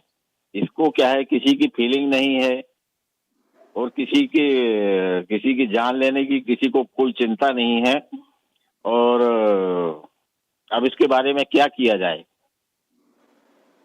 उनको जुवेनाइल जो है ना अपराध करता है, अपराध करने के बाद उनको जमानत दे दी जाती है. किसी को 300 शब्द का निबंध लिखने पे, अब हमारे केस में तो 300 शब्द का निबंध लिखने पे उन्होंने जमानत दे दी. कहीं पर अभी मैंने एक वीडियो देखा था, इंस्टाग्राम पे एक वीडियो देखा था कि एक बच्चे ने 10th पास किया था, उसको उसके माँ बाप थार गिफ्ट कर रहे थे. तो मैंने उसमें कमेंट्स भी किया था कि कितने लोगों की जान लेगा ये. माँ बाप खुद अपने बच्चों को बड़ी बड़ी गाड़ियां लेकर दे रहे हैं. 10वीं पास है, 10वीं पास में ज्यादा से ज्यादा 15 साल का होगा. 15 साल माइनस को माँ बाप खुद, तो मतलब ये कहना चाहिए कि वो जाओ लोगों के गरीबों के बच्चों की जान लो, बाकी तो हम निपटा ही लेंगे. और फिर जब उनकी जान ले लेते हैं, जमानत हो जाती है, जमानत होने के बाद फिर सेलिब्रेट कर रहे हैं. मतलब आम जनता का कानून खुद बोल रहा है कि जाओ आम जनता का जो है ना माहौल उड़ाओ, बाकी जमानत देने को तो हम बैठे हैं. यानी कानून खुद थोड़ी यदि कड़ाई से यदि पेश आता है तो थोड़े से अपराध रुक सकते हैं. ये नाबालिग जो मैं कितने केस सुन रहा हूँ, यूट्यूब में भी देखता हूँ, इंस्टाग्राम में भी देख रहा हूँ, कब से कितने केस सुन रहा हूँ कि उनको किसी की FIR नहीं लिखी जा रही है, तो किसी को माँ बाप का FIR में नाम नहीं लिखा जा रहा है. अभी वो दिल्ली में एक केस हुआ था ट्विशा का केस, बोलिए सर। कितने केस होते जा रहे हैं, होते ही जा रहे हैं।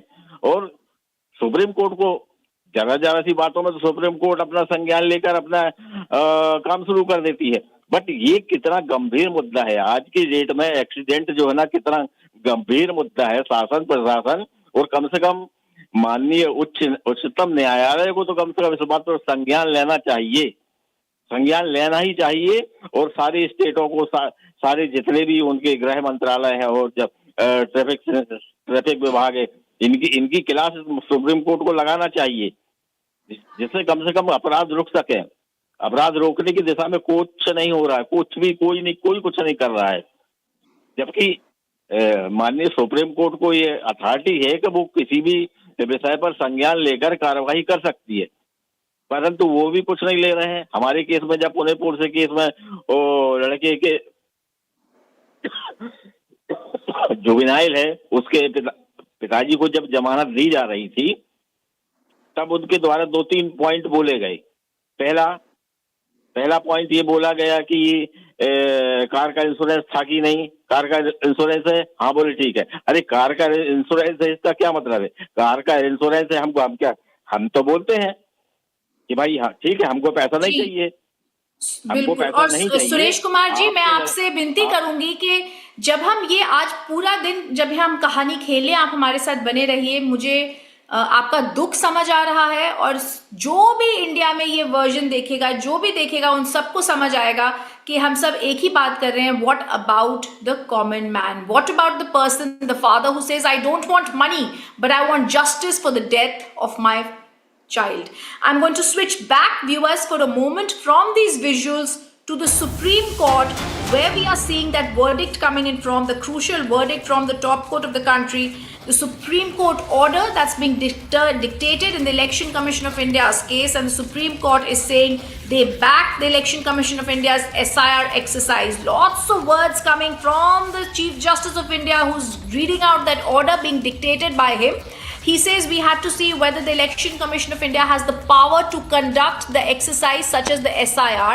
And then he goes on to say, I'm going to the critical part right now, that there are critically as regards the first issue, the Chief Justice of India makes it clear, viewers, whether the Election Commission of India is empowered to conduct the special intensive revision. We have considered everything, having examined everything, and both the questions must be answered in the negative, he says. And the two questions are, the Chief Justice says, I'm going to say, the power traceable to Section 21(3) is intended to operate in exceptional situations, constitutes a specific statutory mechanism designed by the Parliament.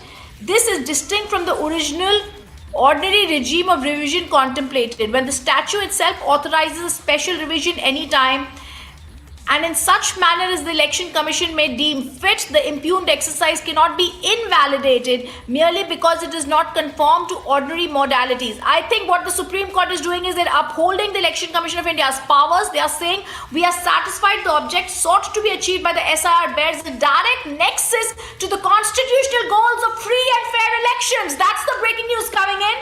Free and fair elections is paramount in the country. They do not rest merely upon the mechanisms of polling. The Supreme Court has spoken in favor of the Election Commission of India and said they derive the power because India needs free and fair elections. They say fundamentally, depending upon the integrity, accuracy, credibility, electoral rolls which form the foundation of the democratic process will continue to be there. This is a big win for the ECI, big win for India. This is the biggest win that could come because the Supreme Court has spoken in favor of fair and free elections. They're saying we're unable to say that this exercise is a process resorted to solely for administrative convenience. On the contrary, we hold the electoral SIR advances the constitutional imperative of free and fair elections. This is the big news coming in, viewers, and we're going to put this out in big breaking news because this is the most important observation coming in from the top court today. It is not arbitrary. It is needed for free and fair elections. The Supreme Court continuing to give out details about the Election Commission of India. The judgment is being dictated by Chief Justice of India, Justice Surya Kant. He says, On issue number 2, namely whether the electoral SIR is founded on a legitimate purpose and whether the measures adopted by ECI satisfy the requirements, we will now proceed to examine the matter. Viewers, I'm going to go back to what the Supreme Court has already said, and this is massive. First, the Supreme Court has held India needs free and fair elections. Supreme Court speaks in favor of democracy. Supreme Court now speaks in favor of the electoral rolls, and they say that having examined all the issues, whether the ECI is empowered to conduct a special intensive revision, we are saying that this excess, they've read out the articles under which it is there, and then the big news, the Chief Justice of India says when the statute itself authorizes a special revision, then this is conformed to. We do not need ordinary modalities for routine revision. So they've set aside this particular argument by the petitioners that ordinary modalities and technicalities were not followed. The Supreme Court says this cannot be invalidated. The SIR cannot be invalidated merely because it does not conform to every technicality. They say in our considered opinion, the impugned SIR does not supplant the Representation of People Act. Rather, and viewers, let me break this down and give this the big breaking news.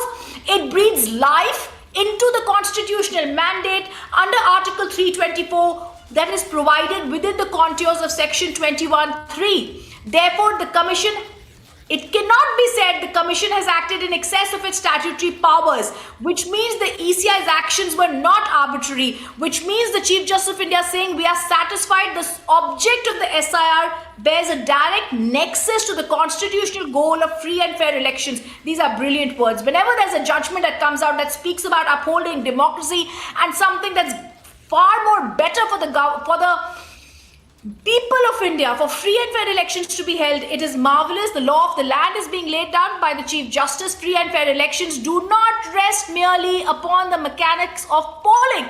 That's fantastic. The Chief Justice of India says they fundamentally depend upon integrity, accuracy and credibility of the electoral rolls. So it's the credibility of the electoral roll that is paramount. The Chief Justice of India says this is the foundation of the democratic process. And viewers, it's moments like this that make us so proud of having the Supreme Court speak in a voice that only wants democratic values to be upheld, which are going to serve for free and fair elections. These are beautiful words that the Chief Justice is saying, where he says the reasons recorded by the Election Commission of India, namely the passage of more than 4 decades since the last revision, large-scale additions, are directed towards preserving the foundational integrity. Let's break out. It's a big victory for the ECI coming in from the Supreme Court, where the Chief Justice of India says we're unable to conclude that this impugned exercise is a process resorted to for administrative convenience. On the contrary, SIR advances constitutional imperatives of free and fair elections. Now they're talking about issue number 2, on the issue whether the electoral SIR is founded to be legitimate. They're now giving out their verdict on that. Chief Justice is saying, while analyzing the submissions, we've extensively considered decisions of the Supreme Court in Lal Babu Hussain. Upon considerations, we are accepting the submission that the undertaking of an intensive verification exercise itself alters the requisite standard of proof, calling upon electors to furnish supporting material, does not amount to negation of the presumption. So when the Election Commission asks for the electors to give proof, it reflects the procedural mechanism through which the ECI seeks to reaffirm where necessary correct existing entries. The presumption continues to operate, but it does not negate the possibility of verification. This is massive, viewers. The judgment is saying that even Lal Babu Hussain's Supreme Court verdict, the court did not hold that the presumption attached to an entry in the electoral rolls irrefutable. The Supreme Court has said, on the contrary, the very recognition of such a presumption implies that it may be disabled upon a proper and appropriate inquiry. What the judgment is emphasizing is the need for procedural fairness in the process of such foreclosures. Okay, viewers, I'm not going to get into the technicalities of it, but let me tell you, as the Chief Justice of India is breaking down the verdict, this is massive. The Supreme Court of India says that for free and fair elections, the SIR exercise is most necessary. The Supreme Court of India has given fantastic words to be ruling in this favor, and they've said, and I'm going to say, citizenship verification, electoral integrity is important. The Supreme Court began this and said the judgment that will have far-reaching implications is very critical here. He started off by talking about the two acts that have been questioned here, that is Article 324 of the Constitution and the Representation of People Act, Section 21(3). And he said this was all decided. He's giving out a background earlier.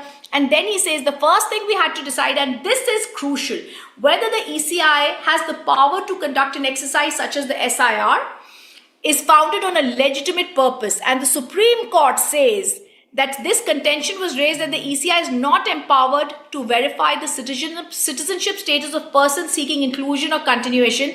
But the Supreme Court says, having examined everything, we speak in the negative. The ECI, number one, the Supreme Court says, has the powers to operate in exceptional situations and constitute special mechanisms for special exigencies affecting the electoral process. Then the Supreme Court says when the statute itself authorizes a special revision for reasons to be recorded, then it is a valid exercise by the ECI. Then they say the impugned SIR does not supplement the Representation of People Act. Thirdly, then they say fourthly, we are extremely satisfied that the object sought to be achieved by the SIR bears a direct nexus to the constitutional goal of free and fair elections. Fifthly, they say, free and fair elections do not rest merely upon the mechanisms of polling. They fundamentally depend upon the integrity, accuracy and credibility of the electoral rolls which form the foundation of the democratic process. They're also saying what the Election Commission of India has said, mainly the passage of more than 4 decades since the last revision upheld, are directed towards preserving the foundational integrity of the Election Commission of India. They're finally saying we are therefore unable to conclude that this exercise is only for administrative convenience. On the contrary, we hold the electoral SIR is advancing the constitutional imperative of free and fair elections. Beautiful words from the Supreme Court of India. He's then going on to speak about the second part of it. He says it would be appropriate to formulate certain questions in this regard. 4 questions are there. First, whether this exercise is found upon a legitimate basis consistent with the constitutional mandate. Second, whether the means adopted by the ECI bear a reasonable nexus with the objective sought to be achieved. Third, whether the measures that are taken.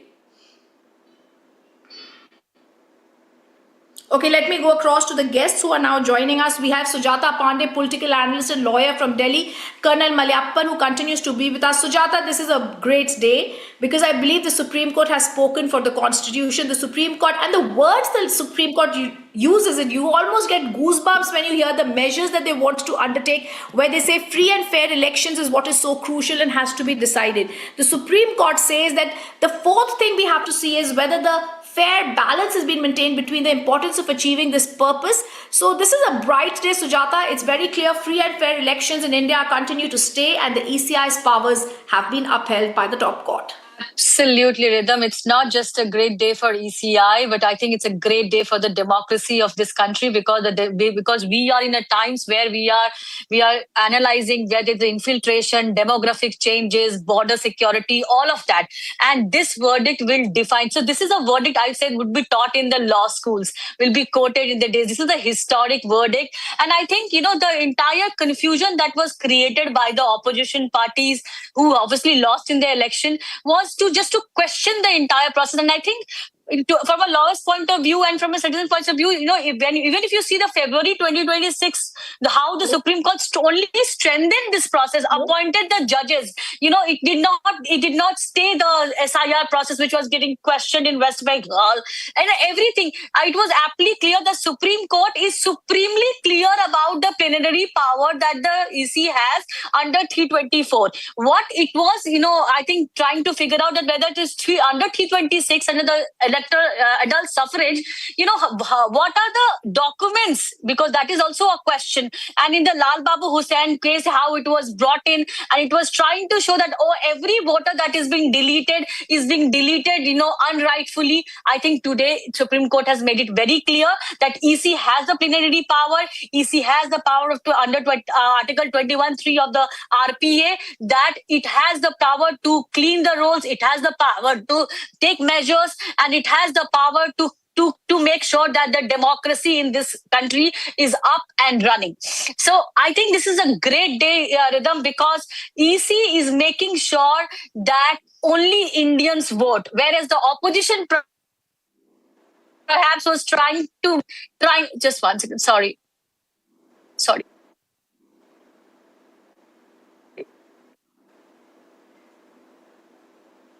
All right, so I'm just going to go across also to Colonel Sir, but I also want to tell our viewers before I go across to him what the Supreme Court has said and why this is such a big verdict.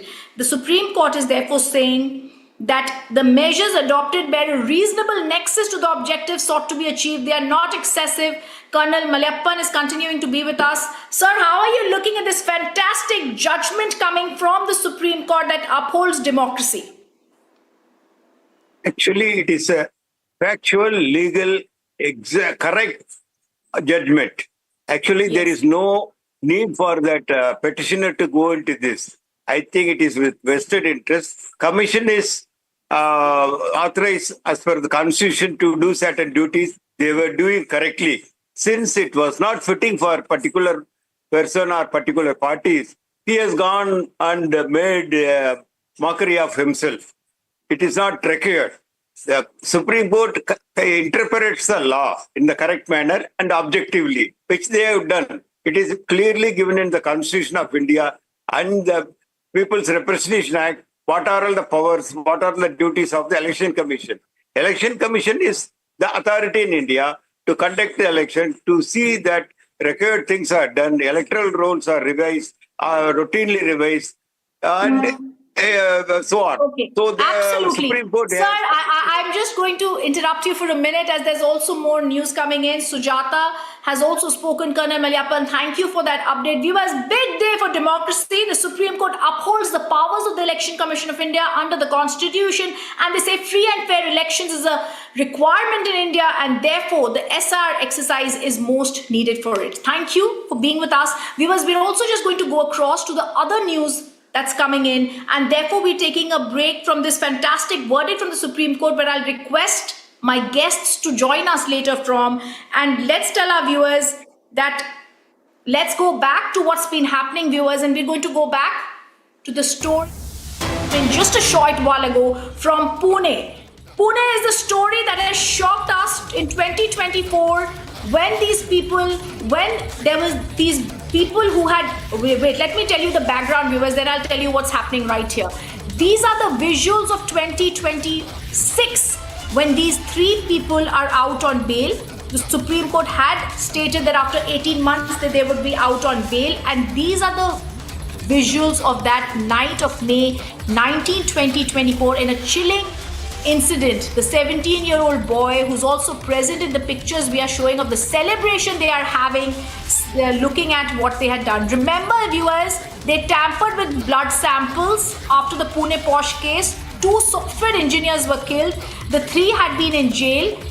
The 17-year-old who was driving the Porsche car under the influence of alcohol hit a man and a woman who were software engineers. We spoke to the father who was questioning the law of the land and questioning, saying, I don't want money, I want justice.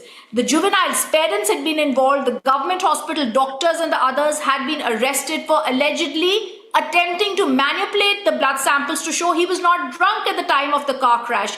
2 people died. Today, when out on bail, they are celebrating. There are garlands of money that they are wearing. There is song and dance, and this is clearly a slap on the face of every common man. After what happened, even then we are seeing this visible arrogance and brashness, insensitivity, I would say almost cruelty on the part of these people to be celebrating in this callous manner. There is no remorse for the 2 lives that have been lost. There is no remorse at the way they worked. There is happiness, there is jubilation, there is ecstaticment as if they've achieved something.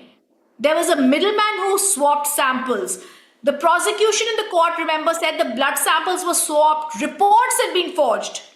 Mittal's blood was used in place of the accused juveniles. There were similar allegations about what happened.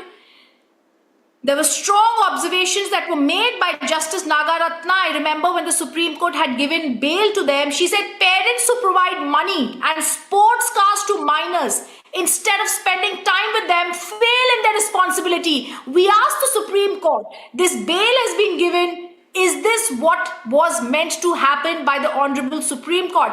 There is a clear irresponsibility by the family to be celebrating in this manner. There are 2 people dead. These visuals are being watched. We remember the crime scene of 19th of May 2024 when this Porsche had killed the software engineers. Now, remember the Supreme Court had also stated, she noted celebrations cannot involve overspeeding and causing harm to poor or those walking on footpaths. This is what Justice Nagaratna had said when she was giving bail to these people. We asked these people, do you realize that celebrations does not mean you being arrogant, dancing with garlands of money and acting in this manner? They said life has to catch up. This is what we are showing you, viewers. The breaking news, the killer dad got away. The father dances after the bail. There's a dance over these bodies. And we're also going to try and go across. All right, Suresh Kumar Costa, the Pune Porsche victim, once again, the father with us. Sir, we spoke to you a short while back. जब justice Nagarathna ने इनको bell दी थी, उसने कहा था कि इनके माँ बाप की रिस्पॉन्सिबिलिटी है सर कि उनको ऐसे पैसे और स्पोर्ट्स गाड़ियां नहीं दी जाएं. उन्होंने कहा था law has to catch up with these parents. इनके पास बच्चों से समय नहीं है बात करने का, उनको कॉम्पेंसेट करते हैं पैसे और स्पोर्ट्स कार के साथ.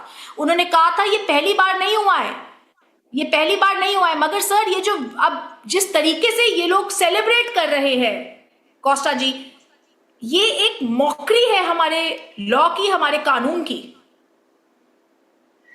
ये क्या है, आम जनता का माहौल तो उड़ा रहे हैं, साथ में क्या है ऐसे कृत्यों पर जिसने भी इनको जमानत दी है उसको एक्शन लेना जरूरी है. इनको क्या है किसी का माहौल उड़ाने की इजाजत नहीं दी जानी चाहिए ना किसी भी हालत में. मतलब एक तो गुनाह किया और कानून ने इस गुनाह को अनदेखा करके इनको जमानत दे दी. भाई गुनाह कर रहे हैं तो उस पर थोड़ी सी पाबंदियां भी होना चाहिए कि ठीक है जमानत दे दी मगर तुमको किसी जनता का मजाक उड़ाने की कानून को इजाजत नहीं देनी चाहिए. और ये जो वीडियो दिखाया जा रहा है, माननीय सुप्रीम कोर्ट को इसके ऊपर तुरंत एक्शन लेना चाहिए, तभी एक क्या बोलना चाहिए दुर्घटनाएं रुकेंगी. नाबालिगों को लोग गाड़ियां दे रहे हैं और 10th पास हुआ तो उसको गाड़ियां दे रहे हैं. अपनी रईसी बता रहे हैं, किसको रईसी दिखा रहे हैं? लोगों की जान लेने के लिए लोगों की ये लोग जान ले रहे हैं, किसी को कोई परवाह नहीं है. कानून शासन प्रशासन, अभी मेरे केस में माननीय न्यायाधीश महोदया ने बोला था कि इनको जो है ना क्या बोलते हैं कार का इंश्योरेंस है या नहीं. कार का इंश्योरेंस है तो ठीक है. फिर उनके वकील ने बोला कि वो हमने तो ड्राइवर दिया था. अरे ड्राइवर दिया था तो क्या बाप का कहना उसने माना क्या? वो खुद गाड़ी चला रहा था. फिर उनके द्वारा 50 वीडियो फुटेज मांगे गए. 50 वीडियो फुटेज में जब उसके पीछे बैठे हुए बच्चे खुद बोल रहे हैं कि ये तेज रफ्तार से गाड़ी चला रहा था, तो 50 वीडियो फुटेज की जरूरत क्या है? यानी किसी भी तरीके से आम जनता को जो है ना ये दुर्घटनाओं के मामले में कोई राहत नहीं मिल रही है. दुर्घटना पे दुर्घटना होते चले जा रही हैं. कानून प्रशासन सब मौन होके किसी को परवाह नहीं है. क्या रास्ता देख रहे, किसकी रास्ता देख रहे हैं? जब उच्च पदों पर बैठे हुए ये लोगों की जब तक बच्चों की जान जब तक नहीं जाएगी तब इनकी नींद खुलेगी. तब इनकी नींद खुलेगी. जब इनके बच्चों की जान जब जाने लगेंगी तब शायद इनकी फिर भी नींद नहीं खुलेगी, क्योंकि सबके सब पैसों के गुलाम हो चुके हैं. इनको ना अपने बच्चों से कुछ लेना देना है. मान लीजिए इस बच्चे ने जो सेलिब्रेट कर रहे हैं, इसकी खुद की जान कहीं चले जाती तब क्या करते इसके माँ बाप? रोते. फिर रोते भी नहीं. चली गई तो चली गई, उनको कोई परवाह नहीं है. उनको पैसे से मतलब है सिर्फ. ये देखिए सेलिब्रेशन, देखिए जरा इनका सेलिब्रेशन किस तरीके से मजाक उड़ा रहे हैं जनता का. जो पूरी पब्लिक देख रही है वो क्या बोल रही होगी? इसको शाबाशी दे रही होगी कि बहुत अच्छा काम करके आए हो बेटा, जग जीत के आए हो. कौन सा जग जीत लिया? अब आप बोलिए मैं कितना बोलूं, क्या बोलूं, किस को बोलूं? किसी को कोई फर्क नहीं पड़ रहा है. मेरे केस को, पुणे पोर्से केस को 2 साल हो चुके हैं. मेरी बेटी देखिए फुटेज में कैसे उसको रोड पर पड़ा हुआ दिखाया जा रहा है. मेरा खून नहीं खोल रहा है। यानी ऐसे कृत्य लोगों के देखकर भी इतना हाईलाइट आप लोग करते हैं, मीडिया में दिखाते हैं, सुनाते हैं, सब कुछ करते हैं, बट इसके ऊपर संज्ञान कोई भी नहीं ले रहा है। कोई भी आदमी इसके ऊपर संज्ञान नहीं ले रहा है। जो बैठे हुए हैं, जो कानून बनाने वाले हैं, इनको कुछ ऐसा कानून बनाना चाहिए कि मतलब इस तरीके के जो कृत्य करते हैं, किसी की जान जाती है, हीनियस क्राइम में आना चाहिए। और ये मेरी तो ये मांग है कि ये कानून जो है आज से ही लागू होना चाहिए। इस केस से जो सेलिब्रेशन कर रहे हैं, इस तुरंत ये कानून लागू होना चाहिए कि आप किसी की भी जान लेते हैं, मोटर व्हीकल एक्ट में भी तो किसी की जान लेते हैं, हीनियस क्राइम में आना चाहिए। किसी की आप जान ले लेते हैं और सेलिब्रेट कर रहे हैं, ऊपर से शर्म नहीं आती है। इंसानियत के नाम पे कलंक है, राक्षस हैं ये। बिल्कुल, आप बिल्कुल सही कह रहे हैं और ये बहुत अनफॉर्चुनेट, बहुत शॉकिंग विजुअल्स हैं। आप क्या सवाल उठाना चाहते हैं हमारे कानून से, आज हमारे जजेस से, हमारी जुडिशरी से? आपने जो पेरेंट्स के लिए कहा है सर, बिल्कुल सही कहा है। उनको समझ आना चाहिए कि ये बर्ताव सही नहीं है। एक तरफ 2 बच्चों की मौत हुई है और दूसरी तरफ जैसे ही इनको बेल मिलती है, ये आके खुशियां मना रहे हैं जैसे ये कुछ जीत के आए हों। अब मैं तो शिक्षा तो इनको नहीं दे सकता हूँ, बोल इतना सकता हूँ, कम से कम इनको जनता की जान की परवाह होनी चाहिए। इस तरीके के कृत्यों पर लगाम लगाई जाना चाहिए। और जो यानी विक्टिम के प्रति, चाहे कोई सा भी न्यायालय हो, विक्टिम के प्रति इनको सहानुभूति बिल्कुल नहीं रहती। बोले इंश्योरेंस है, ठीक है, ये है, वो है, ठीक है। क्या बोलते हैं, ट्रायल कोर्ट भी इनको जमानत नहीं देगी, हाई कोर्ट भी इनको जमानत देगी, तो हम भी क्या जमानत इनको दे? तो मेरा निवेदन ये है कि कम से कम क्राइम भी तो देखिए। क्राइम कोई साधारण क्राइम है, किसी की जान लेना कोई साधारण क्राइम नहीं है। जो मतलब जिसको अपराधी माना गया है, पुलिस द्वारा चार्जशीट फाइल की गई है, उसको अपराधी माना गया है और आप उसको इतने आसानी से उसको जमानत दे रहे हैं। जमानत देने का और ये हुआ कि सेलिब्रेट कर रहे हैं।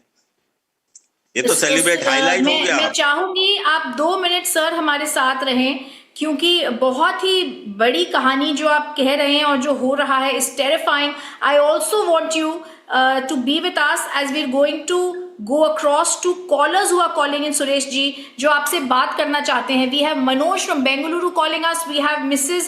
Vinod Chopra from Chandigarh. Manoj, I want to ask you today, what do you have to say? What would you say to a father who's lost his child and sees these cruel pictures of celebration by the accused who've just been granted bail? No, I'm completely shocked with the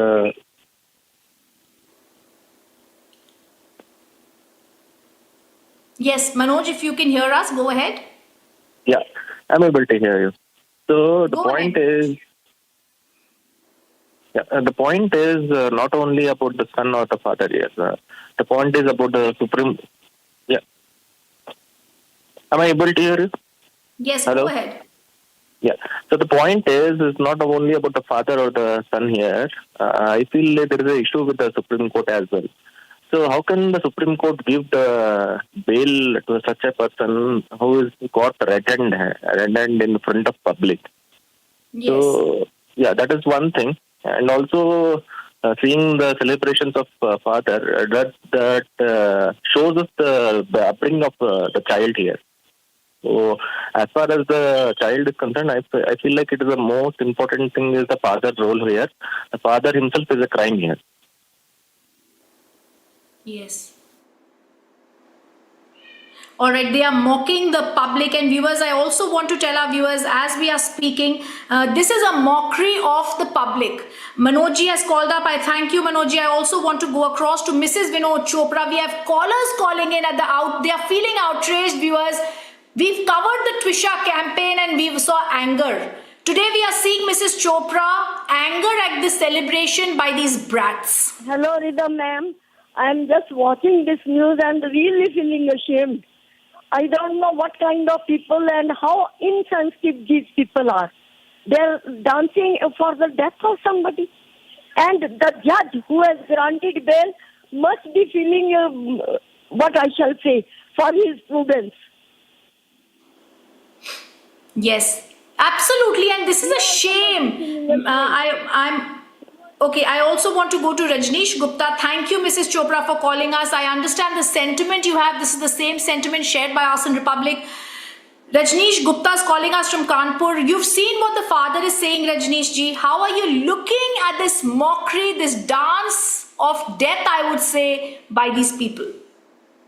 Well, this is a clear-cut, that mockery and that of entire judicial and legal system. And if you see the policing, who are supposed to maintain the law and order and do the enforcement of the law, they are completely lacking. And usually, lot takes a side of rich and upper rich class, and people from the middle class or from the that lower class, they rarely get to see any positive side of the justice judicial system. So we cannot blame the father that who is celebrating. But we have seen many cases of whether Porsche case of Pune or whether recently some case in Kanpur about some that of tobacco baron and all that. We have seen usually people will keep on dying. I believe that it is a suo motu cognizance that either the Supreme Court should take or the Road and Surface Ministry, who thumping their chest about making so many expressways, but they are not ensuring the safety of the people. And if these sort of cases happen, either the Road and Surface Ministry or the judicial system or the human rights, Human Rights Commission should take suo motu cognizance of this. And the problem with our society or legal system is that lawmakers have not made any system for the civic rights.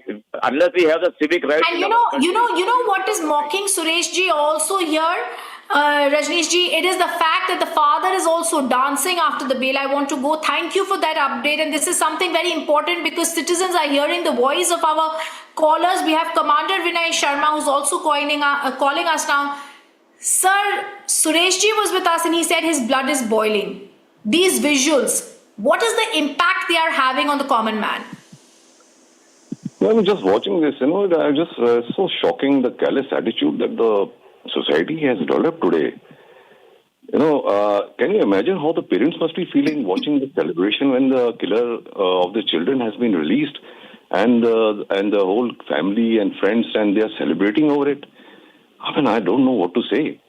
And another thing, what I want to say, ma'am, is that this thing which is going on in this thing that jail is an exception and bail is the norm. I don't understand this at all. If that is the case, then why convict people? I don't, and why? Who are the people who keep pushing for bail? It is the lawyers.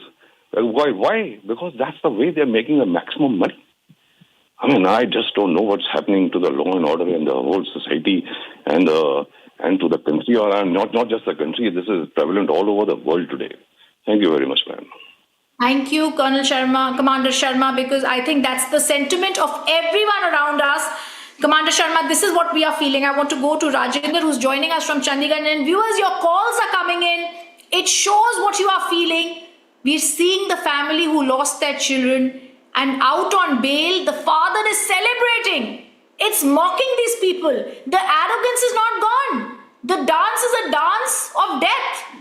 What are you looking at this and feeling, Rajendra?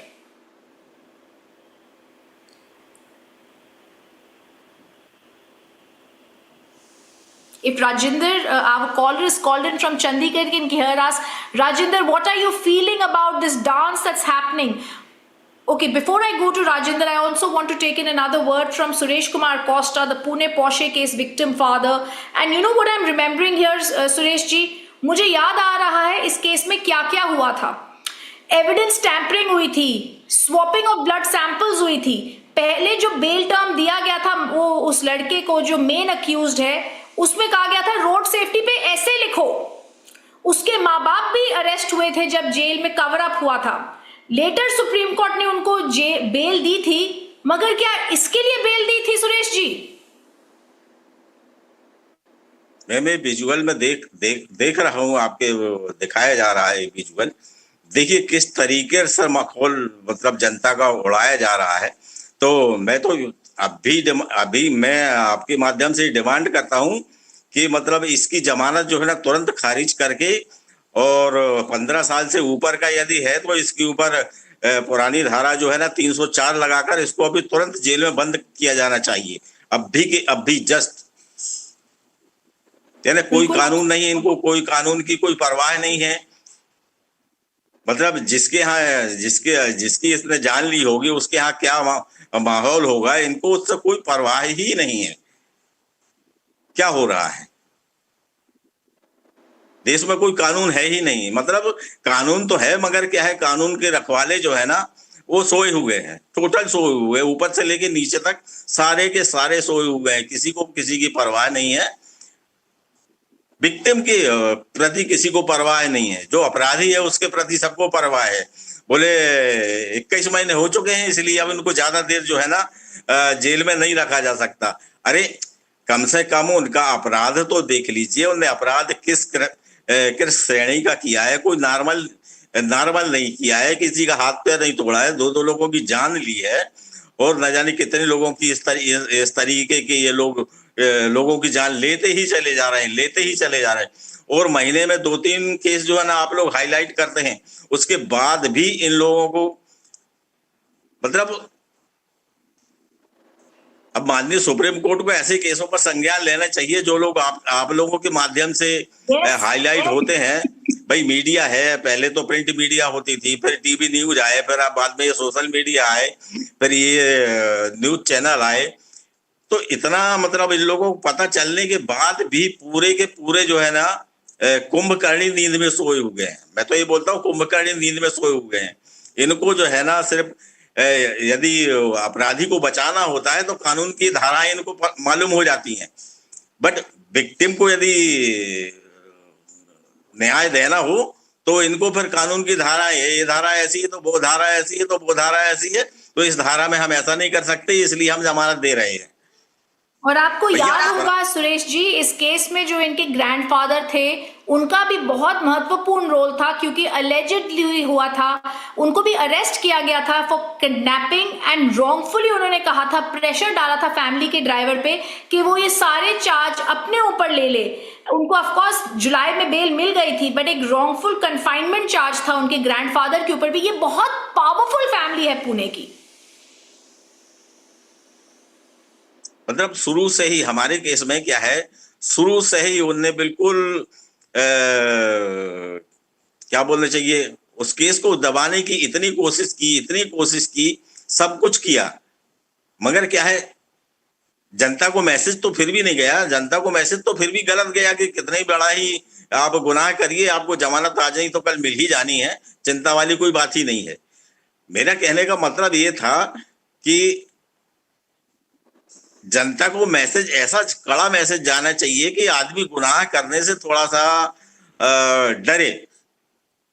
ये गुनाह करने से ऐसा होता है। मतलब आज की डेट में मोटर व्हीकल एक्ट भी कोई साधारण नहीं रह गया है, इसमें सीधे धारा 302 ही लगना चाहिए। धारा 302 जब तक नहीं लगेगी, इस तरीके के कृत्य जो है ना 15, और इसमें भी नाबालिगों को कोई छूट नहीं मिलना चाहिए। 15 साल से ऊपर के हैं, और नाबालिग यदि कोई एक्सीडेंट करता है, किसी की जान लेता है, तो नाबालिग जो 15 साल से ऊपर का बच्चा है उसको धारा 302, और किसी की जान लेने के में सहयोग करने के उसमें इनके माँ बाप को भी धारा 304 के अंतर्गत जो है इनके ऊपर भी धारा लगने चाहिए। और ये गैर जमानती होना चाहिए। जो अपने बच्चों को जो गाड़ियां दे रहे हैं, यदि बच्चा एक्सीडेंट करता है तो ये धारा गैर जमानती होना चाहिए। जब तक केस का निपटारा नहीं होता है तब तक इनके ऊपर ये जो सेलिब्रेट कर रहे हैं इनकी तो जमानत नहीं होना चाहिए कायदे से। मेरे को वीडियो देख के इतना खून खोल रहा है मेरा। देखिए जरा, सेलिब्रेट देखिए, बाजू में सुरेश जी मैं 1 मिनट आपको इंटरप्ट कर रही हूँ, क्योंकि इन्ना मखन जो मदर थी साहिल की, जिनकी डेथ हुई थी, मैं उनके साथ भी जुड़ रही हूँ, वो भी हमारे साथ जुड़ रही हैं। तो इन्ना मखन जी, जो आपने देखा मैम, जो आज हो रहा है, जिस तरीके से the father is dancing, the son is happy, there is a celebration, this is a mockery of Indians. We fought the system. सबसे पहली बार कहा गया था कि इनको बेल मिलनी चाहिए, इनको सिर्फ एक ऐसे लिखने को कहा गया था. और मैम आज जो ये विजुअल्स आ रहे हैं जब ये बेल पे बाहर निकले हैं, इनके फेस पे कोई रिमॉर्स नहीं है, ये सिर्फ खुश है, ये एरोगेंट है, ये अपने पैसे का खेल खेल रहे हैं.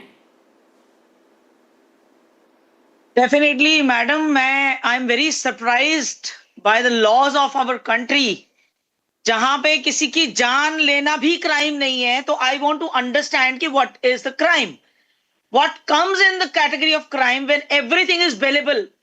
Rape is bailable, murders are bailable, किसी को कुचलना is bailable. I want to understand what is non bailable. किसी को मौत के घाट उतारना is not crime in our country, then what is left to be called crime? ये लॉ के नाम पे हमारी कंट्री में क्या मजाक बना हुआ है. एक्चुअली में हम क्यों जा रहे हैं कोर्ट अगर हर चीज बेलेबल है और हर विक्टिम जिंदगी भर के लिए विक्टिम बनने के लिए कोर्ट जाता है, तो हम किस लिए कोर्ट्स में जा रहे हैं? I want to understand from the judiciary, I want to understand from the nation, I want to understand from our system. And secondly, ये इतने आराम से मतलब किसी की जनरेशन खत्म कर दिया आपने, और उसके बाद ये सेलिब्रेशन हो रहा है. ये नीचता जो ये इस फैमिली की, कि ये जो सेलिब्रेशन कर रहे हैं अपने बच्चे के राक्षसपने की, ये क्या दिखाना चाहते हैं? ये क्या दिखाया जा रहा है?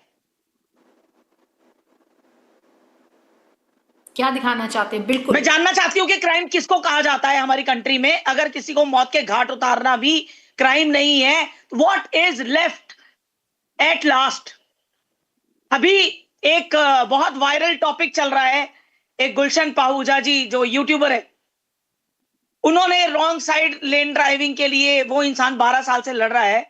तो अगर ये क्राइम, किसी को मौत के घाट उतार के ये इस तरह की सेलिब्रेशंस हमें देखने को मिलती हैं, तो क्या वो आदमी गलत है जो ये कह रहा है कि मनमानी चल रही है सिस्टम में और तानाशाही चल रही है? तो क्या ये उसका कहना गलत है जब हम ये देखते हैं अपने आंखों के सामने कि क्रिमिनल सेलिब्रेट करते हैं बाहर आके?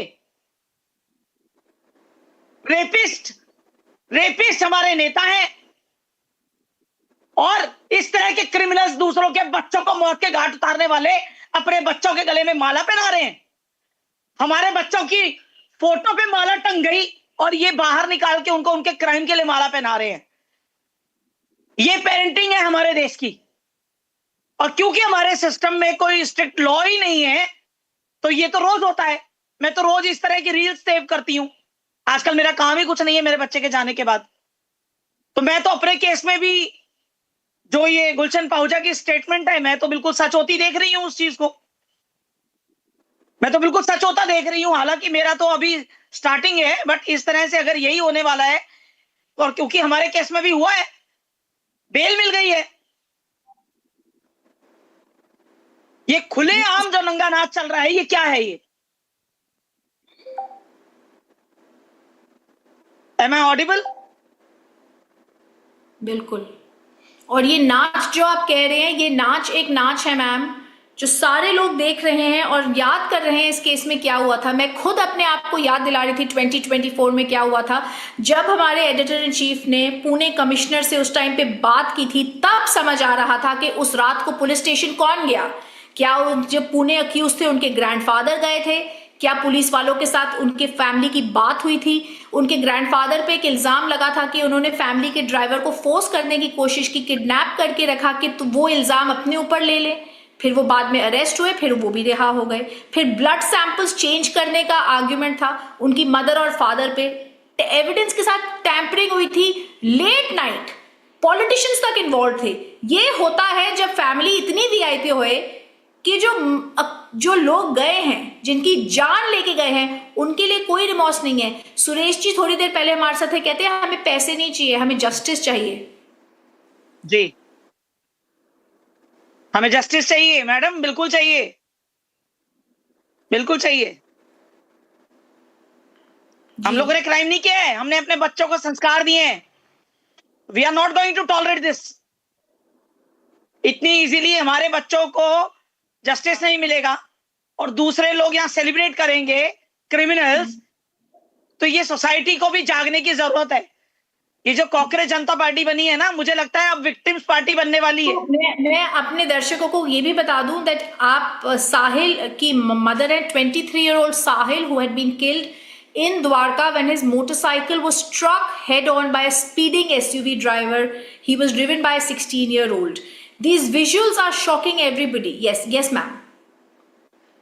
सब कुछ देखने के बाद भी पूरी दुनिया ने वो वीडियो देखा है, पूरी दुनिया ने फुटेज देखा है, उसके बाद भी हमारे लिए ट्रायल चलेगा। I don't want to understand when we copy the laws from abroad. ये जेजेबी एक्ट अगर वहां से कॉपी किया गया है तो सिर्फ एक्ट क्यों कॉपी किया गया है, एक्शन क्यों नहीं कॉपी किए गए हैं?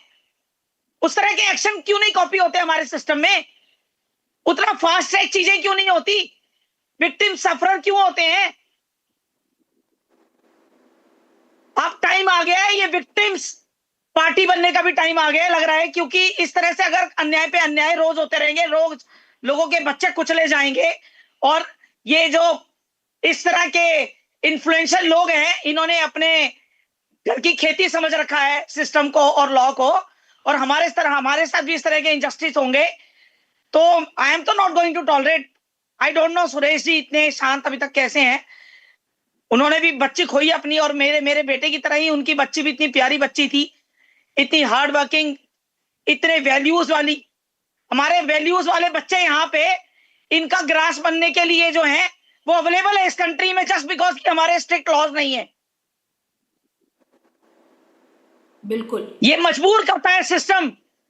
बहुत सारे इनोसेंट लोगों को क्रिमिनल बनने पर जब न्याय नहीं मिलता तो लोग परेशान हो जाते हैं और उनको लगता है कि यहाँ नया न्याय नहीं मिलेगा।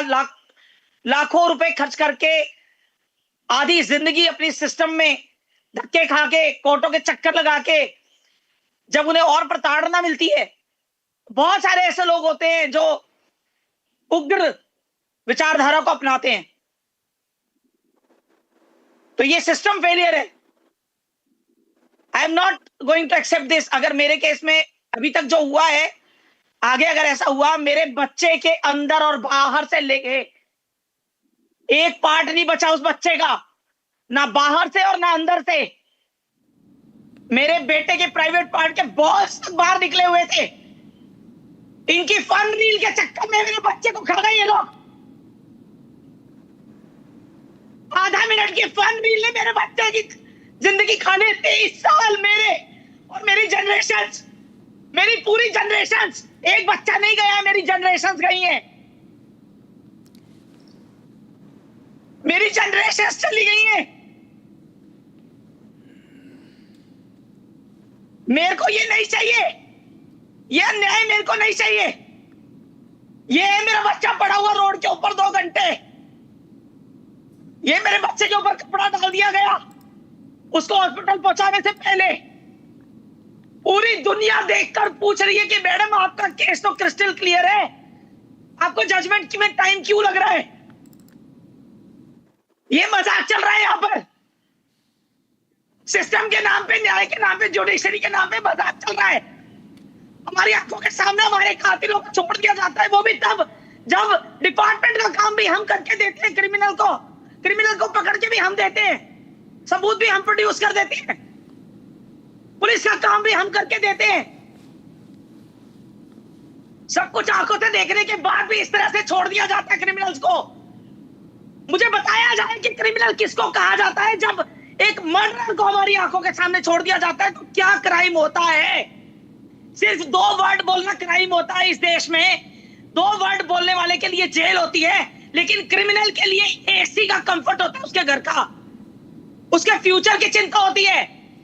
जेजे एक्ट को इतना मजाक बना के रखा हुआ है कि उस क्रिमिनल की पूरी जिंदगी आइडेंटिटी बाहर नहीं आती और किसी को समाज में ये पता नहीं चलता कि हमारे बगल में कोई पड़ोसी रह रहा है तो इसने क्राइम किया हुआ है, ये क्रिमिनल है, क्योंकि उसका रिकॉर्ड छुपाया जाता है। व्हाट इज दिस यार? What is this? What is going on in this country? What is going on the name of law?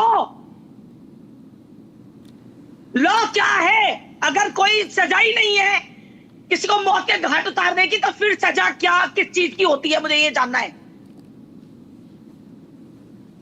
हर चीज अवेलेबल है यहाँ पे। हमारे बच्चे क्या कमाई का सिस्टम है क्या? Yes, we understand your pain. Yes, we understand your pain. We understand your pain, ma'am, because we also know that when this case had happened with your son, we understand you had said that you had really groomed him and you were preparing him for a very good future. So we understand your pain. The world has seen how I groomed even after having nothing with me. And this chap who had everything, who could afford to give a Scorpio, could not even afford good parenting. And we bear the cost.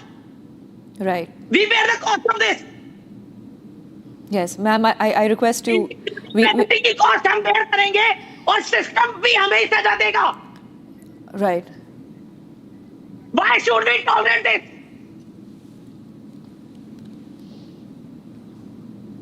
Without any mistake, why should we tolerate this?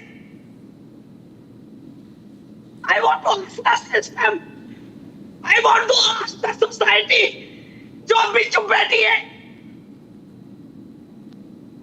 कल उनके बच्चों का भी number है. Why people are not understanding? They should come forward. It's high time. जब खुले आम इस तरह से क्रिमिनल्स को माला पहना के उनके घर वाले ये अपने बच्चों को क्राइम करने के लिए अप्रिशिएट कर रहे हैं, ये ग्लोरीफाई कर रहे हैं, ये ग्लोरीफाई कर रहे हैं अपनी पावर, अपने पैसे की और अपने कनेक्शंस की with political system. They are glorifying it and people are still quiet. This nation is still quiet. This is very bad. This is very bad. This is actually question on future of every child who's going for their job or any work from their houses and there's no surety they will come back.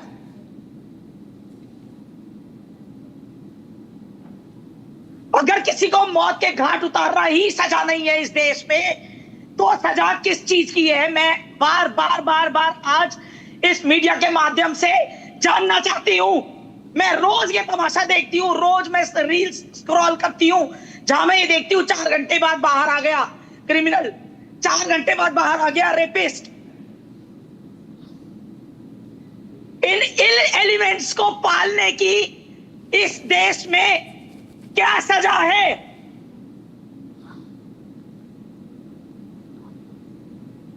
ये गंदे elements जो रह रहे हैं इस देश में, इस देश के पास उनके लिए जेल में जगह क्यों नहीं है?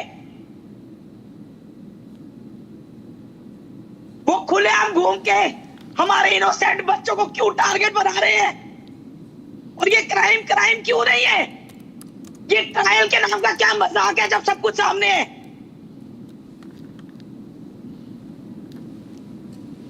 सारे एविडेंसेस विक्टिम प्रोवाइड करता है, उसके बाद भी कोर्ट में सालों साल ट्रायल चलता है मामले को ठंडा करने के लिए, उसकी ग्रेविटी को कम करने के लिए. क्यों?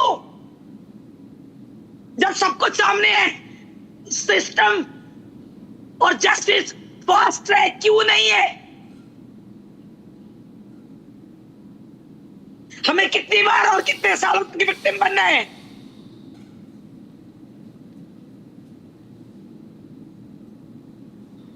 Yes. और ये कब तक चलता रहेगा?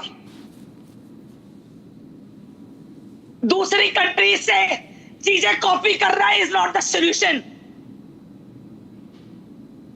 Working on them, if you bring them and working on them is the solution.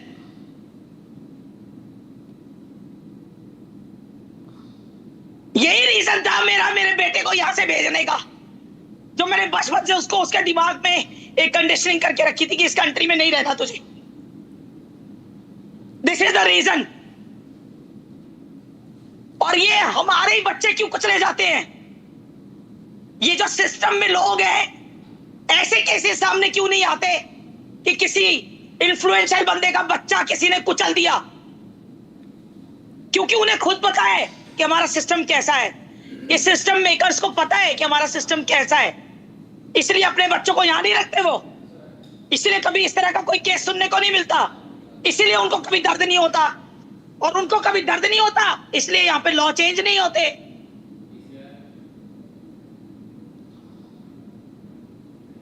This is the reality. हमारे जुडिशियल सिस्टम, लॉ और ये जो मजाक बना के रखा है सिर्फ कागजों के अंदर पेपर की कार्रवाई, पेपर आर्ग्यू होंगे, सबमिट होंगे, that's all which is going on. एक फॉर्मेलिटी नाम पे चल रहा है यहाँ पे, और फिर हम कुछ बोले तो हम क्रिमिनल साबित होते हैं। सच बोलने वाले के ऊपर कंटेम्प्ट ऑफ कोर्ट लग जाता है, उसको 6 महीने की सजा होती है। सिर्फ बोलने वाले को सजा हो सकती है, लेकिन किसी को मौत के घाट उतारने वाले को एक दिन अरेस्ट भी नहीं करते पुलिस वाले, उसके ऊपर सेक्शंस भी नहीं लगाते। ये हो रहा है यहां पर। यहां रहते हैं हम, इस चीज का टैक्स देते हैं, हर चीज का। इस कंट्री में रहने के लिए हर चीज का टैक्स हम इसीलिए देते हैं कि जब हमारी बारी आए तो हमारे बच्चे कुचले जाएं और क्रिमिनल्स बेल लेके अपने घर में एसी में कंफर्ट में बैठे जाके, वो एग्जाम दें जाके, उनके फ्यूचर की चिंता है जो क्रिमिनल है, जो हमारा पास्ट प्रेजेंट फ्यूचर सब खत्म कर दिया, जिन्होंने हमारी जनरेशन का पास्ट प्रेजेंट फ्यूचर खत्म कर दिया, उनके फ्यूचर की चिंता है सिस्टम को। सेक्शन 12 की चिंता है। ऐसा फालतू सेक्शन लेके आया गया है यहां पर जिसमें कि जज मजबूर होते हैं बेल देने के लिए, क्योंकि एक जुवेनाइल का टाइटल दे दिया है। जब निर्भया के केस में ये वर्डिक्ट आ चुका है कि क्राइम की सीरियसनेस को देखते हुए 16 साल के ऊपर के बच्चे को एडल्ट की तरह ट्रीट किया जाएगा, why not in my case? जिसने बैक टू बैक पहले मेरे बच्चे को 50 फुट हवा में उड़ाया, रॉन्ग लेन गाड़ी चला रहा था, लाइसेंस नहीं था, रील्स बना रहे थे, उसके बाद मेरे बच्चे को 50 फुट हवा में उड़ाने के बाद उसका अंदर और बाहर कुछ भी नहीं बचा उस बच्चे का। क्विंटल्स के हिसाब से उसकी बाइक इतना वेट वो खींचती हुई लेके चली गई। कितनी दूर तक मेरे बच्चे की बाइक रगड़ती हुई गई है उसकी गाड़ी से। उसके बाद एक कैब ड्राइवर जो कि साइड में खड़ा था, उसकी पूरी गाड़ी कुचल, ये कैब ड्राइवर की गाड़ी है जो आगे खड़ी थी साइड में, मेरे बच्चे को कुचलने के बाद ये इस गाड़ी वाले का भी बुरा हाल किया उन्होंने। उसके बाद इस कैब के आगे एक बस खड़ी थी, हजारों किलो की एक बस खड़ी थी जिसको हिट किया उस लड़के ने, उसकी गाड़ी ने। बैक टू बैक 3 इंसिडेंट हुए। और चौथा, मैं मीडिया से रिक्वेस्ट करूंगी, आज तक शायद आप लोगों ने ध्यान नहीं दिया, पिछली बार जब न्यूज टेलीकास्ट हुई थी उस टाइम पे आप लोगों ने मेरी जो वीडियोस दिखाई थी, फुटेज दिखाई थी, आप उस फुटेज को रिपीटेडली चलाइए और दिखाइए कि जब मेरे बच्चे को उड़ाने से तुरंत पहले 2 बाइक वाले बच्चे हैं जिन्होंने अपने आप को संभाला है। उन 2 बाइक वालों के बाद वो येलो बस वाला जिसने इमरजेंसी ब्रेक मारी है, उसने इस लड़के की स्पीड को देखते हुए अपने आप को बचाया है। दैट मीन्स कि एक गाड़ी ने उस दिन 5 एक्सीडेंट करते करते बचे हैं। इतना सीरियस क्राइम होने के बावजूद भी उसको जुवेनाइल बोल के जो है बेल पे छोड़ा जा रहा है। उसके भविष्य की चिंता हो रही है इनको, उसके एग्जाम दिलवाए जा रहे हैं। ये तमाशा चल रहा है हमारे नाम पे, ये मार हो रही है। क्या है ये क्या है तमाशा? हमने रोने के लिए इस दिन के लिए अपने बच्चे पाले थे कि कोई भी क्रिमिनल यहाँ पे जो छुट्टा घूम रहा है वो सिस्टम की मेहरबानी से हमारे बच्चे खा जाए और हमारी जनरेशन खत्म करके ये सेलिब्रेशन करेंगे अपने घर में। ये क्या तमाशा है ये? मैं जानना चाहती हूँ मीडिया के थ्रू भी, और मैं मीडिया से रिक्वेस्ट करूंगी कि मेरी फुटेज को उस स्कॉर्पियो की फुटेज को रिपीटेडली दिखाया जाए। सब कुछ देखते हुए भी यहाँ पे मजाक हो रहा है। 5 एक्सीडेंट होते होते बचे उस दिन। The moment he takes left, वो गाड़ी जैसे ही रोड पे आती है, राइट साइड के 2 बाइक वालों ने अपने आप को बचाया पहले, उसके बाद उस येलो बस वाले ने अपने आप को बचाया ब्रेक मार के, और उस बस के पीछे ही मेरा बेटा था। उस बस के ब्रेक मारने की वजह से मेरे बेटे ने देखा कि मेरा राइट साइड का रोड खाली है, क्योंकि वो अपनी लेन में ही नहीं चल रहा था, वो हमारी वाली लेन में बस के सामने था वो लड़का।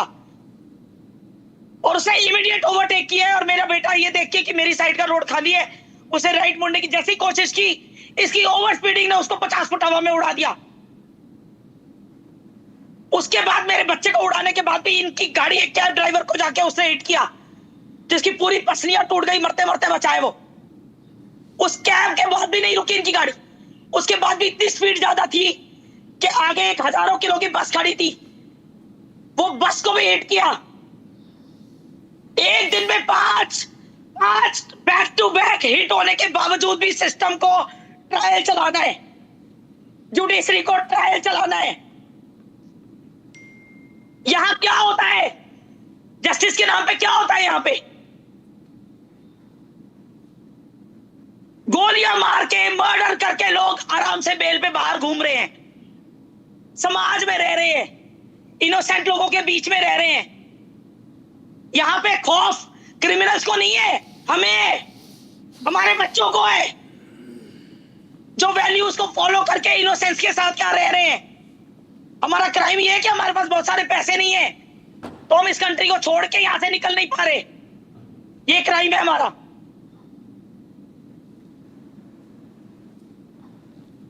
टाइम आ गया है, विक्टिम्स पार्टी बनेगी इस तरह से अगर चलता रहा तो। अगर ये सब चलता रहा इनजस्टिस, तो अब विक्टिम्स पार्टी भी बनने वाली है। बहुत हो गया इतने सालों से तमाशा। This is really not appreciated. ये बेल दे के क्या मैसेज जा रहा है सिस्टम के थ्रू लोगों को? सिस्टम खुद ही ये मैसेज देता है, जुडिशरी खुद ही ये मैसेज देती है इस तरह की चीजों से कि यहां जस्टिस नहीं मिलता, लोगों का विश्वास टूटता है। फिर लोगों को क्यों ब्लेम किया जाता है? फिर जो लोग इनोसेंट लोग क्रिमिनल बनते हैं और कानून को अपने हाथ में लेते हैं, फिर उनको क्यों ब्लेम किया जाता है जब सिस्टम खुद फेल है?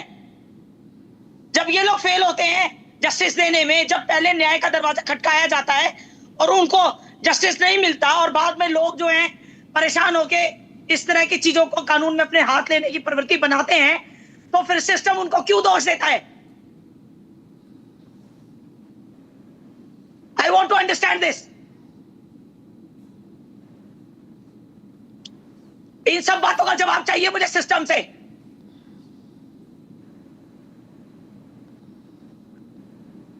मेरे बच्चे की मौत इनको सीरियस क्राइम लग रही, इनको हीनियस क्राइम नहीं लग रहा है। वो एक साथ 5 एक्सीडेंट होते होते बचे हैं उस दिन, और मेरा बच्चा बलि का बकरी भेड़ चढ़ गया मेरा, तो इनको मजाक लग रहा है। अभी भी ट्रायल की जरूरत है उसमें। इतना कुछ आंखों के सामने होने के बाद भी अभी ट्रायल की जरूरत है। ये सिस्टम है हमारा। 15 दिन में जो मजाक हुआ है यहां पर, जो सेक्शंस नहीं लगवाए गए। शिल्पा मित्तल केस में 10 साल उस लड़की को लग गए सिर्फ सेक्शंस लगवाने में। प्रॉपर सेक्शंस लगवाने में 10 साल उसने फाइट करी। अभी भी उसकी फाइट कंटिन्यूड है।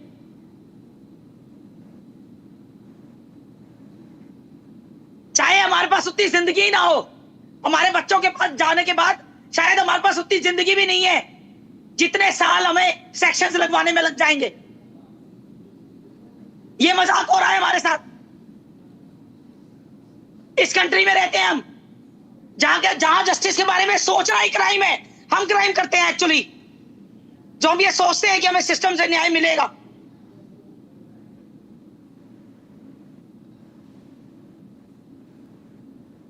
एक सुरेश जी है, अपनी यंग बच्ची को खो के बैठे हैं।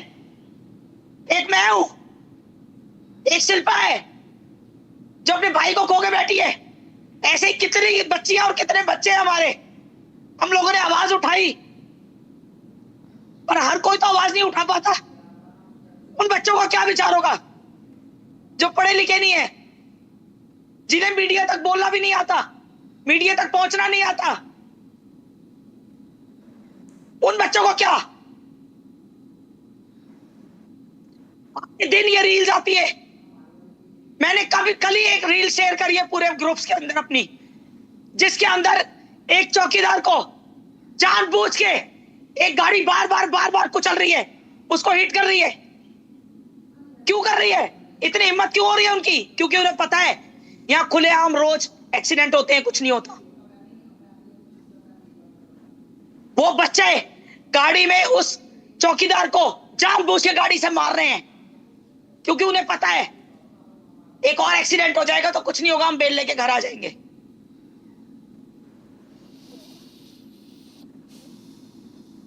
ये चल रहा है हमारे देश में। और जो यहां पे न्याय की मांग करे वो गुलशन पाहूजा, उसकी गलती क्या है? जब आप खुद सिस्टम इस तरह का मैसेज दे रहा है कि हम हर क्राइम के लिए बेल देते हैं, तो अगर कोई उस बात को आपसे बार बार कह रहा है, दोहरा रहा है कि इसको चेंज कीजिए, तो आप उसको कंटेम्प्ट ऑफ कोर्ट देते हैं क्योंकि वो सिस्टम पे सवाल खड़े करता है। उसके लिए 6 महीने की जेल होती है जी। This is really wow, this is really funny. खुले आम सिस्टम ये मैसेज चाहती हूँ इन्ना जी, मैं आपको मैम बताना चाहती हूँ, जो आपकी पेनफुल जो आपकी आवाज निकली है वो पूरे देश में आज गई है। पहले भी गई थी, आज बहुत लोग देख रहे हैं और ये समझ रहे हैं। इनफैक्ट मैं आपकी बात कराना चाहती हूँ। In fact I like Kuldeep who is calling from Sweden, Stockholm, to speak directly to you. Kuldeep, you're seeing the pain. Parents of children, this is a cry of a nation. It's a cry of the parents who were silenced. We can see Suresh ji and we can see Inna ji. What is your words of solace? What do you want to say to them, Kuldeep? Yes, madam, it's a failure, a system failure. Why so much delay? All should be fast track. A mother, she knows the pain. And here today, Prisha's case is there. So whatever is happening, we have to make our laws strict. It's very, very sad what we are observing, what we are seeing today. And all these cases should be on fast track. The government has to take some action. Yes. Hello. Yes, action needs to be taken, Kuldeep. You're absolutely right. I thank you for telling us that. I also have Aarti joining from Mumbai who wants to tell us. Aarti, you're seeing the pain on Suresh ji's face. You're seeing how Inna ma'am is speaking. They've lost their children. Yes, it's their voice is not silenced, Aarti. Yes.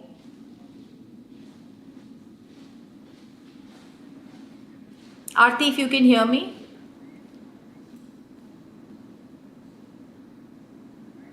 Okay. I'll request our directors to get back to Aarti. I think we have one more caller joining us. Manish, Mr. Kumar is joining us, Rhythm. We have one more caller. Yes. Joining us. Mahesh Kumar ji is calling us from Pune. You're seeing their voices, you're seeing their cries, you're seeing their pain, Mahesh ji. What is your message to India and to these people? I want to say 3 things. First, this is a judicial system which is by the criminals, for the criminals, of the criminals. It is best described by that. Secondly, we should start a campaign for to the judiciary and to the police for bravery of releasing criminals so easily. And thirdly, my advice to these 2 gentlemen who have suffered untold losses, I mean to say the loss of life of a son or daughter is really shameful. I mean to say, how can the parents celebrate like this? And beyond that, they should hire some bloody nabalig or some this thing and go after this person. And then see how the Supreme Court treats them. Yes, we have to see that. I thank you for calling us. I'm also repatched by Kuldeep Mishra, who's joining us from Stockholm in Sweden. Yes, thank you very much for... From the world, everybody can see this. Entire world has seen this. Yes. In fact, I get messages from across the globe for Sahil. Our children are so loved. हमारे बच्चों के characters की वजह से हमारे बच्चों को इतना प्यार मिल रहा है और इस सिस्टम में से किसी को दया नहीं आ रही है उनपे। और ये जो कैंपेन वाली बात है, I totally agree to this. Now it's high time. All victims should come out. Yes. जितने लोगों तक ये न्यूज़ पहुंच रही है। This call that you are giving, ma'am, that's why when you said that everyone across the globe is supporting you, Kuldeep ji is called up from Sweden. What are your words, Kuldeep ji? How do we face these parents? How does India face them? Yeah. In fact, I was listening, Miss Meena ji, and I am deeply sad about listening her feelings and whatever she's going through. It looks that something is terribly wrong with our judiciary system, especially in the judiciary. And I feel that justice should be available without struggle and without any doubt. And there should not be any more cases anymore. That is, and I am totally understanding Inaji today. Yeah, Yes. Thank you. Thank you, Mr. Mishra, calling from Stockholm. Like we said, Inaji, your voice is growing across. We have people calling in.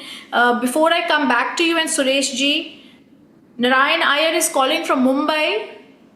Narayan Iyer ji, what is your message to these parents, to the judiciary, and to this mockery being made by VIP parents with the dance of death, I would say, happening on our screen that we can see?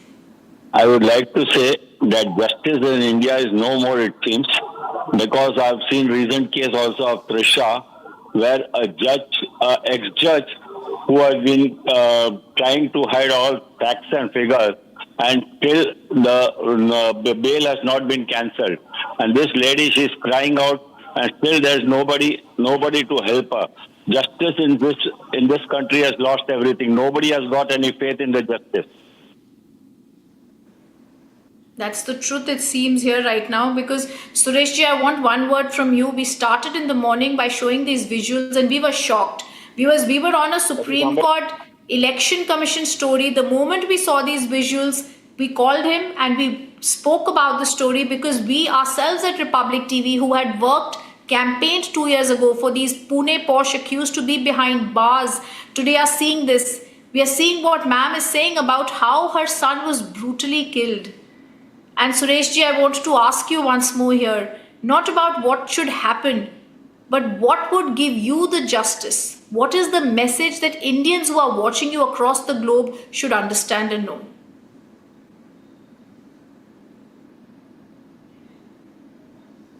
को ही message देना चाहता हूं, क्योंकि judiciary जब तक कुछ नहीं करेगी, कानून बनाने से कुछ नहीं होने वाला है। क्योंकि जुडिशरी, मैं माननीय महोदय के वो अपमान नहीं करना चाह रहा हूं, ना मैं उनके द्वारा डिसीजन देने पर कोई उठा रहा हूं, बट उनके द्वारा ये कहा गया कि जमानत इसलिए दे दी जाती है कि क्योंकि इंडियन सोसाइटी में जो एक थ्योरी बन गई है, इंडियन सोसाइटी में थ्योरी बन गई है कि अपराधियों को जमानत नहीं दी जानी चाहिए। अरे मैम, मैं आपसे ये कहना चाहता हूं, कम से कम आप क्राइम तो देख लीजिए, फिर अपने आदेश को फिर जस्टिफाई कीजिए। आपने तो सोसाइटी के ऊपर इल्जाम लगा दिया कि सोसाइटी का माइंडसेट ऐसा हो गया है कि वो किसी भी अपराधी को जमानत नहीं होना चाहिए। अरे तो जमानत तो कानून बदलाया जाना चाहिए ना, जिसमें उसको जमानत ही ना हो। क्राइम करने के बाद के लोगों की जान लेने के बाद भी उसको जमानत हो जा रही है, तो फिर हम लोगों को क्या करना चाहिए? हम लोगों को फिर क्या करना चाहिए? हम लोगों को सिर्फ जिंदगी भर रोना चाहिए? हम लोगों ने कोई गलती कर दी, अपने बच्चों को घर के बाहर निकाल के, क्या हमारा अधिकार नहीं है? हमारा कोई जीने का अधिकार नहीं है? सिर्फ इन लोगों का जीने का अधिकार है। मानवाधिकार आयोग ऐसे क्रिमिनल के लिए तो सामने खड़ा हो जाता है कि उनको जो है ना जेल में यातनाएं दी जा रही हैं, उनको जेल में ऐसा बोला जा रहा है, उनको जेल में मारा पीटा जा रहा है। इनके लिए तो क्रिमिनल के लिए मानव अधिकार आयोग खड़ा हो जाता है। हमारे लिए कौन खड़ा हुआ? हमारे लिए किसी महिला आयोग ने, मैं आपको बोल रहा हूँ, किसी महिला आयोग ने, मेरी बेटी का जब एक्सीडेंट हुआ था, जो क्लिप में दिखाया जा रहा है, जब कोई महिला आयोग कोई आया मेरे पास कि हम आपके साथ हैं, इतनी होनहार बेटी को हमने खोया है, इतनी होनहार बेटी। आज मेरी बेटी जिंदा होती तो कितनी ऊंचाई पर पहुंच चुकी होती। भले ही 2 साल हो चुके हैं, तो 2 साल में भी कुछ करने की कुव्वत रखती थी, वो बहुत कुछ करने की कुव्वत रखती थी। तो हमारा क्या गुनाह है? हमारा गुनाह यही हो गया, जैसे मैडम ने बोला कि हमने क्या बाहर निकाल के गुनाह कर दिया, क्या पढ़ने स्कूल कॉलेज भेज के गुनाह कर दिया, कि उनको पढ़ा लिखा के क्यों बोलते फिर बेटियों को पढ़ाओ, ये करो वो करो। ढोंग क्यों कर रहे हैं? स्पष्ट बोलो ना कि घर के बाहर मत निकलो, घर के बाहर निकलोगे तो रौंदे जाओगे। स्पष्ट बोलो ना। जो बोलने की जब कानून में इतनी हिम्मत है जब मिसगाइड जनता को किया जा रहा है कि कानून तुम्हारा कुछ नहीं कर सकता है, तुम्हारे पास जेब में पैसा है तो तुम कुछ भी कर सकते हो, जाओ लोगों को रो दो, कोई परवाह नहीं, कोई चिंता की बात नहीं है, हम तो बैठे हैं जमानत देने के लिए। एंड सुरेश जी, मैं सिर्फ आपको 1 मिनट इंटरप्ट कर रही हूँ because even Om Upadhyay, the father of Anish Upadhyay, who also died in that Pune Posh case where we saw blood samples being tampered with, grandfathers and fathers going to the police station late at night. Today we are seeing this dance. This is a dance that's mocking our democracy, Omji. How are you looking at these pictures? We've been speaking in the morning. We can see the pain of all your parents who've lost their children. मेरा सवाल थोड़ा हिंदी में रहेगा madam, तुम समझ English कम आएगी, हिंदी में चलेगा जी मैडम। ओम जी, आपकी आवाज नहीं आ रही, आप क्या कह रहे हैं जी? मेरे को हिंदी में ज्यादा सही रहेगा मैडम, हिंदी में डिबेट करने में। जी हिंदी करेंगे। यही हम आपसे पूछ रहे हैं, सुबह से आप लोगों की दर्दनाक जो दर्द भरी आवाज है हम लोग सुन रहे हैं, हम महसूस कर पा रहे हैं, जो मैम, सुरेश जी, आप फील कर रहे होंगे जब ये नाच देख रहे हैं। ये एक नाच, मौत के ऊपर एक नाच है। आप जब ये देख रहे हैं, आपकी क्या मांग है? आपकी बच्ची गई है मैडम, ये इनको तो सुप्रीम कोर्ट ने जमानत दिया हुआ है। सुप्रीम कोर्ट ने किस कदर जमानत दे दी हमें समझ नहीं आया है।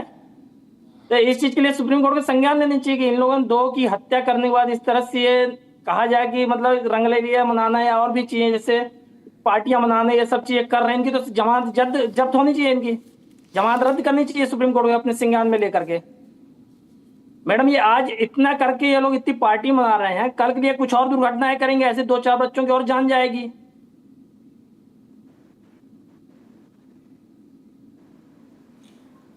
इसमें इनको कोई गम नहीं है मैडम। इनको जो इन्होंने किया है, जो इसके बाप में तारीन की गाड़ी चलाने के लिए दी है, सब कुछ किए, इतना पैसा खर्च किए हैं, कानून के साथ खिलवाड़ किए हैं, उसके लिए इनको कोई गम नहीं है, क्योंकि ये पैसे वाली पार्टी है, पैसे से सब कुछ खरीद लेंगे। 2 साल हो गए हैं, क्या इन्होंने, किसी ने आपको अप्रोच किया? जैसे सुरेश जी ने कहा, हमें पैसे नहीं चाहिए, हमें जस्टिस चाहिए। जी मैडम, जस्टिस चाहिए, लेकिन जस्टिस जो है पैसे में बिक चुका है मैडम। यदि हमारे पास करोड़ों रुपए होता तो हम भी सुप्रीम कोर्ट में 10 वकील लगा देते। इनके पास बड़ी पार्टी है, मित्तल जी वगैरह हैं, जो आपके विधायक, ये लोग सब बड़े बड़े पार्टी हैं, बड़े बड़े वकील खड़े करते हैं, अपने आप को बचा ले जाते हैं। इनकी आखिर सुप्रीम कोर्ट ने जमानत दे दी। 2 बच्चों की जो मौत हुई है, तो उसमें तो ये जश्न मना रहे हैं, दुख की बात है। हमारे इंडिया लेवल के जो बच्चे थे, इतने होनहार थे, सब कुछ था, आने वाले समय में ये IT में हब में मतलब आगे बढ़ते, उनको इन्होंने डुबो दिया और इनको कोई भी गम नहीं है। और यहाँ तक कि जो इनको न्याय देने के लिए जो काम कर रहे हैं, न्यायपालिका जो है, उसको भी कुछ नहीं लगता है ये चीज के लिए कि इस तरह कर रहे हैं। इससे समाज में मैसेज कैसे जाता है मैडम? मैं तो पूरे इंडिया के पब्लिक से पूछना चाहता हूँ कि समाज के बीच में यह मैसेज अच्छा नहीं जा रहा है। बिल्कुल बिल्कुल मैम, आप कुछ कहना चाह रहे थे, जैसे आप भी सुन रहे थे, सब आपके साथ हैं और बिल्कुल जैसे आप कह रहे हैं, ऑल राइट। मैं चाहूंगी आप सब दिन में हमारे साथ बने रहें। We spoken about this today. मैं थैंक यू, धन्यवाद करती हूँ आप हमारे साथ थे। Viewers, let's also tell our viewers what. जी बोलिए जी। I have endless to talk ma'am, I have endless. ये न्यायपालिका, throughout the day, I promise you, today we've heard you. We're going to look at the story, we're going to work on the story, and ma'am, we shall come back to you and Om ji and Suresh ji on this. Viewers, we're going to take a quick break. On the other side, we continue to stay with the national outrage caused by this dance being done by the Pune Posh victims, a celebration mocking Indians.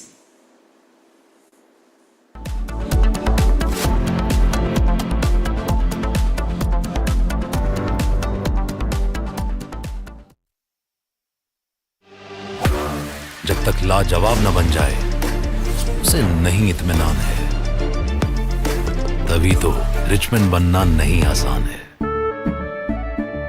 केसरिया से मन जोगी हुआ रे, दिल झूमे देखो मतवारा हुआ रे। केसरिया से मन जोगी हुआ। हर पल मनाओ केसरी त्योहार। विमल, बोलो जुबान केसरी। रानी, इस घर में कुछ है जो टूटता नहीं। ये पिलर कभी नहीं टूटेगा। रुंगटा स्टील TMT से बना। रुकना नहीं तो घर स्ट्रॉन्ग नहीं। रुंगटा स्टील टीएम की बात एकदम सॉलिड।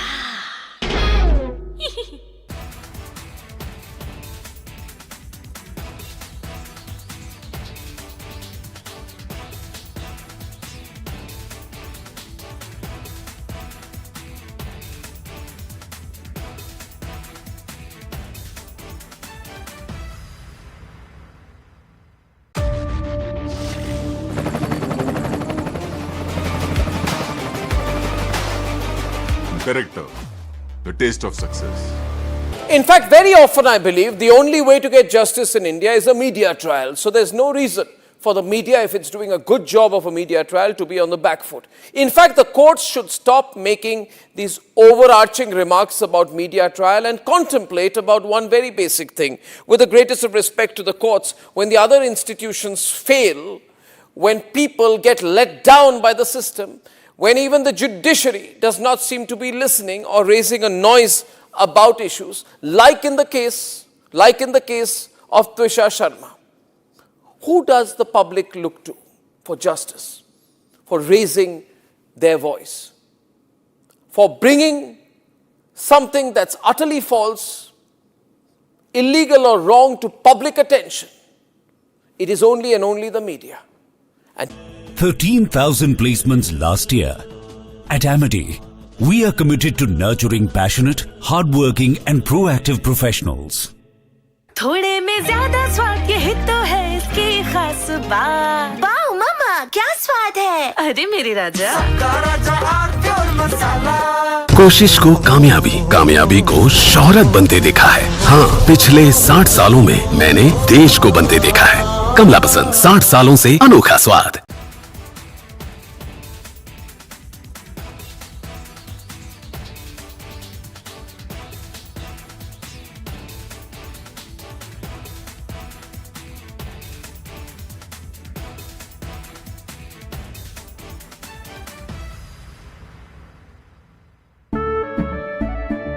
केसरिया से मन जोगी हुआ रे, दिल झूमे देखो मतवारा हुआ रे। केसरिया से मन जोगी हुआ। हर पल मनाओ केसरी त्योहार। विमल, बोलो जुबान Kesari. I want to start with some very disturbing pictures that have come in of a so-called right-wing leader. Change, a reject in the Karnataka Congress leadership, and now what we can tell you is that Congress has asked Siddaramaiah to step down. There were a lot of speculations that Siddaramaiah will be stepping down as the CM and moving to a different role, but we can tell you right now that it looks like finally the Congress asking Siddaramaiah to step down. There was a big buzz of a leadership change in Karnataka. Earlier we saw that Siddaramaiah was meeting his MLAs and other members of his party a short while back, and then there was sort of buzz that he will be stepping down. And then yesterday, remember, there were the two leaders, D.K. Shivakumar and Siddaramaiah, met top Congress leadership in Delhi, following which Shivakumar was invited by Siddaramaiah at his residence in Kaveri. There was a breakfast meeting which had happened. So a lot of developments were coming in, and there was a big speculation that yes, there will be a change in leadership in the Karnataka Congress. And that's exactly what's happening. Congress asking Siddaramaiah to step down. Also, we were telling our viewers that at the end of the day, it was the Congress High Command which had to take a call if there would be a change in leadership in the Karnataka Congress. So big updates coming in here, viewers, on Republic TV. And we're getting some reactions. Let's play them out.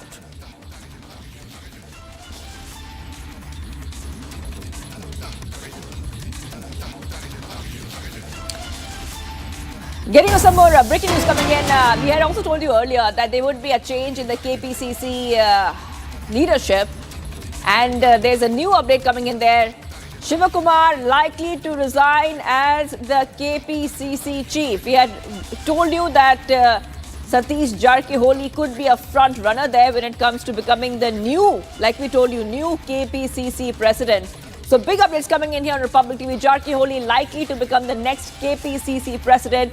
Big rejig big change when it comes to what is happening in the Karnataka cabinet and the Karnataka leadership. We also told you there would be some new names added in the Karnataka cabinet. So now we will keep getting our viewers more updates. Congress High Command going ahead, asking Siddaramaiah to step down. So the ball is moving there. Let's play out some reactions coming in. मैंने पता नहीं कल तो चर्चा हुआ है मगर officially कुछ कम्युनिकेट नहीं हुआ है। कल सीएम साहब ने ब्रेकफास्ट मीटिंग बुलाया है बेंगलोर में, उसमें हम हिस्सा लेंगे। उसके बाद में क्या सीएम ने सूचित किएंगे, क्या हाई कमांड में डिस्कशन हुआ, तब बोलने के बाद ये पता चलेंगे ये हुआ है इधर। Sir, your name is also being in talks for the PCC president. आपका नाम आ गया? पता नहीं मैडम, अभी तो चर्चा नहीं है। चर्चा तो चल रहा है, अभी तक तो वरिष्ठ लोगों ने बुला के चर्चा नहीं किया है। अगर करेंगे तो हम बताएंगे क्या करना है, कैसा है। करना चाहते हैं? नहीं, पार्टी का डिसीजन सबका अंतिम हो जाएंगे। पार्टी जो निर्णय लेंगे सबको मानना पड़ेगा। सर, क्या माना जा सकता है कल जो बैठक होगी, कल जो ब्रेकफास्ट मीटिंग है, उसमें ये डिसीजन ऑफिशियल हो जाएगा कि अनाउंसमेंट होने के? ऑफिशियली हो जाएंगे, कल तो ऑफिशियली हो जाएंगे। तब तक तो हमको वेट करना पड़ेगा। नहीं सीएलपी का नहीं, कल ब्रेकफास्ट के बाद ही सभी ओपन हो जाएंगे। तब तक तो हमको सर तो नई स्वेरिंग इन फ्राइडे को हो जाएगी? नहीं, वो पता नहीं है। अभी तो सीएम बोलने के बाद ही उसको कुछ। सर कल क्या फैसला हो जाएगा? कल सीएम बताएंगे क्या हुआ है, कल दिल्ली में क्या चर्चा हुआ है, क्या आदेश हुआ है। उसके बाद ही हमको बोलने के लिए हो सकता है, नहीं तो नहीं बोले। सर, आप एक्सेप्ट करते हैं ये लीडरशिप चेंज जो है कर्नाटक में? आपको लगता है कि सही डिसीजन जो है वो लिया? जो भी हाई कमांड सीएम साहब ने बताया, जो हाई कमांड जो बोलेगा वो मैं स्वीकार करूंगा। तो कल ही पता चलेगा, सुबह तक वेट करेंगे। सर क्या ऐसा कुछ बोलेंगे हम लोग कि वो इस्तीफा दें और नया? वो तो कल ही पता चलेगा, कल ही पता चलेगी। ब्रेकफास्ट तो बुलाया है साहब ने, जो हाई कमांड का जो निर्णय हुआ है, जो उनका जो भी आदेश है, कल हमको बताएंगे। Getting much coming up, viewers. Will DKS take over from Siddaramaiah? Siddaramaiah has been asked to step down by the Congress High Command. We'll get you all the updates in the power tussle in Karnataka. Stay tuned.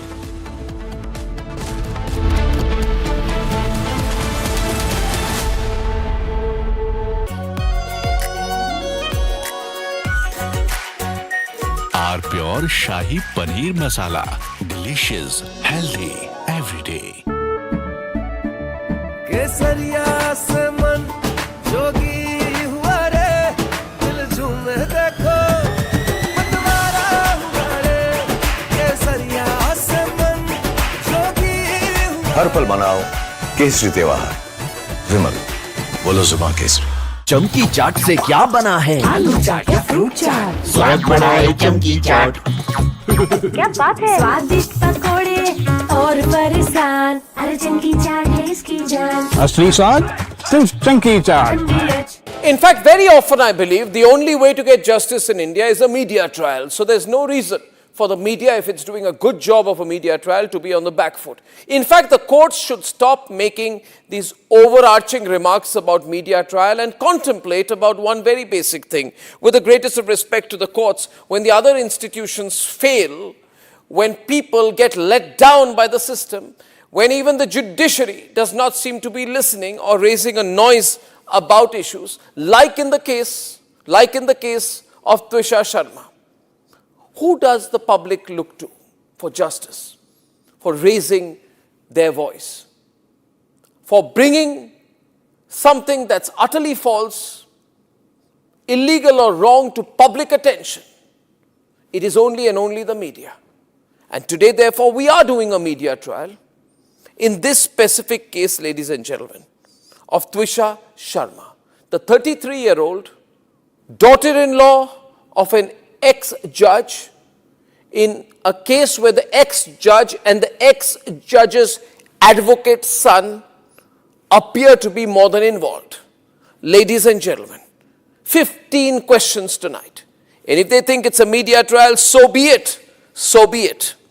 Why did the ex-judge in the case of Twisha Sharma, neither she nor her son call a police or an ambulance? What took them 57 minutes to bring the body down? Where are the 3 men who are seen in the video dragging Twisha's body, destroying evidence? What was the police doing? Did they question the house staff? Did they question the judge?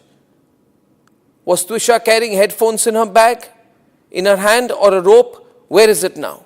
Where is that so-called belt that cops claim was used by her to commit suicide? Why was it hidden?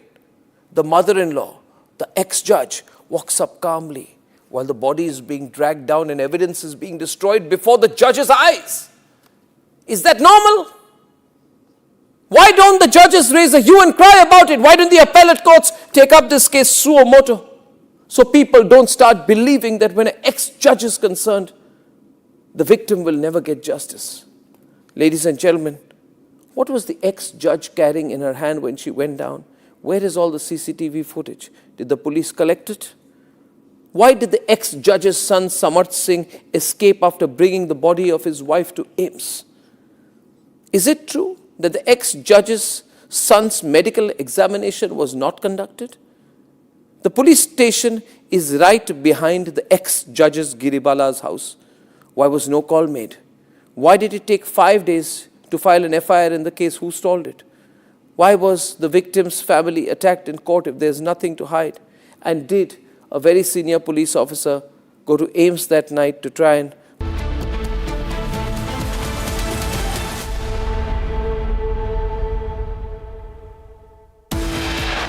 Headlines brought to you by Canara Bank. Together we can.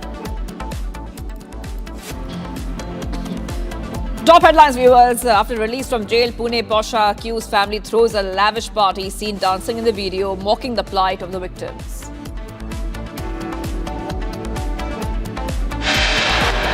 Republic accesses visuals of the lavish party thrown by the family. Pune Posha accused, as the accused mocks the plight of the victims and their families.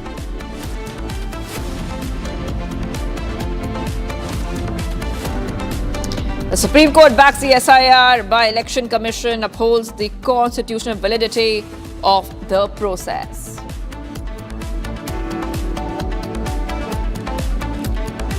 It's a big win for the Election Commission. Supreme Court upholds Madhya Pradesh High Court. Big win for the Election Commission. It's, as Supreme Court says, the SIR breathes life into the Constitution.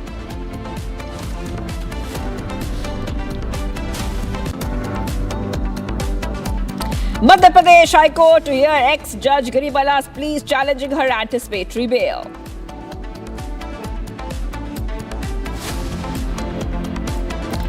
And so says in the case, Siddharamaiah was told to step down gracefully on May 28th. However, suspense remains over the next CM in Karnataka.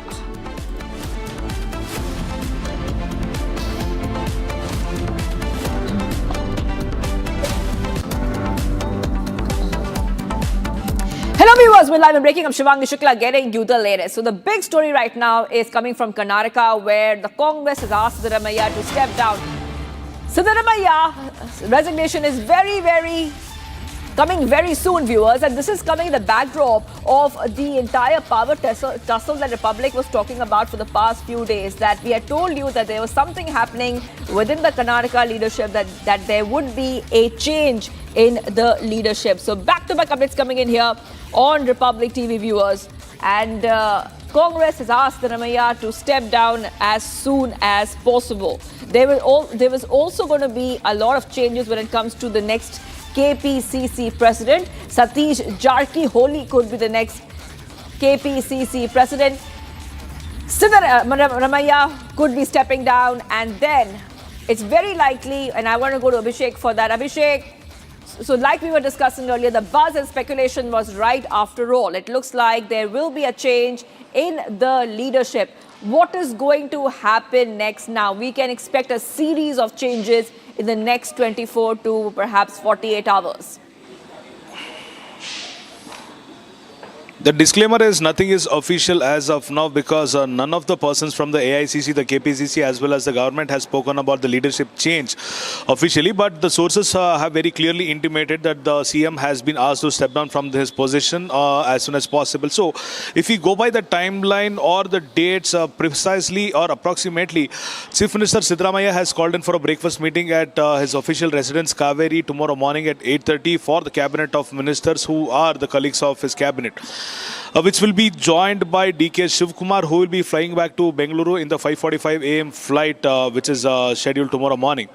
After the breakfast, there is an expectation that the Chief Minister Siddaramaiah might hold the press meet for the last time as the Chief Minister, and after which he might be leaving to Lok Bhavan to formally submit his resignation. And during the course of the breakfast, he might also intimate all the cabinet ministers the reasons as to why he is stepping down from the position of the Chief Minister, and he might wish the best of luck to all the ministers of his cabinet, and he will also intimate that the AICC supreme leaders or the High Command will interact with the ministers and the other MLAs of the Congress party on the CLP, which is going to happen on the May 29th. So 28th of May, CM Siddaramaiah will visit Lok Bhavan to submit his official resignation.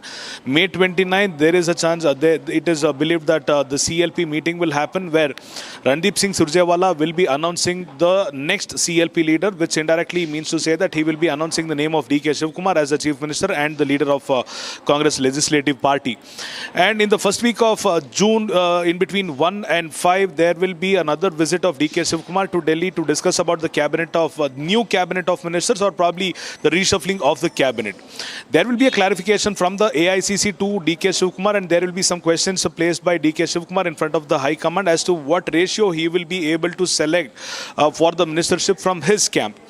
On the other hand, we are also expecting that June 8th is the date where the nominations for the Rajya Sabha will happen, and any time after June 8th, there will be a chance that DK Shivkumar will be taking the oath as the new Chief Minister of the Karnataka.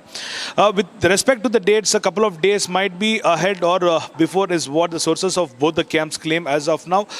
CM is quite unhappy on the outcome of the meeting is what the closest aides of the CM has mentioned as of now. Despite CM being unhappy, he has tried to request or demand some of the positions in the cabinet, be it 6 or 7 ministers on his camp, for which the High Command has clearly negated and has given a negative reply as of now is what the source claim. On the other hand, we've also been intimated that CM Siddaramaiah had requested the High Command to make way for Yatindra Siddaramaiah in the cabinet as the Deputy Chief Minister, who's the son of CM Siddaramaiah, for which the High Command has also been... Abhishek, hold on for a second. Getting some breaking news coming in. Siddaramaiah likely to hold a press conference tomorrow. That's right. Big updates coming in here. Possibility of a media briefing after the breakfast meeting with the ministers. Chief Minister is likely to visit Lok Bhavan following the breakfast meeting. So I want to go back to Abhishek because Abhishek, we were discussing about the breakfast meet diplomacy where Siddaramaiah will be meeting his cadres, his MLAs, and then he will resign. There will be a farewell breakfast as well. Just take our viewers through the last few moments, because it's not just a breakfast meeting, it's also a transition. What is the transition formula looking like, Abhishek? Well, the second innings of CM Siddaramaiah is about to end in the next couple of hours because it is already 12:30. By 12:30 tomorrow, he might not be the Chief Minister anymore because he would have submitted his resignation at around 10:30 or 11 in the morning.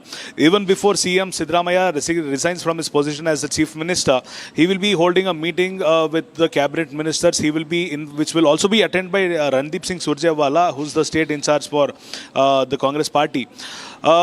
In this particular meeting, the High Command, indeed Randeep Singh Surjewala along with CM Siddaramaiah will announce the decision what High Command has taken over the last couple of days over a brief meeting of 6 hours which happened yesterday. This will be intimated to all the ministers and then they will be heading towards the Lok Bhavan. So, and even before heading to the Lok Bhavan, after the breakfast, there is a speculation, there is a information that CM Siddaramaiah might hold the press meet at his official residence for one last time as the Chief Minister of the state of Karnataka. because there are various other point of views in which CM Siddaramaiah, which claims that the High Command of Congress had offered CM Siddaramaiah the designation of the Rajya Sabha, but for which he has negated or he hasn't accepted that invitation. These are some of the speculations. With respect to what happens with CM Siddaramaiah's future, he might be addressing not only about what his future plans are, but also he might remember the 3 years of his administration as the Chief Minister, and he might also announce, if at all allowed by the High Command, who might be the next Chief Minister. But we will have to see what happens in the press meet tomorrow, if at all it is organized, because even when the reporters questioned him at Vidhan Saudha in Bengaluru today morning, he mentioned the fact that he will talk to the media in detail tomorrow after the breakfast meeting. So there is a huge anticipation as to what he might say. Is he happily stepping down as per the High Command's orders? Is he not happy with the decision of the High Command? Is he naming Dr. G. Parmeshwara as a successor? Is he naming the DK Shivkumar as a successor? Various other points of view are going to unfold tomorrow morning, because even the KPCC President chair will also be vacant after DK Shivkumar takes over the Chief Minister chair. So we will have to wait and watch what the press meet tomorrow is going to unfold, what unknown information or strong information DK Shivkumar, CM Siddaramaiah might give out to the followers, the ministers, the closest aides of CM Siddaramaiah. So these are some of the points which might be unfolded by the time. Yes. Shivangi. Absolutely. All right. Thank you, Abhishek, for getting us all those details. I will have to move ahead. We're getting some more breaking news coming in right now. Let's move ahead to the next set of breaking news that we're getting for our viewers. CBI files application before Madhya Pradesh High Court in Tusha case. CBI seeks to be impleaded as a party in the case. CBI to High Court entire investigation now vested with the central agency. CBI to High Court authority to prosecute and contest bail now lies with CBI. CBI says handling of case diaries now completely vested with the agency. An agency has now become an important and proper party. CBI has told the court FIR has been formally registered, and the CBI seeks complete control over proceedings before the Madhya Pradesh High Court. So huge updates coming in here. We also told you earlier that the CBI, remember, taking over the case, some of the FIRs have been re-registered, and now CBI can go ahead, conduct its investigation. They can investigate any person related to the incident. They can look through all the evidences and the documents which are required. So CBI filing application before the Madhya Pradesh High Court. We will keep getting our viewers all these updates. Okay, let's go straight to my colleagues joining us. I'm being joined by Shambhavi and Harsh. Let's go straight across to Shambhavi first. Shambhavi, coming across to you. Shambhavi is in Bhopal. Harsh is in Jabalpur. He's reporting from outside the Jabalpur High Court. Shambhavi, just a quick word from you first. Now the CBI can go ahead and investigate. It has all the powers to investigate the Trisha case. What's the first thing we can expect the CBI to do now?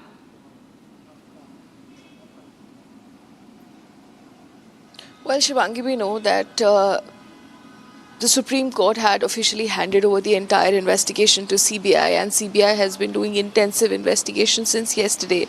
It had started with officially filing an FIR, which was earlier registered at the Katara Hills police station, then proceeded to take custody of all the documents which was needed.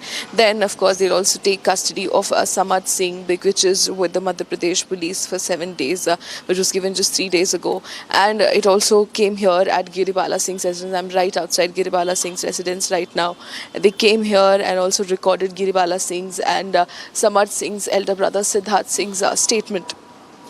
Then they also went to visit the victim's family in this case, although they, as per our sources, they did not record their statements. Now they might record their statements in CBI office Delhi. But for now, this is the progress that they have made. They also were very hard on the Madhya Pradesh police for not completing the case diary, for an incomplete case diary, which is the most basic thing that you have to do while you're investigating a case, especially as serious as this. So the CBI has now taken taken full responsibility of taking care of the case diary as well. So the entire investigation, which was still now being done by the Madhya Pradesh police, will be taken over by CBI. The CBI can and will investigate each and every person who is associated with the case, every witness, everybody which might be associated or were involved in this unfortunate incident of Tusha Sharma's death. And a lot of information is expected to come. We know that a second postmortem has already been conducted, and its report will be presented before the High Court shortly. So yes, CBI has officially taken over control of the entire investigation of Tusha Sharma's death. Shivangi.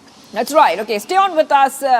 Shambhavi reporting live for us from outside the mother-in-law, the accused, Giribala's residence. Okay, let's go to my colleague Harsh, Jabalpur High Court. This is where he is. There's something very big expected there, Harsh. We understand the petition seeking cancellation of Giribala's anticipatory bail. That is one of the hearings which will be conducted, a very important one at that. Yes, go ahead. What do we know about this?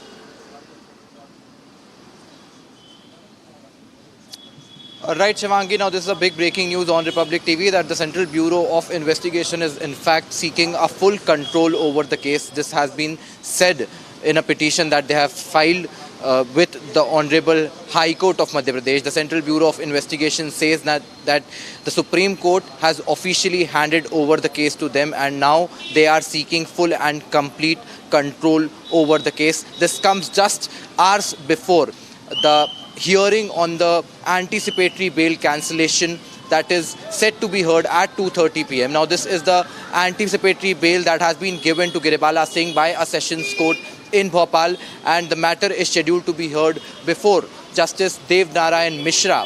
In fact, this is the matter that is to be heard at 2:30 p.m. in a short while from now here at the Jabalpur High Court.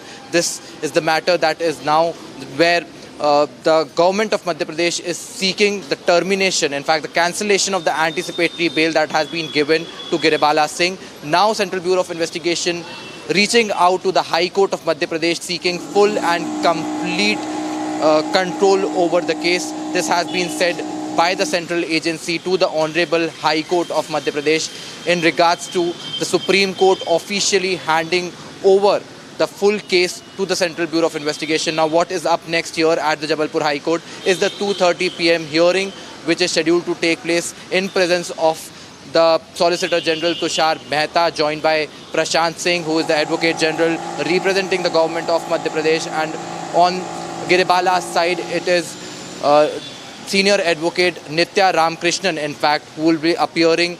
Now, this comes after the May 25th hearing, where 2 additional days were given to the counsel of Giribala Singh to file a reply, and now the matter is set to be heard in a short while from now here at the Jabalpur High Court, where the court will be hearing the cancellation petition of the anticipatory bail that has been given to Giribala Singh. Shivangi. That's right. Okay, I want, so we are standing by for that, what Harsh is speaking about, that Jabalpur Court will be hearing the petition to cancel the bail, anticipatory bail. Okay, I want to go back to my colleague. We are being joined by my colleague Shambhavi. Shambhavi, also, if we remember, you know, the family members of Tusha on Republic itself made it very clear many times there's something wrong with the case. There are lapses. And we also exposed the lapses on Republic. Remember, we exposed the lapses. Why was a belt not produced?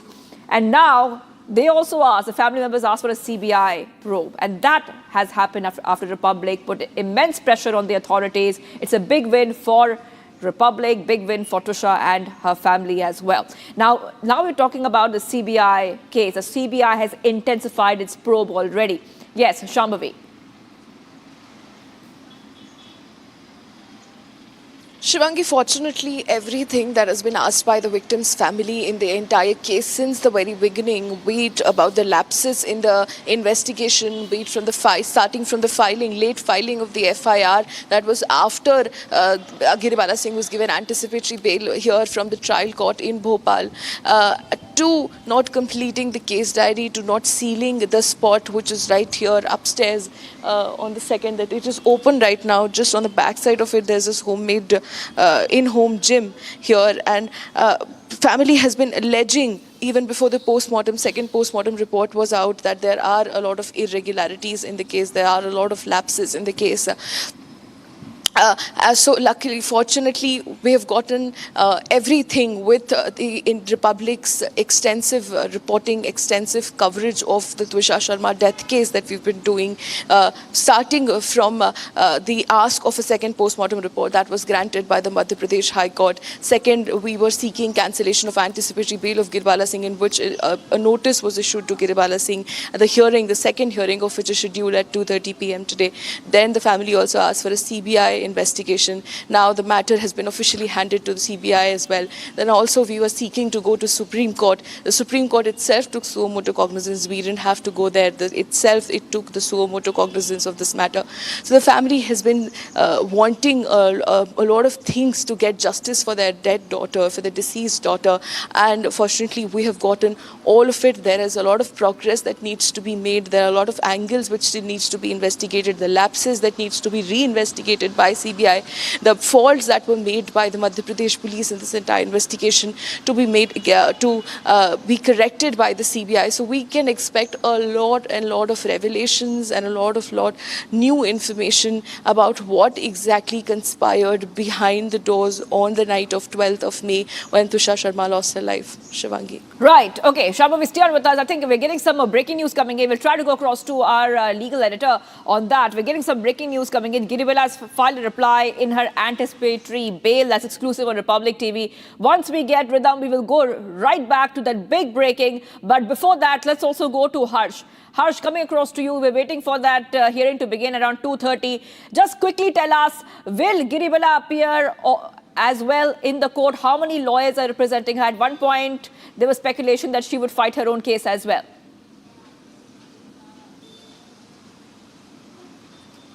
Right now, she has obviously presented her power of attorney in the court, so she is in all possibilities legally available to contest the case herself. But from the information that we are fetching, although this is a source-based information, our confirmation has to be fetched in this regard.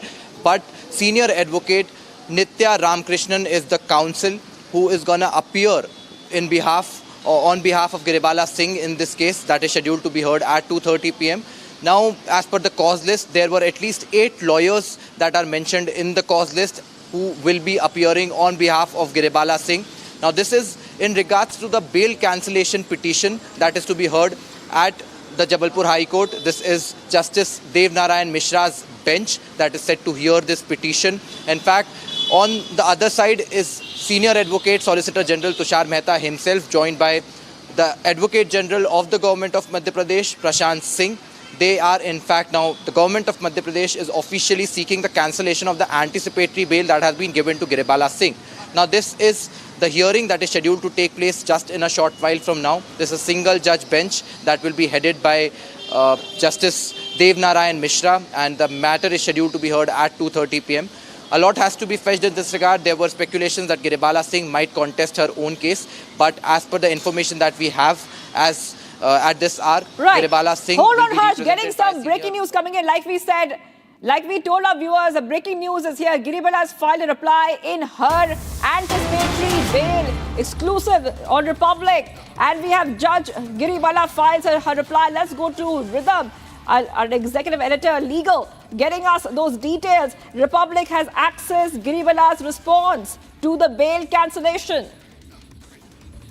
Absolutely. It's coming in quite late, but Yash Vijay, who's the counsel for Giribala Singh, has filed this application, this reply. I'm going to read out because the most crucial thing that Republic TV has now accessed is what Giribala is saying before the court. And viewers, I'm going to take you through exact words that Giribala is giving here. So let me tell our viewers, she says, response to the allegations of non-cooperation. She is saying on that at the outset, and viewers, let's break this down. She's saying at the outset it is submitted the respondents had fully cooperated with the investigation at all stages. She then says the allegations of non-cooperation is false. She's also giving details about what happened. She says on 13th, police were present at the house of Giribala from 9:40 a.m. to 6:40 p.m. She says Giribala and Samarth, we both had 2 mobile phones of Twisha who died. They were seized by them. There were elastic bands, laptop and all that was taken by them. Viewers, let's break this down. We're giving you details of what Giribala, after many days of silence, finally says before the Madhya Pradesh High Court, where her anticipatory bail plea is going to come up. She says no notice was received by the respondent. Then she's saying the FIR was lodged on the 15th. Okay, she's also giving out details about what happened and how the police had done their job. In this 83-page reply that Giribala Singh files before the court, she's now also saying, and I'm going to tell you details, that neither has the state bought any Panchnama signed by Giribala on record, nor are there any allegations of denial of cooperation. That means the first point, Giribala Singh says she fully cooperated with everything. She then goes on to say, contrary to things that have been said by the state that Giribala tampered with any evidence or tried to influence any witnesses, no complaint has been made by any witness alleging intimidation by Giribala.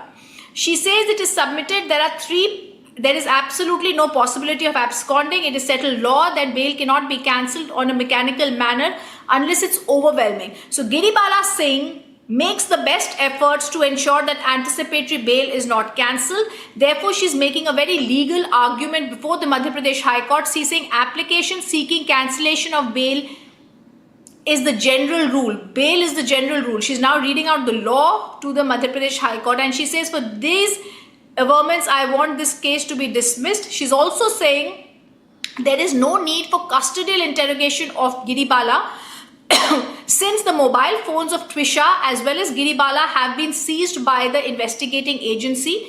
2 postmortems have happened. Forensic team has already inspected the spot. The entire house has been looked at, the bedroom, kitchen, dining space. It's further important to mention that the state government has itself consented to the transfer investigation in the matter to the CBI.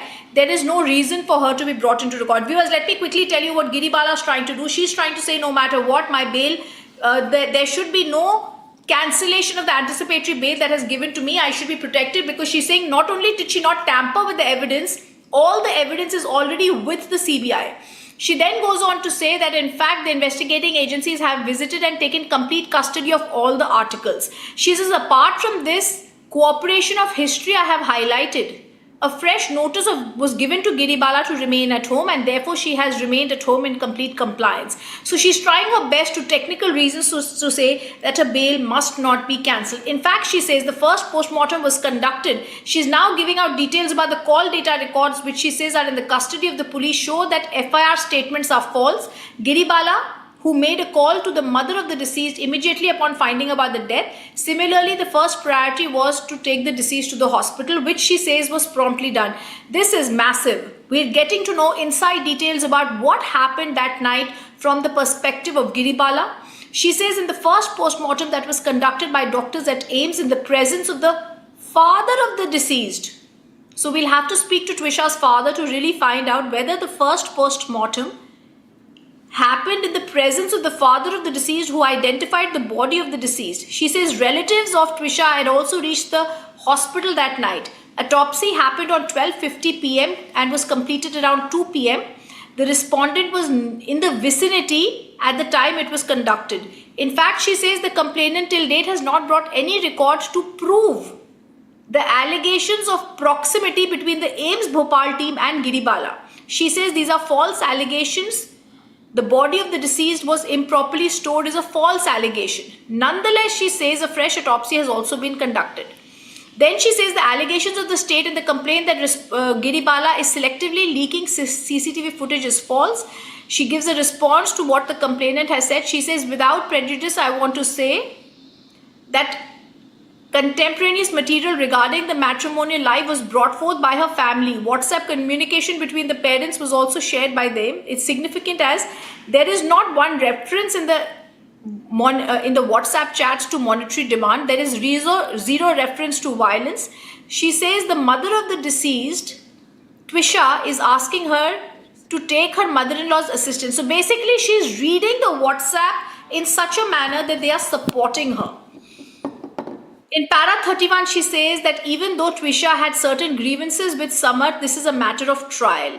She therefore says the deceased learnt. Okay, then she talks about the pregnancy aspect, viewers. She says, let me tell you what happened with the medical termination of pregnancy. Please keep in mind, this is Giribala Singh, who came and did several press conferences, spoke to several channels and said that and did a character assassination of Twisha, where she spoke about promiscuity, where she spoke about pregnancy, where she spoke about how there was a lack of prayers by her. She now says that Twisha learnt of her pregnancy on 17th April. From the same day till 23rd of April, Twisha stayed with her parents in Rajendra Nagar. So from 17th to 23rd, she stayed in Rajasthan and Noida. She says Twisha came to Bhopal for a day on 23rd April and then she went to Delhi on the same day. On 30th April, Twisha returned to Bhopal and went to the Bansal hospital along with Samar to see the gynecologist. She says she was counseled to continue the pregnancy. MTP pills were prescribed. Thereafter, on 6th of May, Twisha on her accord chose to consume the abortion pill. Even thereafter, Twisha went to her health clinic along with the family. So the suggestion that Twisha was under any pressure from them is contemporaneous WhatsApp messages. She's saying through the period, this record shows she was being treated for anxiety as per the advice of a professional. So let's tell you, Giribala Singh continues with a character assassination of Twisha, where she says she herself had, number one, wanted to abort. Number two, she says that she was on anxiety treatment. She says it should be noted when Twisha underwent medical termination of pregnancy, Giribala and son were not even in the immediate vicinity of her. When Twisha expressed her feelings to Giribala, Giribala was the one who took the deceased, took Twisha for counselling. She's again giving out details, personal ones, and these are clearly against Twisha. She's saying Twisha had recently undergone medical termination of pregnancy and therefore was possibly traumatized by the abortion. This has to be reinvestigated. So she's also giving out an understanding to the lawyers and the investigators on what to interrogate in this. Giribala Singh clearly filing this. Let me also tell you, Giribala is arguing this matter, calling it non-cooperation, and I'm going to read out a bit more from this. I was on para 40 of what she has said before I was looking at if there is any other news that's coming in. She's talking about the pregnancy and then she says throughout this period she was being treated for pregnancy. She's repeating that. She says it is submitted. Anticipatory will, then she's talking about how the anticipatory will, okay, this is very important, para 35. She says Twisha had undergone medical termination of her pregnancy. It's supported by the fact that Twisha was undergoing psychiatric treatment. In light of this unnatural death by a suicide is also under investigation. So she's also saying clearly that for her it's a suicide, particularly with the post-mortem reports. She says the anticipatory bail was not given in due haste. She's saying she's aggrieved by, okay. Para 39, Giribala says she's aggrieved by the loss of her daughter-in-law with whom she had a strong emotional bond. Just a few days before her death, Giribala has said she received a greeting card on the occasion of Mother's Day thanking for her affection. Therefore, this dispels any possibility of Giribala being responsible for the unnatural death. Then she, of course, talks about her age being 63 and why age has to be prominently taken. She's talking about the lawyer, so I'm going to skip through these paragraphs. She says that she craves for a fundamental right to a fair investigation. Okay, now she says, I am facing a full-fledged media trial against me, which is tarnishing my reputation. Any deprivation of liberty at this juncture will prejudice my reputation even more. She says she's not violated any condition. So, all right, viewers, I've just read out till page 83 pages of that, and mostly what she's trying to do is say that she was not responsible. Please note, she's not given details about what exactly happened at the crime scene. She is saying she was not present when the autopsy took place. In fact, she says Twisha's father was present there. She then says that there was a very clear emotional bond that she had with Twisha, whom she character assassinated. So a very, very clear picture coming. We have to see all eyes on 2:30 p.m. when this hearing is going to happen. Okay, we'll also now just go across to my reporter. Shambvi is at Giribala's home and Harsh is from Jabalpur High Court. Shambvi, you were the person whom from Republic TV had caught Giribala. You tried to speak with her. This 83 pages that she has filed, it's very clear she's trying to protect herself.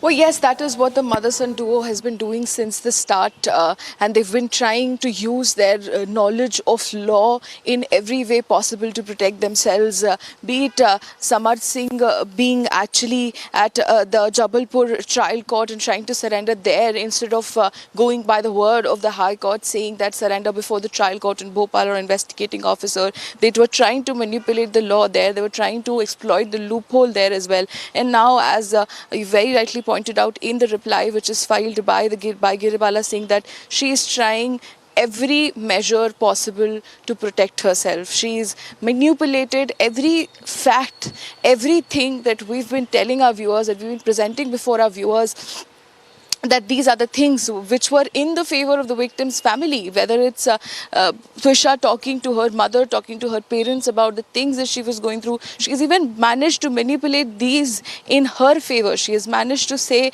that there is no mention of dowry, there is no mention of violence, and by all the things that Twisha said in those chats, that she was living in hell, she couldn't take it any longer. She has all pinned that down to Twisha's mental health. And even now, the fact that Twisha maintained that Samarth didn't want the child, Samarth questioned that the child was not his.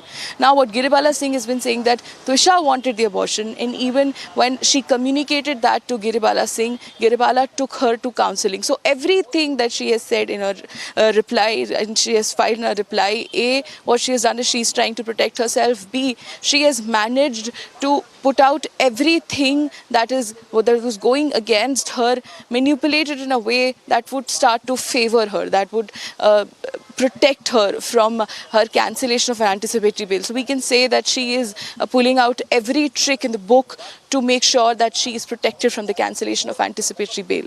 All right, Shambhavi, so it seems like a last-ditch attempt by Giribala Singh to ensure that she gets this anticipatory bail extended. Now, coming to you, Harsh, in fact, now this statement that Republic has access shows that she's been talking about contradictory things. On one point, she continues to slander her dead daughter-in-law. On the other hand, she mentions that she shared a very good relationship with her. And as far as investigation goes, she says she has been cooperating with the police. How do you think these points are going to fare up at Jabalpur High Court today at 2:30 p.m.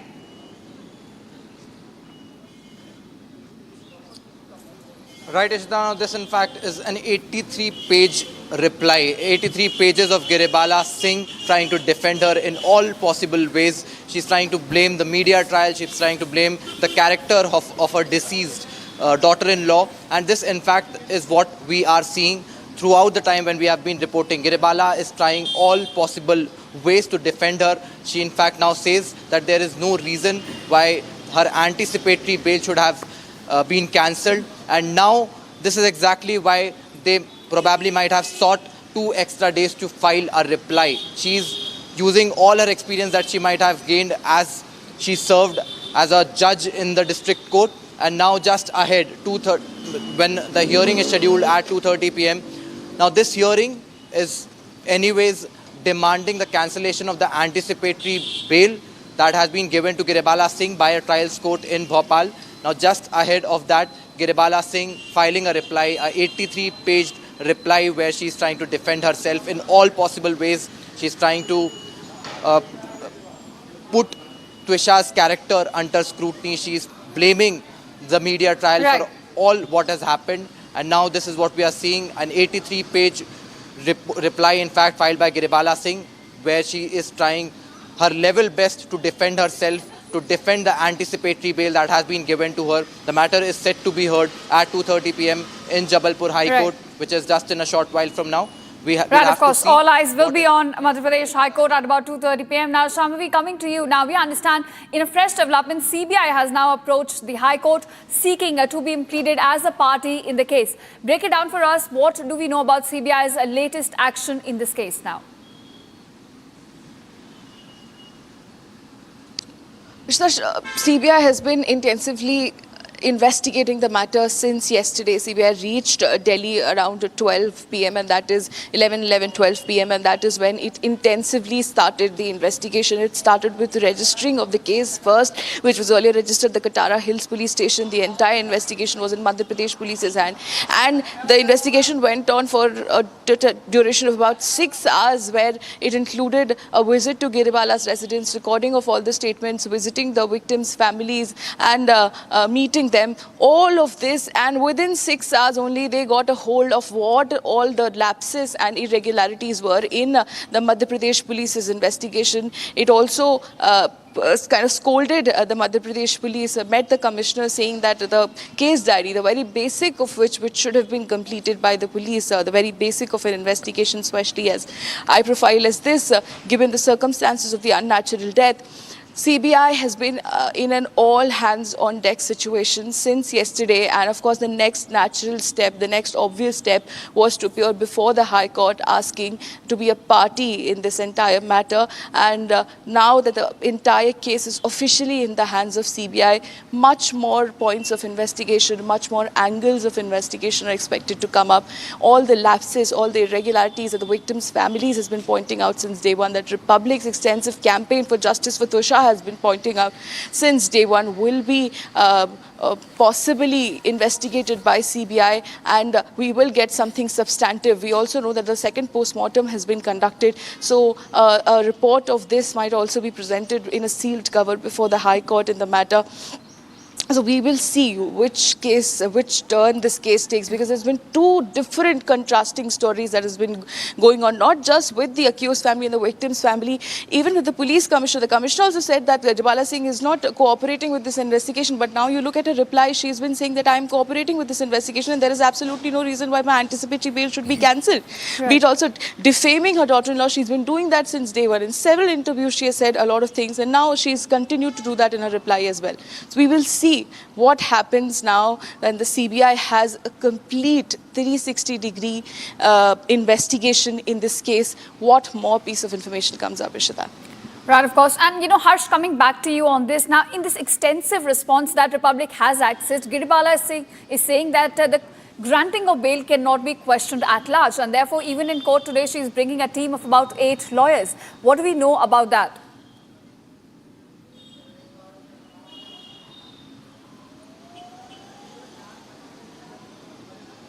Harsh, can you hear us?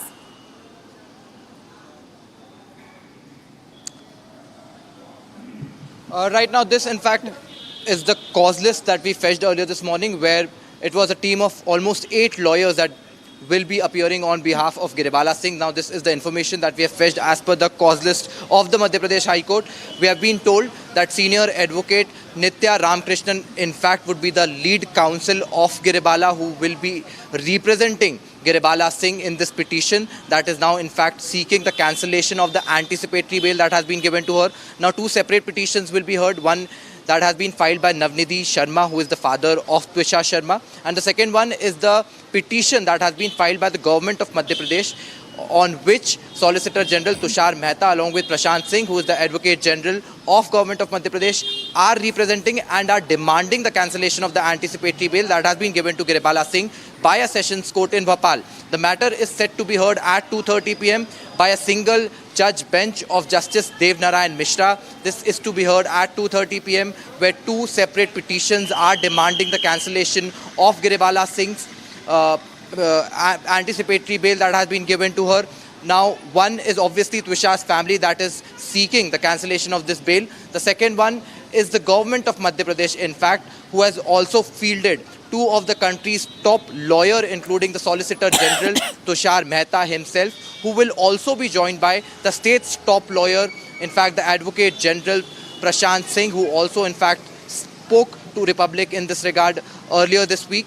He clearly said that the government of Madhya Pradesh is demanding the cancellation of Giribala Singh's bail because a lot of evidence has been tempered already and a lot can be tampered. However, the matter is set to be heard in a short while from now and more has to be fetched from that regard. But senior advocate Nitya Ramkrishnan, in fact, is the counsel who will be representing Giribala Singh at 2:30 p.m. at the Jabalpur High Court. Ishita.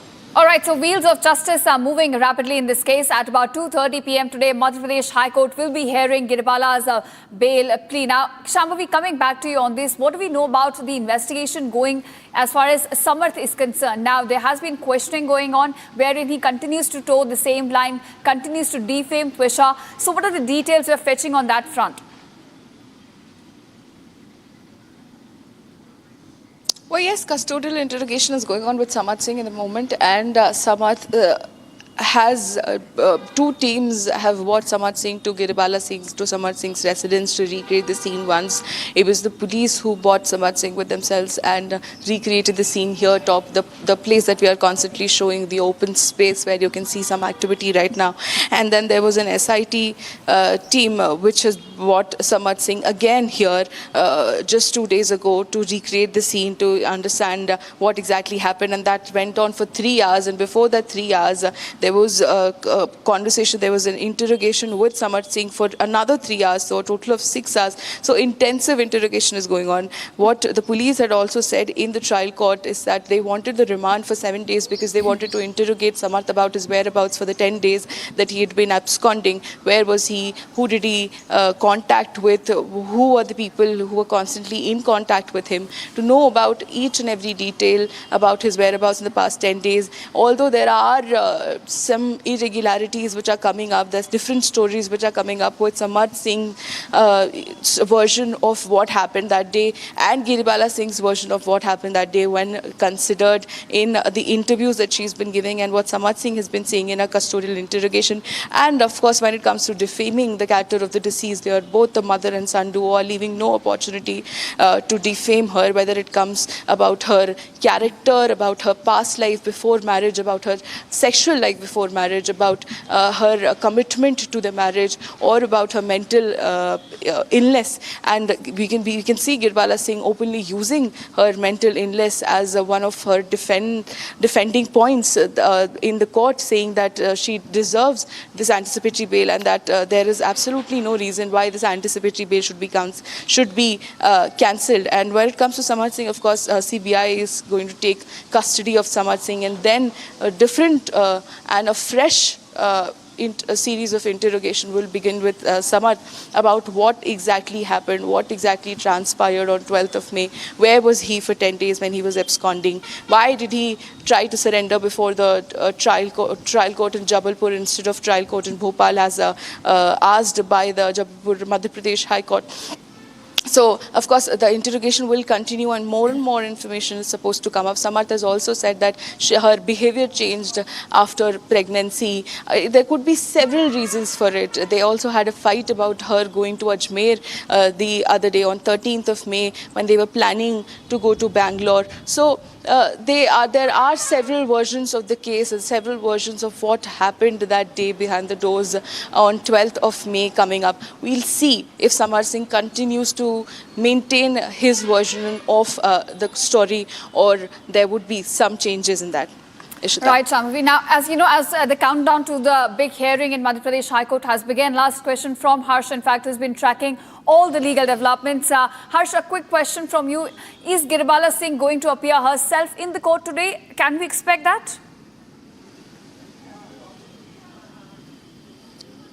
No, Ishita, this has been in fact confirmed by one of our sources who is close to Giribala Singh, that Giribala Singh is not going to come physically at the Jabalpur High Court today. In fact, this will be senior advocate Nitya Ramkrishnan who will be representing Giribala Singh in this bail cancellation anticipatory petition that has in fact been filed. Now, Giribala Singh is not going to appear before the Jabalpur High Court. This is what we are fetching from our sources. This is what we have been told. And in fact, it will be the senior advocate, senior counsel who will be representing Giribala. Now, we also broke it earlier this morning on Republic TV. We broke this information that in the cause list of the Jabalpur High Court, nearly 8 lawyers are appearing on Giribala's behalf at the hearing that is scheduled to take place at 2:30 p.m. Remember, this is the bench of Justice Dev Narayan Mishra who is going to hear this petition. There are 2 separate petitions. One that is to be heard on behalf of the government of Madhya Pradesh, where Solicitor General Tushar Mehta, joined by Prashant Singh, who is the Advocate General, will be representing the government of Madhya Pradesh. And on the other hand, it's Navinidhi Sharma, who is in fact Twisha Sharma's father, who is also now demanding the cancellation of the anticipatory bail that has been given to Giribala Singh by a sessions court in Bhopal. The matter is to be heard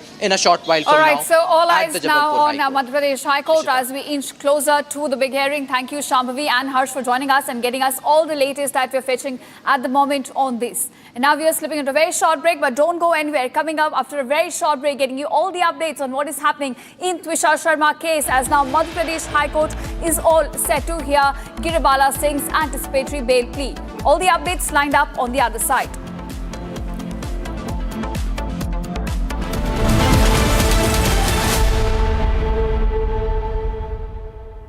$13,000 placements last year.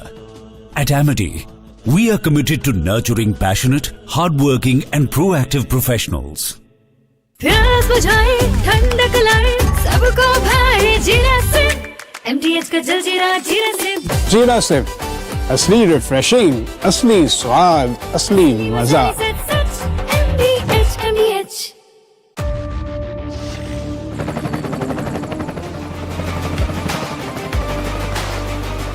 Character, the taste of success. R pure सूजी pasta उबालो मिलाओ और खाओ 8 minute में तैयार। क्या taste है सबका राजा R pure masala.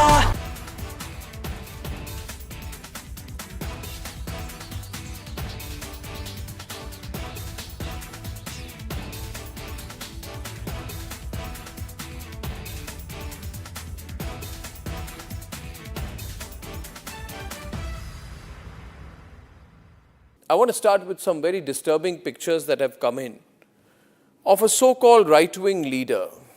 His name is Sushil Prajapati. He is accused of rape. After being in jail for 9 months, he gets bail, which means he's still an accused. He's an accused in a rape case. And the case goes back to 2025 when he took an LLB student to one place on the pretext of introducing her to a senior advocate. He drugged her drink and then he sexually assaulted her. He is still under trial for rape. He has not been released. But when he comes out, this rape accused, garlands are put on him as if he's some kind of a hero, as if he's achieved something great. Is a rapist to be celebrated, ladies and gentlemen? I ask you that question. And more than anyone else, I ask the right wing of this country. Very often I come on television and I say, yes, on several issues, I'm happy to be called a right-winger. But ladies and gentlemen, let me put it clearly. You cannot let a person like this man, this Sushil Prajapati, a leader of the Hindu Yuva Vahini, a local thug, a man accused of rape, you cannot celebrate his act of rape or celebrate the fact that the rapist is out on bail. If that is the message we want to send to our society, and if all the BJP leaders want to be quiet about it. Coming up after a short break, Madhya Pradesh High Court to hear ex-judge Giribala Singh's plea challenging her anticipatory bail. Getting you all the updates on that on the other side.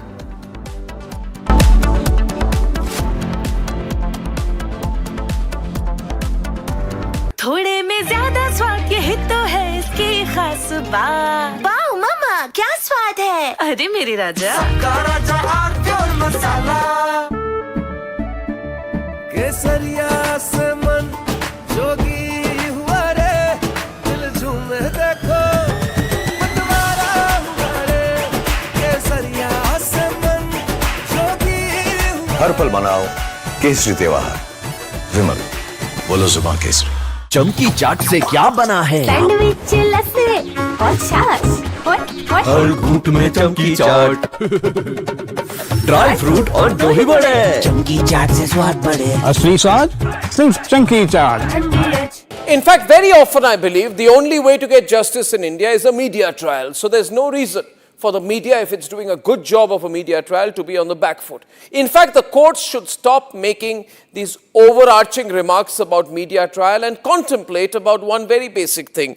With the greatest of respect to the courts, when the other institutions fail, when people get let down by the system, when even the judiciary does not seem to be listening or raising a noise about issues, like in the case of Twisha Sharma.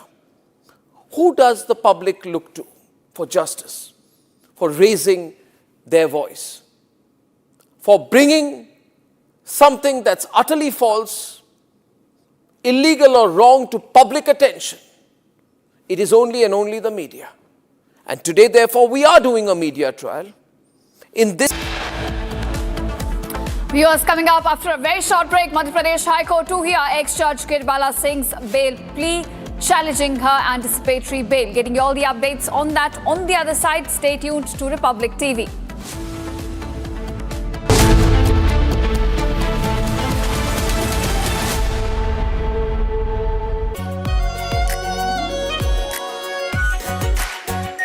Are pure shahi paneer masala, delicious, healthy every day. केसरिया से मन जोगी हुआ रे, दिल झूमे देखो मतवारा हुआ रे। केसरिया से मन जोगी हुआ। हर पल मनाओ केसरी त्योहार। विमल, बोलो जुबान केसरी। चमकी चाट से क्या बना है? सैंडविच लस्सी और छाछ हर घूंट में चमकी चाट। अब बताओ, स्वाद आया? आया। असली स्वाद सिर्फ चंकी चाट।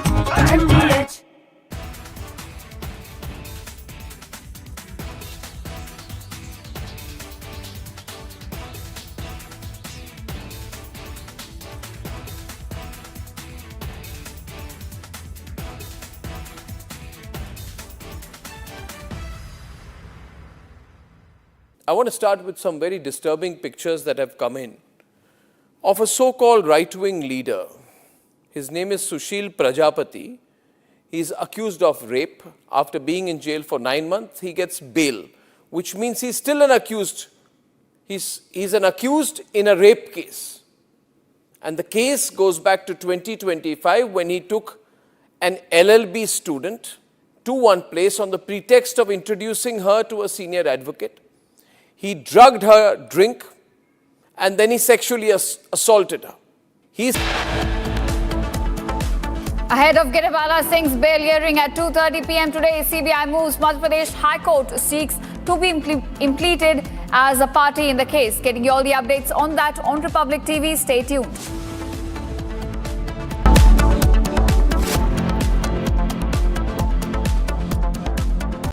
$13,000 placements last year. At Amity, we are committed to nurturing passionate, hardworking and proactive professionals. R pure सूजी पास्ता उबालो, मिलाओ और खाओ। 8 मिनट में तैयार। क्या टेस्ट है, सबका राजा R pure masala. AU current account के साथ मिलता है free UPI QR overdraft facility और एक ही ऐप से बैंक के सारे काम। AU सोच बदलो और बैंक भी। प्यास बुझाए, ठंडक लाए, सबको भाए जीरा से। MTH का जलजीरा जीरा से। जीरा से असली रिफ्रेशिंग, असली स्वाद, असली मजा। In fact, very often I believe the only way to get justice in India is a media trial. So there's no reason for the media, if it's doing a good job of a media trial, to be on the back foot. In fact, the courts should stop making these overarching remarks about media trial and contemplate about one very basic thing. With the greatest of respect to the courts, when the other institutions fail, when people get let down by the system, when even the judiciary does not seem to be listening or raising a noise about issues, like in the case of Twisha Sharma. Who does the public look to for justice, for raising their voice, for bringing something that's utterly false, illegal or wrong to public attention, it is only and only the media. And today, therefore, we are doing a media trial in this specific case, ladies and gentlemen, of Twisha Sharma, the 33-year-old daughter-in-law of an ex-judge, in a case where the ex-judge and the ex-judge's advocate son appear to be more than involved. Ladies and gentlemen, 15 questions tonight. And if they think it's a media trial, so be it. So be it. Why did the ex-judge in the case of Twisha Sharma, neither she nor her son call a police or an ambulance? What took them 57 minutes to bring the body down? Where are the 3 men who are seen in the video dragging Twisha's body, destroying evidence? What was the police doing? Did they question the house staff? Did they question the judge? Was Twisha carrying headphones in her bag, in her hand, or a rope? Where is it now? Where is that so-called belt that cops claim was used by her to commit suicide? Why was it hidden? The mother-in-law, the ex-judge, walks up calmly while the body is being dragged down and evidence is being destroyed before the judge's eyes. Is that normal? Why don't the judges raise a hue and cry about it? Why don't the appellate courts take up this case suo motu? So people don't start believing that when an ex-judge is concerned, the victim will never get justice. Ladies and gentlemen, what was the ex-judge carrying in her hand when she went down? Where is all the CCTV footage? Did the police collect it? Why did the ex-judge's son Samarth Singh escape after bringing the body of his wife to AIIMS? Is it true that the ex-judge's son's medical examination was not conducted? The police station is right behind the ex-judge's Giribala's house. Why was no call made? Why did it take 5 days to file an FIR in the case? Who stalled it? Why was the victim's family attacked in court if there's nothing to hide? And did a very senior police officer go to AIIMS that night to try and fudge the post-mortem report? Ladies and gentlemen, I'm asking these questions. Now I ask you, am I right or wrong in asking these questions? And if I don't... From Asia's largest news headquarters, setting the agenda for Bharat.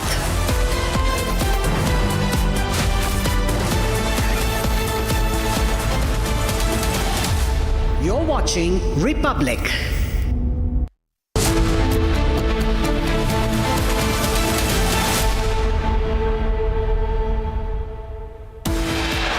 Headlines brought to you by Canara Bank. Together we can. After Pune Porsche accused father gets bail, family throws a lavish party mocking the plight of victims. Republic accesses visuals of lavish party thrown by the family of Pune Porsche accused father seen dancing with garland of currency notes.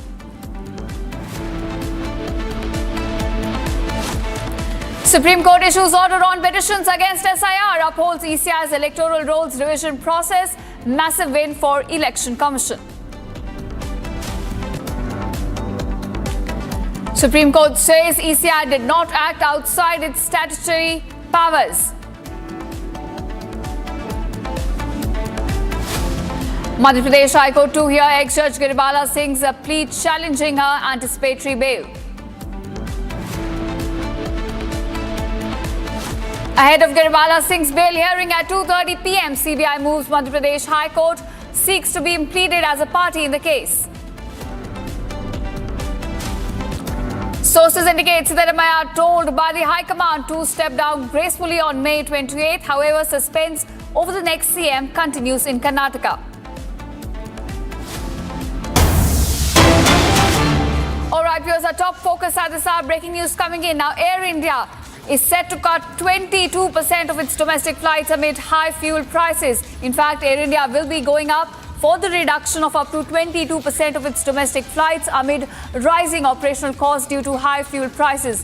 Now, the loss-making airline, which is facing financial headwinds, has already reduced its international flights by around 27%, and now the domestic cut also seems to be kicking in. it will be reducing its domestic flights by up to 22%, and this comes amid rising fuel prices. Now we're looking at tensions in West Asia impacting the fuel prices around the world, and airlines, in fact the aviation industry at large, taking a hit. Now Air India all set to kick in the 22% cut as far as domestic flights are concerned, and this comes right after it reduced its international flights also by 27%. My colleague Gesu also joins me with more details on this. Now Gesu, we are looking at Air India going for an austerity measure, kicking beside its measures in international flights. Now its domestic flights will also be cut down by 22%. Big question, how is this going to impact the consumers at large?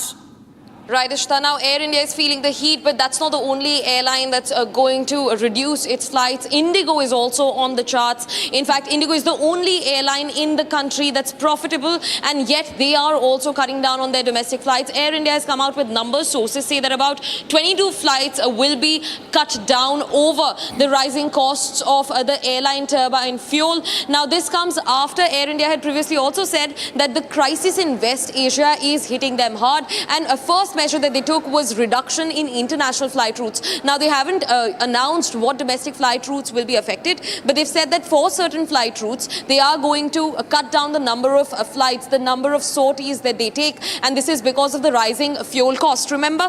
But a bigger shock is the fact that Indigo also has succumbed to the pressure. Indigo, the country's only profitable airline service, has also succumbed to the pressure. Now, they are also going to cut down their domestic flight routes. However, they've not put a number to how many flights they're looking to reduce, but again they've also made it clear that domestic flight operations will be cut down. So both Air India and Indigo, a big question on how the consumers will be impacted for sure. Daily travel will become a hurdle for consumers and for travelers. Airfares have already risen on certain routes. International flights have also seen a surcharge in airfare, but also domestic routes have also seen that. And now in the latest, because the war in West Asia goes on, the fuel crisis goes on, and especially the aviation turbine fuel remains affected, and because of that surcharge, now Indigo and Air India both have decided to cut down on their domestic flights as well. Air India cutting down about 22% of their flights, and they have said that on certain domestic routes this is what they will be doing. Now, we're yet to receive a statement from both of these airlines, Air India especially and also Indigo,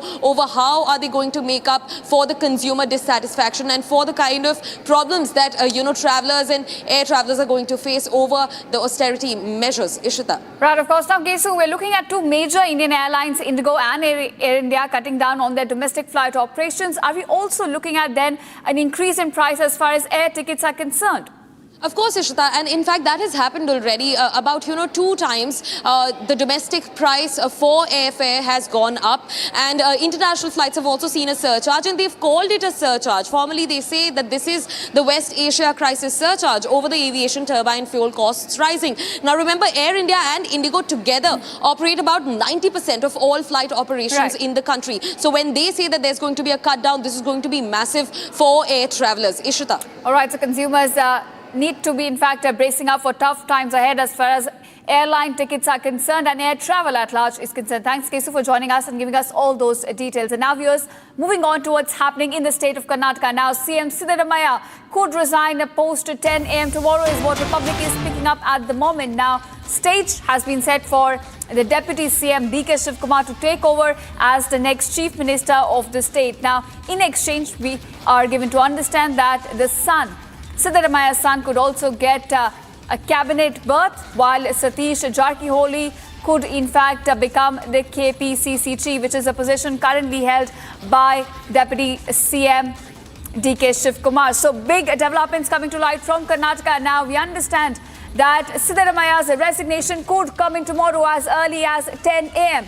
This could be post the breakfast meet that he's going to be holding with his ministers, and it is understood at the moment that right after the breakfast diplomacy meet, he could be headed to Lok Bhavan to submit his resignation. So we are looking at an imminent change of guards in the state of Karnataka, and a climax as far as the Karnataka CM fight unfolding at the moment. Now, our sources are telling us that the resignation by CM Siddaramaiah could come in as early as 10 a.m. tomorrow.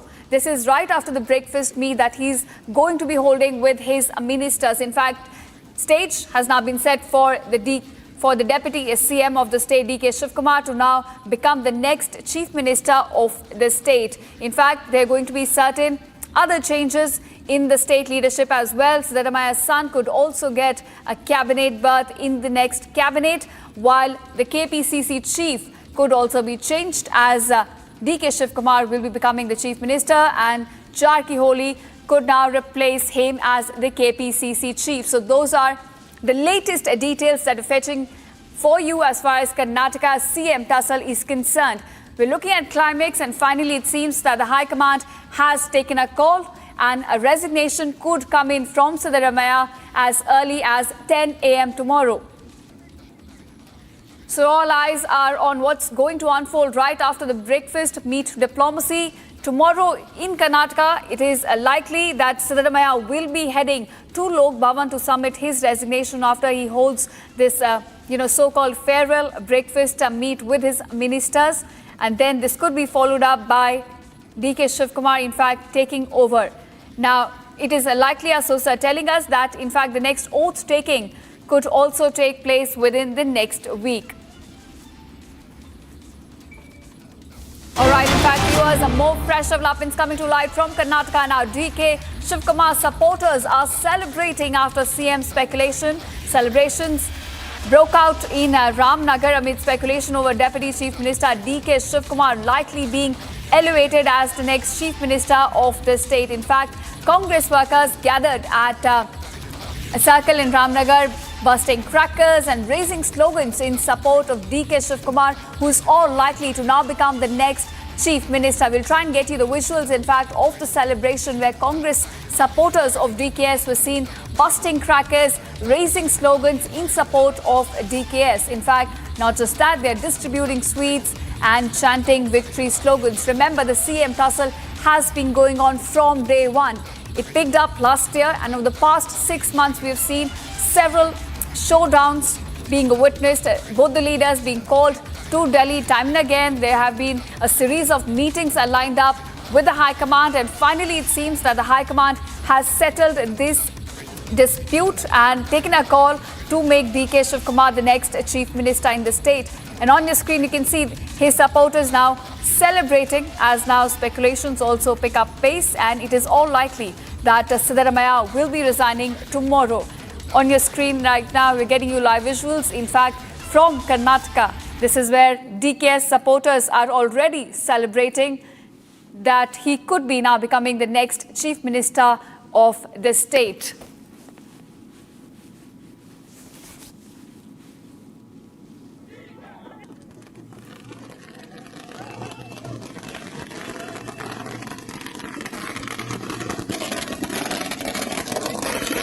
All right, viewers, these are visuals of a celebration unfolding at DKS. All right, now let's cut across to BJP, in fact, holding a press conference on the verdict given by the Supreme Court today on SIR. Let's take a look.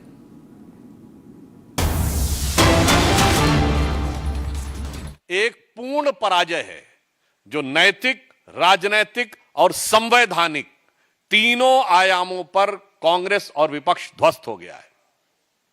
After a decisive and massive defeat in Bihar and West Bengal, and after their nefarious design to instigate anarchy in the country and getting no response, so that was a moral defeat. Now on the floor of the Supreme Court, there is a complete rejection by Supreme Court on their plea on SIR. Now this can be termed as the constitutional defeat. So I can say that after this judgment of Supreme Court, the complete defeat of opposition, Congress party in particular, and Mr. Rahul Gandhi in particular, has been summarized as PCM, political, constitutional and moral defeat. सबसे पहले हम संवैधानिक दृष्टि से कहेंगे तो बहुत स्पष्ट रूप से न्यायालय ने यह कहा है कि SIR exercise is not in conflict the Representation of People's Act and 1960 rules, and it doesn't detract from the constitutional imperative of free and fair election. न्यायालय ने और भी आगे स्पष्ट रूप से कहा है कि एसआईआर के माध्यम से जिस उद्देश्य को प्राप्त करने की कोशिश की जा रही थी, उसका स्वतंत्र और निष्पक्ष चुनाव सुनिश्चित करने के संवैधानिक लक्ष्य के साथ सीधा संबंध है। इसका मतलब फ्री एंड फेयर इलेक्शंस को इंश्योर करने के लिए it was very much required. तो जो उनका मूल आधार था वह पूरी तरीके से ध्वस्त हो गया। कोर्ट ने आगे यह भी कहा है कि चुनाव आयोग द्वारा दर्ज किए गए कारण, जिनमें पिछले गहन पुनरीक्षण के बाद 4 दशकों से अधिक का समय बीता है, पिछले कुछ वर्षों में बड़े पैमानों पर नाम जोड़े गए और हटाए गए, जिसमें उन्होंने कहा कि अर्बनाइजेशन हुआ, शिफ्टिंग हुई, डुप्लीकेशन हुआ, लोगों का आना हुआ, परंतु उसके बाद भी यह प्रक्रिया अत्यंत आवश्यक थी। अतः सर्वोच्च न्यायालय ने इसको संविधान सम्मत माना है और चुनाव आयोग के अधिकार के अंतर्गत माना है और निष्पक्ष और पारदर्शी चुनाव की प्रक्रिया के लिए आवश्यक माना है। तो हम यह कह सकते हैं कि इंडी गठबंधन, जो सनातन धर्म विध्वंसक और घुसपैठिया संरक्षक है, उसका वास्तविक चरित्र आज उठकर सामने आ गया है। On the political ground I would like to ask, ये लोग क्या आपको कोई मेहनत करते हुए दिखाई पड़ते हैं? गृह मंत्री अमित शाह जी ने कहा कि मैं 25 दिन लगातार बंगाल में रहूंगा। राहुल गांधी जी कहां थे बंगाल में? चलिए, आप कह सकते हैं कि बंगाल में हम बहुत मेन क्लेमेंट नहीं थे, तो असम में तो आप मुख्य विपक्षी दल थे। कितने दिन रहे विपक्ष में वहां असम में जाकर? उसकी बजाय कहीं कार निकोबार में घूम रहे थे, कहीं वियतनाम में घूम रहे थे। मैं पूछना चाहता हूं, यह बात नैतिक और राजनीतिक आधार पर हमारे सभी प्रमुख नेता, हमारे पूर्व राष्ट्रीय अध्यक्ष नड्डा जी, वर्तमान राष्ट्रीय अध्यक्ष नितिन नवीन जी, इसके अतिरिक्त अमित शाह जी, इसके अतिरिक्त रक्षा मंत्री राजनाथ सिंह जी, तमाम लोगों की आपने वो बैठकें देखी होंगी, वो सम्मेलन देखे होंगे, जो शक्ति केंद्र और बूथ लेवल कार्यकर्ताओं के कार्यक्रम आपने देखे, मंडल अध्यक्ष स्तर लोगों के कार्यक्रम देखे। कांग्रेस में कितनी बार आपने बूथ लेवल कार्यकर्ताओं के सम्मेलन देखे? कितनी बार मंडल अध्यक्ष के सम्मेलन देखे? अर्थात काम कुछ नहीं करना, चुनाव के समय भी मन लगाकर कोई काम नहीं करना, फिर बाहर से जाकर कुछ बातें अनाप शनाप बोल देना और फिर यह सोचना कि उनको चुनाव जीत लिया जाएगा। मुझे लगता है देश की जनता यह समझ रही है। और इसका एक और खतरनाक अर्थ भी है। यह विषय सिर्फ यह नहीं है कि एसआईआर पे आरोप निराधार सिद्ध हुआ, विषय उससे ज्यादा गंभीर है। आज विपक्षी दल और मुख्य विपक्षी दल, विशेषकर कांग्रेस पार्टी, उसका करार चीन में है, परिवार इटली में है, विचार का केंद्र इंग्लैंड में है, यूरोप में, और दुष्प्रचार का केंद्र अमेरिकी संस्थानों में है, और वोटरों के तार बांग्लादेश से जुड़े हैं। मैं पुनः यह कह रहा हूं, करार के तार चीन से जुड़े हैं, विचारों के तार यूरोप से जुड़े हैं, दुष्प्रचार के तार अमेरिका से जुड़े हैं, परिवार के तार इटली से जुड़े हैं और वोटरों के तार बांग्लादेश से जुड़े हैं। मुझे लगता है अब उनका यह असली चरित्र का चोला उतर गया है और वह पूरा चरित्र जनता के सामने तार तार हो गया है। तो मैं सिर्फ अंत में कांग्रेस का जो दुष्प्रचार है, विशेषकर राहुल गांधी ने, आपको याद करिए, यह बिहार के चुनाव को लेकर था। बिहार के चुनाव में कितनी रैलियां की, कितनी बार उन्होंने विपक्षी दलों के लोगों को बुलाया। आपने स्टालिन को बिहार में बुलाया, जिनके लोगों ने बिहार के लोगों के बारे में क्या क्या नहीं बोला था। आपने उन रेवंत रेड्डी को बुलाया, जिन्होंने बिहार के डीएनए के बारे में क्या क्या नहीं बोला था, और उसके बाद हार का ठीकरा फोड़ दिया चुनाव आयोग पे। तो इसलिए मैं कांग्रेस पार्टी को और विशेषकर राहुल गांधी जी को कहना चाहूंगा, इस निर्णय के बाद उन्हें इंट्रोस्पेक्शन करना चाहिए और अपशब्दों की भाषा छोड़नी चाहिए। अपनी विदेश यात्राओं के भुगतान संतुलन में फंसकर जो मानसिक संतुलन खो बैठे हैं, उस संतुलन को पुनर्स्थापित करने का प्रयास करना चाहिए। तो मैं उनके लिए कहना चाहूंगा इस निर्णय के बाद कि वो पैरवी तो झूठ की करता चला गया, बस उसका चेहरा उतरता चला गया। वो पैरवी तो झूठ की करता चला गया, बस उसका चेहरा उतरता चला गया। रंगत समझ में आई मगर आई देर से, कच्चा था बहुत रंग उतरता चला गया। धन्यवाद। कुछ सवाल आपकी तरफ से होंगे?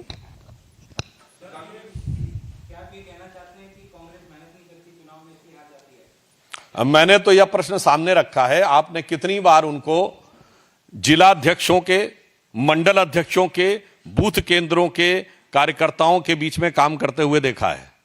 और तो और अपने ही वर्कर्स पे आरोप लगाते हैं। याद करिए, राहुल गांधी जी अहमदाबाद गए,